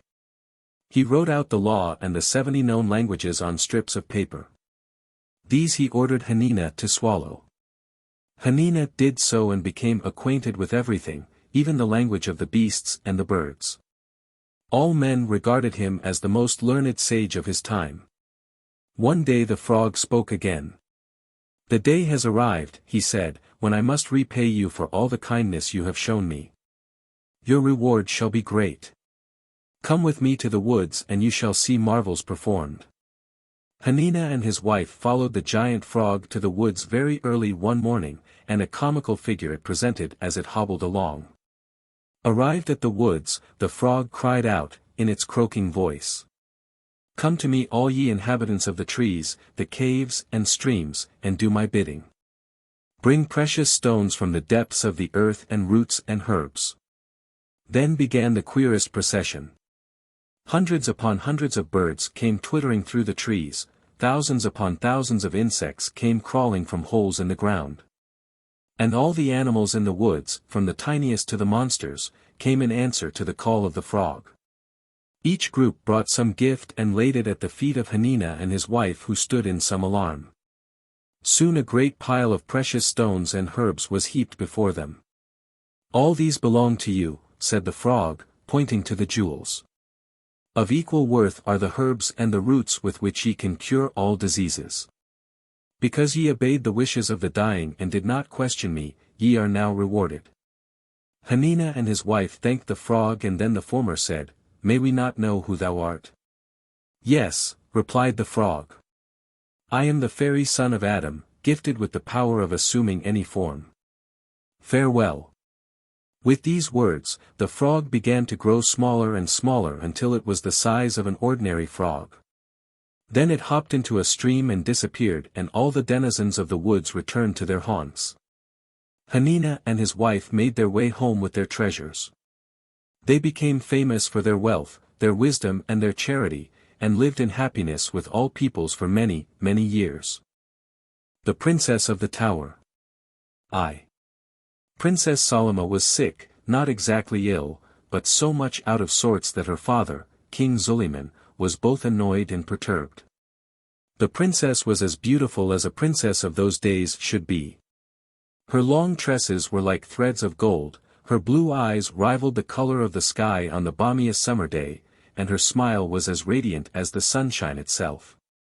She was learned and clever, too, and her goodness of heart gained for her as great a renown as her peerless beauty. Despite all this, Princess Salama was not happy. Indeed, she was wretched to despondency, and her melancholy weighed heavily upon her father. What ails you, my precious daughter? He asked her 100 times, but she made no answer. She just sat and silently moped. She did not waste away, which puzzled the physicians, she did not grow pale, which surprised her attendants, and she did not weep, which astonished herself. But she felt as if her heart had grown heavy, as if there was no use in anything. The king squared his shoulders to show his determination and summoned his magicians and wizards and sorcerers and commanded them to perform their arts and solve the mystery of the illness of Princess Salama. A strange crew they were, ranged in a semicircle before the king. There was the renowned astrologer from Egypt, a little man with a humpback, the mixer of mysterious potions from China, a long, lank yellow man, with tiny eyes. The alchemist from Arabia, a scowling man with his face almost concealed by whiskers. There was a Greek and a Persian and a Phoenician, each with some special knowledge and fearfully anxious to display it. They set to work. One studied the stars, another concocted a sweet-smelling fluid, a third retired to the woods and thought deeply, a fourth made abstruse calculations with diagrams and figures, a fifth questioned the princess handmaidens. And a sixth conceived the brilliant notion of talking with the princess herself. He was certainly an original wizard, and he learned more than all the others. Then they met in consultation and talked foreign languages and pretended very seriously to understand one another. One said the stars were in opposition, another said he had gazed into a crystal and had seen a glowworm chasing a hippopotamus, which a third interpreted as meaning the princess would die if the glowworm won the race. Rubbish! Exclaimed the magician who had spoken to the princess, likewise stuff and nonsense and the equivalent thereof in the 70 unknown languages. That was an impertinent comment on their divinations, and so they listened seriously.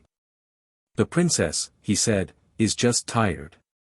That is a disease which will become popular and fashionable as the world grows older and more people amass riches. She is sick of being waited on hand and foot and bowed down to and all that sort of thing. She has never been allowed to romp as a child, to choose her own companions and the rest of it. Therefore, she is bored with all the etceteras. The case is comprehensible and comprehensive, it needs the exercise of imagination stimulated by prescience, conscience, patience. The others yawned and began to collect dictionaries, and fearing that they might be tempted to fling them at him after they had found the meaning of his big words, he ceased. "I agree," said the president of the assembly, the oldest wizard, "only I diagnose the disease in simpler form. The princess is in love."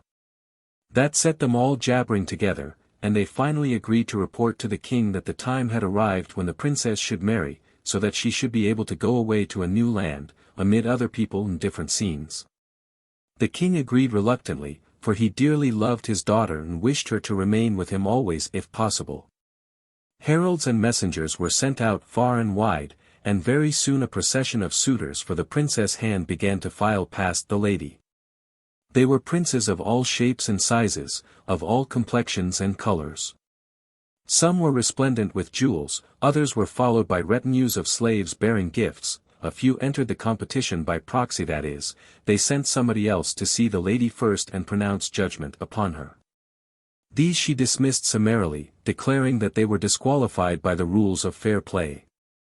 When all the entrants had been inspected by the king, he said to his daughter, "Pick the one you love the best, Salome dear." "None," she answered promptly. Dear me, that is very awkward. We shall have to return the entrance fees, I mean the presents," he said. That prospect did not seem to worry the princess in the least. Nor did her father's appeal not to belittle him in the eyes of his fellow monarchs have the slightest effect on her. "At least," he said, growing impatient, "tell me what you do want." "I will marry any man," she replied, while he wondered gravely what else she could have said, "who is not such a fool as to think himself the only person in the world who is of consequence." The king was not without wisdom, and he knew that this remark is foolish, or sensible, according to the mood in which it is said, and the thoughts behind it. "You do not regard any one of the princes," the king said gently, "as worthy of." "Any woman," interrupted his daughter. "Listen, my father, you have tried to make me happy always, and until recently you have succeeded. I wish to obey you in all things, even in the choice of a husband. Would you really have me marry any one of these fools? Be not angry. Did anyone reveal a gleam of wisdom, or common sense? Were they not all just ridiculous fops? Let me enumerate. There was Prince Hafiz, who talked only of his wars of the men and women and children his soldiers had butchered. The soldiers fought and Prince Hafiz posed before me as a warrior and hero. I will not be queen in a land where people cannot live in peace. Then there was Prince Aziz, who boasted that he spends all his life with his horses and dogs and falcons in the hunting field. He knows the needs of beasts, but not of men. I will not be the bride of a prince who allows his subjects to starve in wretchedness and poverty while he enjoys himself with the slaughter of wild beasts. Prince Guzman had nothing else to impart to me but his taste in jewels and dress. Prince Abdul knew exactly how many bottles of wine he drank daily, but he could not tell me how many schools there were in his city. Prince Hassan had not the slightest notion how the majority of his people lived, whether by trading, or thieving, or working, or begging. King Suleiman listened intently. This was a singular speech for a princess, but reason told him this was profoundest wisdom. "Oh, I am tired," burst out Princess Salome, in tears. "I have no desire for life if to be a ruler over men and women and children means that you must take no interest in their welfare. My father, hearken. I will not be queen in a land where the king thinks the people live only to make him great. I shall be proud and happy to reign where the king understands that it is his duty to make his people happy and his country prosperous and peaceful." The king left his daughter, and, deeply concerned, sought his wizards. "My daughter has been born thousands of years before her time," he declared, petulantly. "The stars have played a trick on me, and have sent me my great ever so much great-granddaughter out of her turn." The magicians did not laugh at this, they thought it a wonderfully sage remark, and after much mysterious whispering among themselves and consultation of old books, and gazing into crystals, they informed the king that the stars foretold that Princess Salome would marry a poor man. They flattered themselves on their cleverness in arriving at this conclusion, which they deduced from the princess' contempt for princes. King Suleiman's patience was exhausted by this time. In a towering rage, he told his daughter what the wizards had said, and when she merely said, "How nice," he swore he would imprison her in his fortress in the sea. His Majesty meant it, too, and at once had the fortress, which stood on a tiny island miles from land, luxuriously furnished and fitted up for his daughter's reception. Thither she was conveyed secretly one night, but to her father's disgust she made no protest. "I shall be free for a while," she said, "of all the absurd flummery of the palace." 2. The people were sad when the princess disappeared.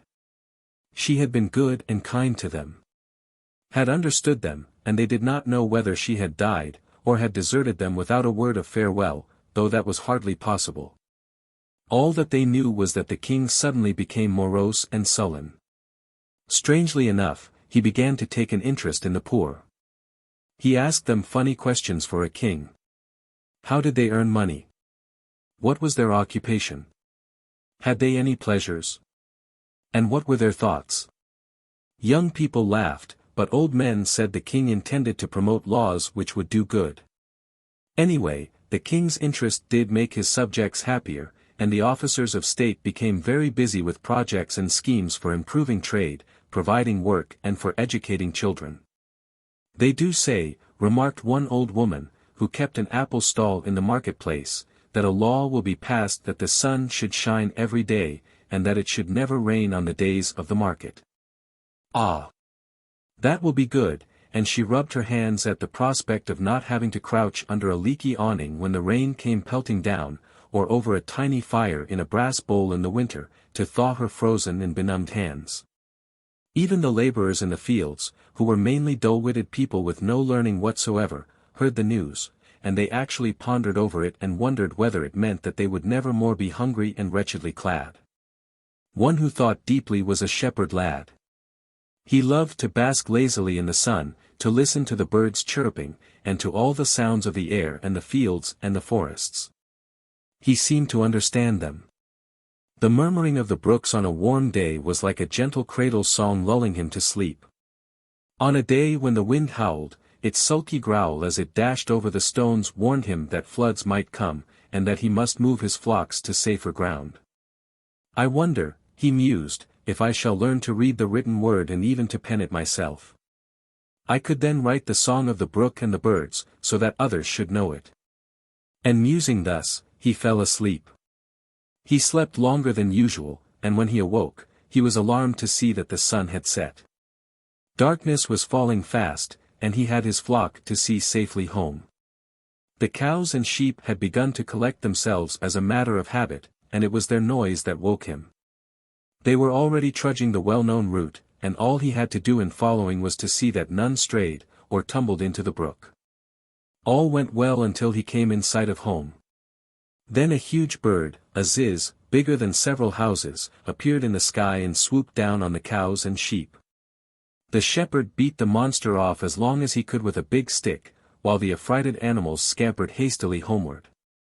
The ziz, however, was evidently determined not to be balked of its prey. It dug its talons deep into the flanks of an ox that had stampeded in the wrong direction and was lagging behind the others. The poor animal bellowed in pain, and the shepherd, rushing to the rescue, seized it by the forelegs as it was being raised from the ground. Curling his leg round the slender trunk of a tree, the young man began a struggle with the ziz.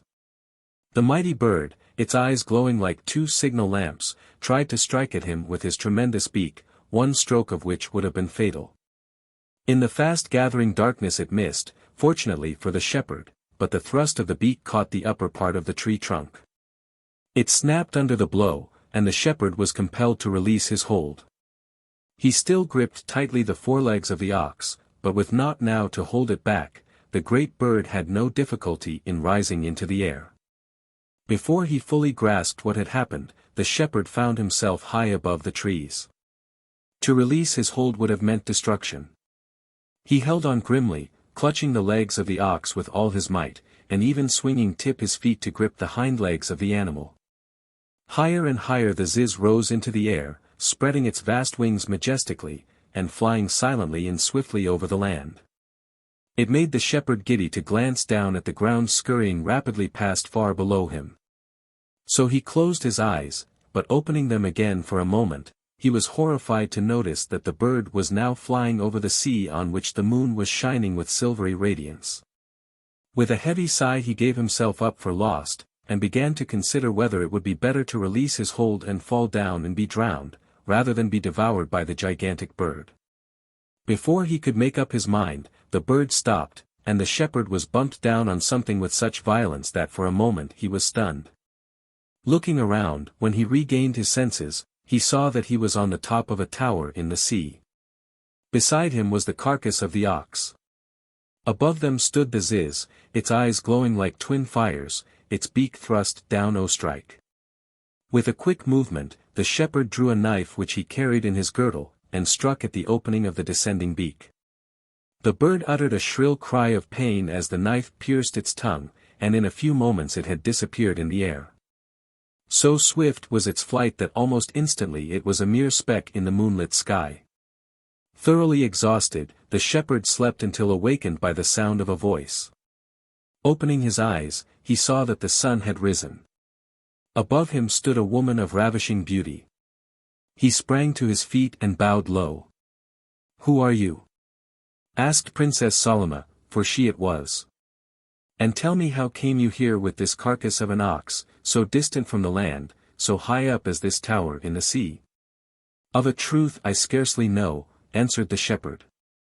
"It may be that I am bewitched, or dreaming, for my adventure passes all belief," and he related it. The princess made no comment, but motioned to him that he should follow her. He did so, and she placed food before him.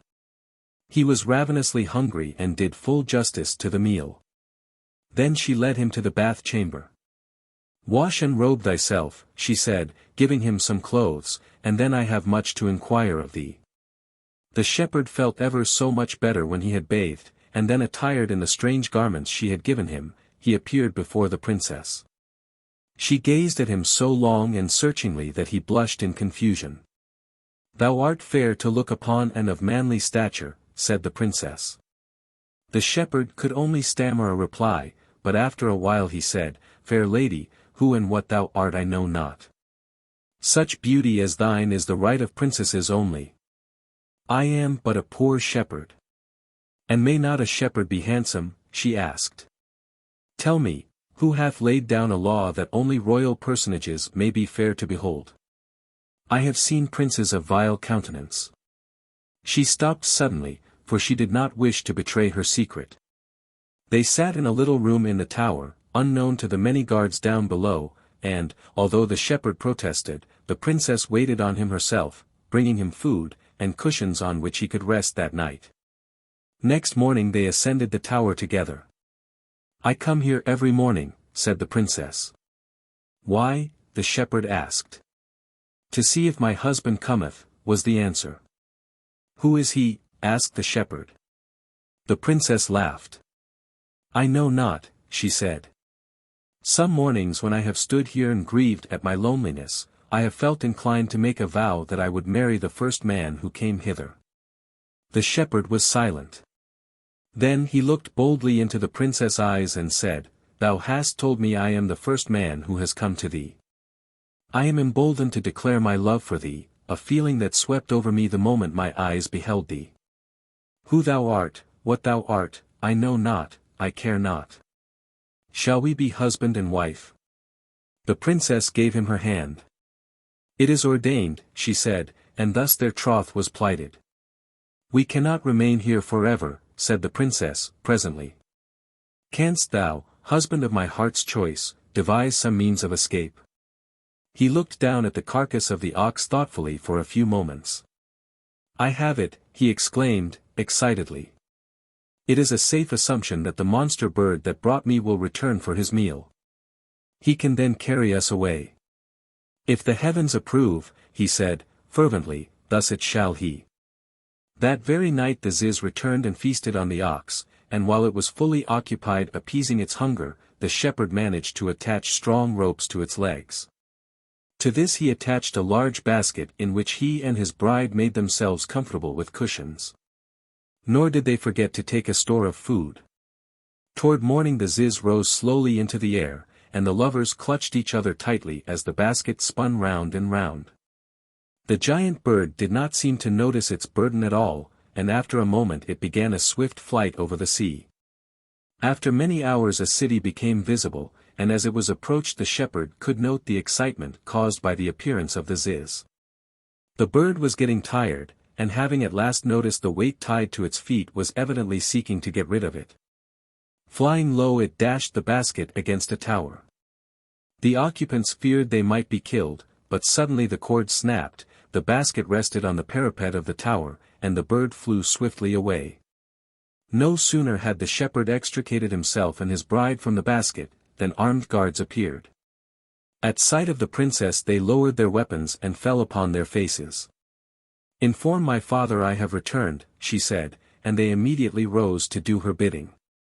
"Know you where you are?" asked the shepherd. "Yes, this is the king's palace," was the reply. Soon the king appeared, and with almost hysterical joy he embraced his daughter. "I am happy to see thee again," he cried. "I crave thy pardon for immuring thee in the sea fortress. Thou shalt tell me all thy adventures." Then he caught sight of the shepherd. "Who is this?" he demanded. "Thy son-in-law, my husband," said the princess, her joy showing in her bright eyes. "What prince art thou?" asked the king. "A prince among men," answered the princess quickly. "A man without riches, who comes from the people and will teach us their needs and how to rule them." The king bowed to the inevitable. He blessed his son-in-law and daughter, appointed them to rule over a province, and they settled down to make everybody thoroughly happy, contented and prosperous. King Alexander's Adventures. I. The Vision of Victory. More than 2,000 years ago there lived a king in the land of Macedon who was a great conqueror, and when his son, Alexander, was born, the soothsayers and the priestesses of the temples predicted that he would be a greater warrior than his father. Alexander was a wonderful boy, and his father, King Philip, was very proud of him when he tamed a spirited horse which nobody else could manage. The wisest philosophers of the day were Alexander's teachers, and when he was only 16 years of age, Philip left him in charge of the country when he went to subdue Byzantium. Alexander was only 20 when he ascended the throne, but before then he had suppressed a rebellion and had proved himself possessed of exceptional daring and courage. "I shall conquer the whole world," he said. And although he only reigned 13 years and died at the age of 33, he accomplished his ambition. All the countries which were then known had to acknowledge his supremacy. King Alexander was a drunkard and very cruel, but he treated the Jews kindly. When they heard he had been victorious over Darius, king of Persia, who was their ruler, and that he was marching on Jerusalem, they became seriously alarmed. Jaddua, the high priest, however, counseled the people to welcome Alexander with great ceremony. All the priests and the Levites donned their most gorgeous robes, the populace put on their holiday garb, and the streets of the city were gaily decorated with many-colored banners and garlands of flowers. The night before Alexander arrived at the head of his army, a long procession was formed of the priests, the Levites, and the elders of the city, each carrying a lighted torch. At the gates of the city they awaited the approach of the mighty warrior. In the early morning, before the sun had risen, Alexander made his appearance and was astonished at the magnificent spectacle which met his gaze. At the head of the procession stood the high priest in his shining white robes, with the jewels of the ephod glittering on his breast. To the surprise of his generals, Alexander descended from his horse and bowed low before the high priest. "Like unto an angel dost thou appear to me," he said. "Let thy coming bring peace," replied Jaddua. Parmenio, the chief of Alexander's generals, had promised the soldiers rich store of plunder in Jerusalem, and he approached the king and said, "Wherefore do you honor this priest of the Jews above all men?" "I will tell thee," answered Alexander. "In dreams have I often seen this dignified priest. Ever he bade me be of good courage and always did he predict victory for me. Shall I not then pay homage to my guardian angel? Turning to the priest, he said, Lead me to your temple that I may offer up thanksgiving to the God of my guardian angel. It was now daylight, and the priests walked in procession before King Alexander past cheering multitudes of people. At the temple the king removed his sandals, but the priests gave him a pair of jeweled slippers, fearing that he might slip on the pavement. The king was pleased with all that he saw and desired that a statue of himself, or a portrait, should be placed in the holy building. That may not be, replied the high priest, but in honor of thy visit all the boys born in Jerusalem this year shall be named Alexander. It is well, said the king, much pleased. Ask of me what you will, and if it be in my power I shall grant it. Mighty monarch, said Jaddua, we desire naught but to be permitted to serve our God according to our laws. Permit us to practice our religious observances free and unhindered. Grant also this privilege to the Jews who dwell in all thy dominions, and we shall ever pray for thy long life and triumph. It is but little that ye ask, replied the king, and that little is easily granted. The people cheered loudly when they heard the good news, and many Jews enrolled themselves in the army. Alexander stayed some time in Jerusalem, and messengers arrived from Canaan to ask him to compel the Jews to restore them their land. It is written in the books of Moses, they said, that Canaan and its boundaries belonged to the Canaanites. Gabaiah, a hunchback, undertook to answer. It is also written in the books of Moses, he said, Cursed be Canaan. A servant shall he be unto his brethren. The property of a slave belongs to his master, therefore Canaan is ours. Alexander gave the envoys of Canaan 3 days in which to reply to this, but they fled from Jerusalem. Messengers from Egypt came next, asking for the return of the gold and silver taken by the Israelites from the land of Pharaoh. What says Gabaiah to this? Asked Alexander. We shall return the gold and silver, answered the hunchback, when we have been paid for the many, many years of labor of our ancestors in Egypt. Truly a wise answer, said Alexander, and he gave the Egyptians 3 days to consider it. But they also fled. When Alexander left Jerusalem he sought the advice of the wise men of Israel.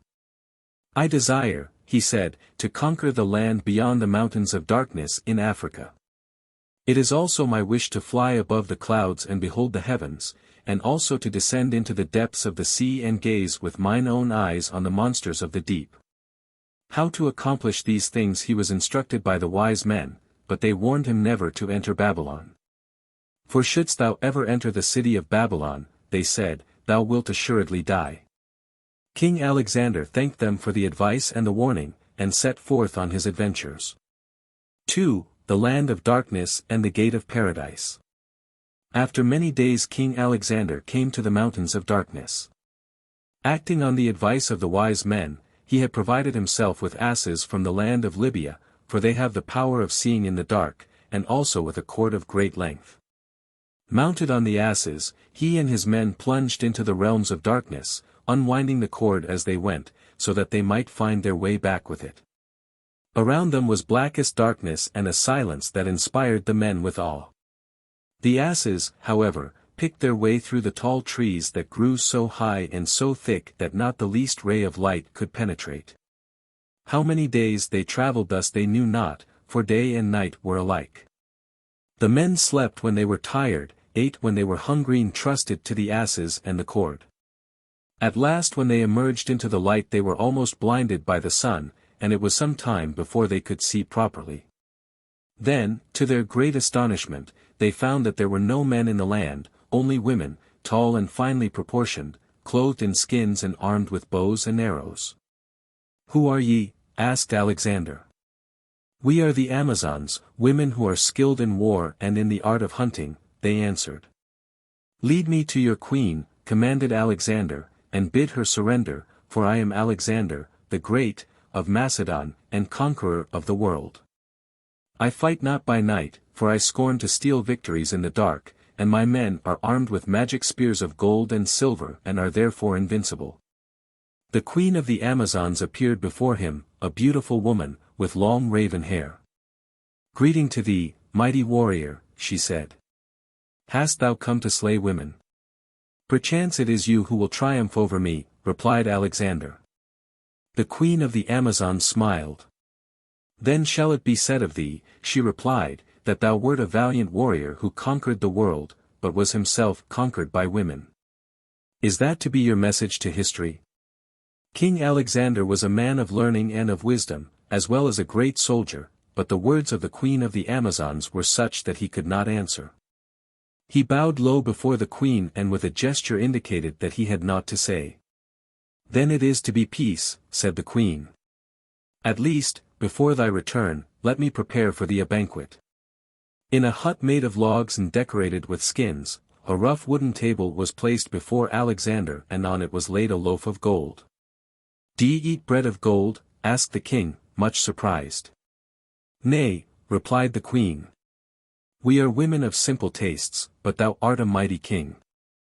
If thou didst but wish to eat ordinary bread in this land, why didst thou desire to conquer it? Is there no more bread in your own land that thou shouldst brave the dangers of the dark mountains to eat it here? Alexander bowed his head on his breast. Never before had he felt ashamed. I, Alexander of Macedon, he said, was a fool until I came to the land beyond the mountains of darkness and learned wisdom from women. With all haste he returned through the land of eternal night on his Libyan asses. But in the flight the cord was broken. He had to trust entirely to the asses, and many long and weary days and nights did he journey before he saw the light once more. Alexander found himself in a new and beautiful land. There were no signs of human beings, nor of animals, and a river of the clearest water he had ever seen, flowed gently along. It was full of fish which the soldiers caught quite easily. But a strange thing happened when, after having cut up the fish ready for cooking, they took them to the river to clean them. All the fish came to life again, the pieces joined together and darted away in the water. At first Alexander would not believe this, but after he had made an experiment himself, he said, Let all who are wounded bathe in this river, for surely it will cure every ill. This must be the river of life which flows from paradise. He determined to follow the stream to its source and find the Garden of Eden. As he marched along, the valley through which the stream flowed, became narrower and narrower, until, at last, only one person could pass. Alexander continued his journey on foot with a few of his generals walking behind. Mountains, thickly covered with greenest verdure, towered up on either side, the silent river narrowed until it seemed a mere streak of silver flowing gently along, and there was a delicious odor in the air. At length, where the mountains on either side met, Alexander's path was barred by a great wall of rock. From a tiny fissure the river of life trickled forth, and beside it was a door of gold, beautifully ornamented. Before this door Alexander paused. Then, drawing his sword, he struck the gate of paradise with the hilt. There was no answer, and Alexander knocked a second time. Again there was no reply, and a third time Alexander knocked with some impatience. Then the door slowly opened, and a figure in white stood in the entry. In its hand it held a skull, made of gold, with eyes of rubies. Who knocks so rudely at the gate of paradise? Asked the angel. I, Alexander, the Great, of Macedon, the conqueror of the world, answered Alexander, proudly. I demand admittance to paradise. Hast thou brought peace to the whole world that thou sayest thou art its conqueror? Demanded the angel. Alexander made no answer. Only the righteous who bring peace to mankind may enter paradise alive, said the angel, gently. Alexander hung his head abashed. Then, in a voice broken with emotion, he begged that at least he should be given a memento of his visit. The angel handed him the skull, saying, Take this and ponder o'er its meaning. The angel vanished and the golden door closed. The skull was so heavy that, with all his great strength, Alexander could scarcely carry it. When he placed it in a balance to ascertain its weight, he found that it was heavier than all his treasures. None of his wise men could explain this mystery, and so Alexander sought out a Jew among his soldiers, one who had been a student with the rabbis. Taking a handful of earth, the Jew placed it over the eyes, and the skull was then as light as air. "The meaning is plain," said the Jew. "Not until the human eye is covered with earth in the grave is it satisfied. Not until after death can man hope to enter paradise." Alexander was anxious to hasten away from that strange region, but many of his soldiers declared that they would settle down by the banks of the river of life. Next morning, however, the river had vanished. Where all had been beautiful was now only a desolate plain, bounded by bare rocky mountains, reaching to the clouds. With heavy hearts Alexander's men began their march back. 3. The wonders of the world. One day a strange rumbling noise was heard, and toward evening the army halted by the side of a river even more mysterious than the river of life. It was not a river of water, but of sand and stones. It flowed along with a roaring sound, and every few minutes great stones were shot up into the air. Alexander asked the Jewish soldier if he could explain. "This," said the Jew, "is the Sambation, the river which ceases to flow on the Sabbath." "And what lies beyond?" "The land of the lost 10 tribes of Israel," was the answer. "None have seen this country." "Cannot the river then be crossed?" asked Alexander. "Not by all who wish to cross." The next day was Friday, and Alexander waited until the evening to see what would happen. An hour before sunset, at the time of the commencement of Sabbath, the river ceased to flow. The rumbling died down and the Sambation appeared like a broad expanse of shining yellow sand. "Tomorrow I shall cross with my army," said Alexander, but next morning the Sambation was enveloped in dense black clouds. Alexander could not see a yard in front of him, and when he ventured on to the sand, the horses sank into it. Flames were also seen in the clouds. After the sun had set and the Sabbath had ended, the clouds cleared away, the rumbling began again and the sand flowed once more like a river. Alexander was disappointed for a while, but at last he consoled himself with the thought that he had conquered the whole world. "Now must I carry out my project of ascending above the clouds and afterward descending into the sea," he said, and he proceeded to carry out the instructions given to him in Jerusalem. 4 huge eagles were caught and chained to a big box. At each end of the box was a pole, and on the end of each a brilliant jewel was placed. When all was in readiness, Alexander entered the box and carefully closed the doors. "Thus did Nimrod ascend into the sky," he said, "but he was a fool. He shot arrows into the air, and when the angels returned them stained with blood, he thought he had killed God. I desire only to see the heavens, not to conquer them." He gave the signal, and the heads of the eagles chained to the poles were uncovered. The moment they saw the dazzling jewels they tried to snatch them, but could not. So they continued to rise higher and higher until the box was carried above the clouds. By looking through the windows at the top and bottom of the box, Alexander could see how high he was. For a long time he saw nothing but clouds, which appeared like a vast sea beneath him, but when these cleared away, he saw the earth again. So high was he that the world looked like a ball. Until then he had not known the earth was round. The seas enveloping the greater part of the globe looked like writhing serpents.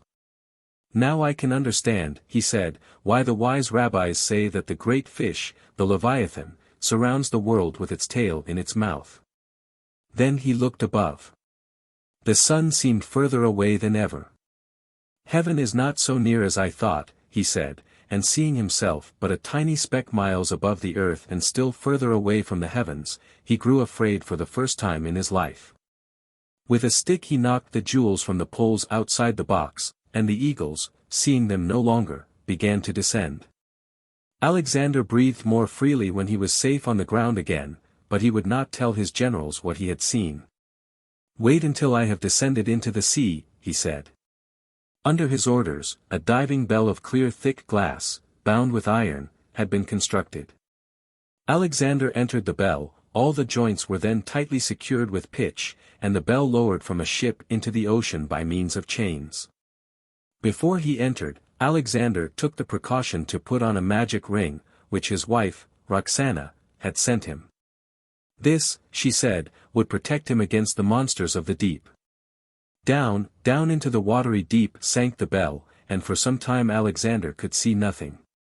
When his eyes grew accustomed to the strange, greenish light, he noticed multitudes of queer fish darting round about the bell.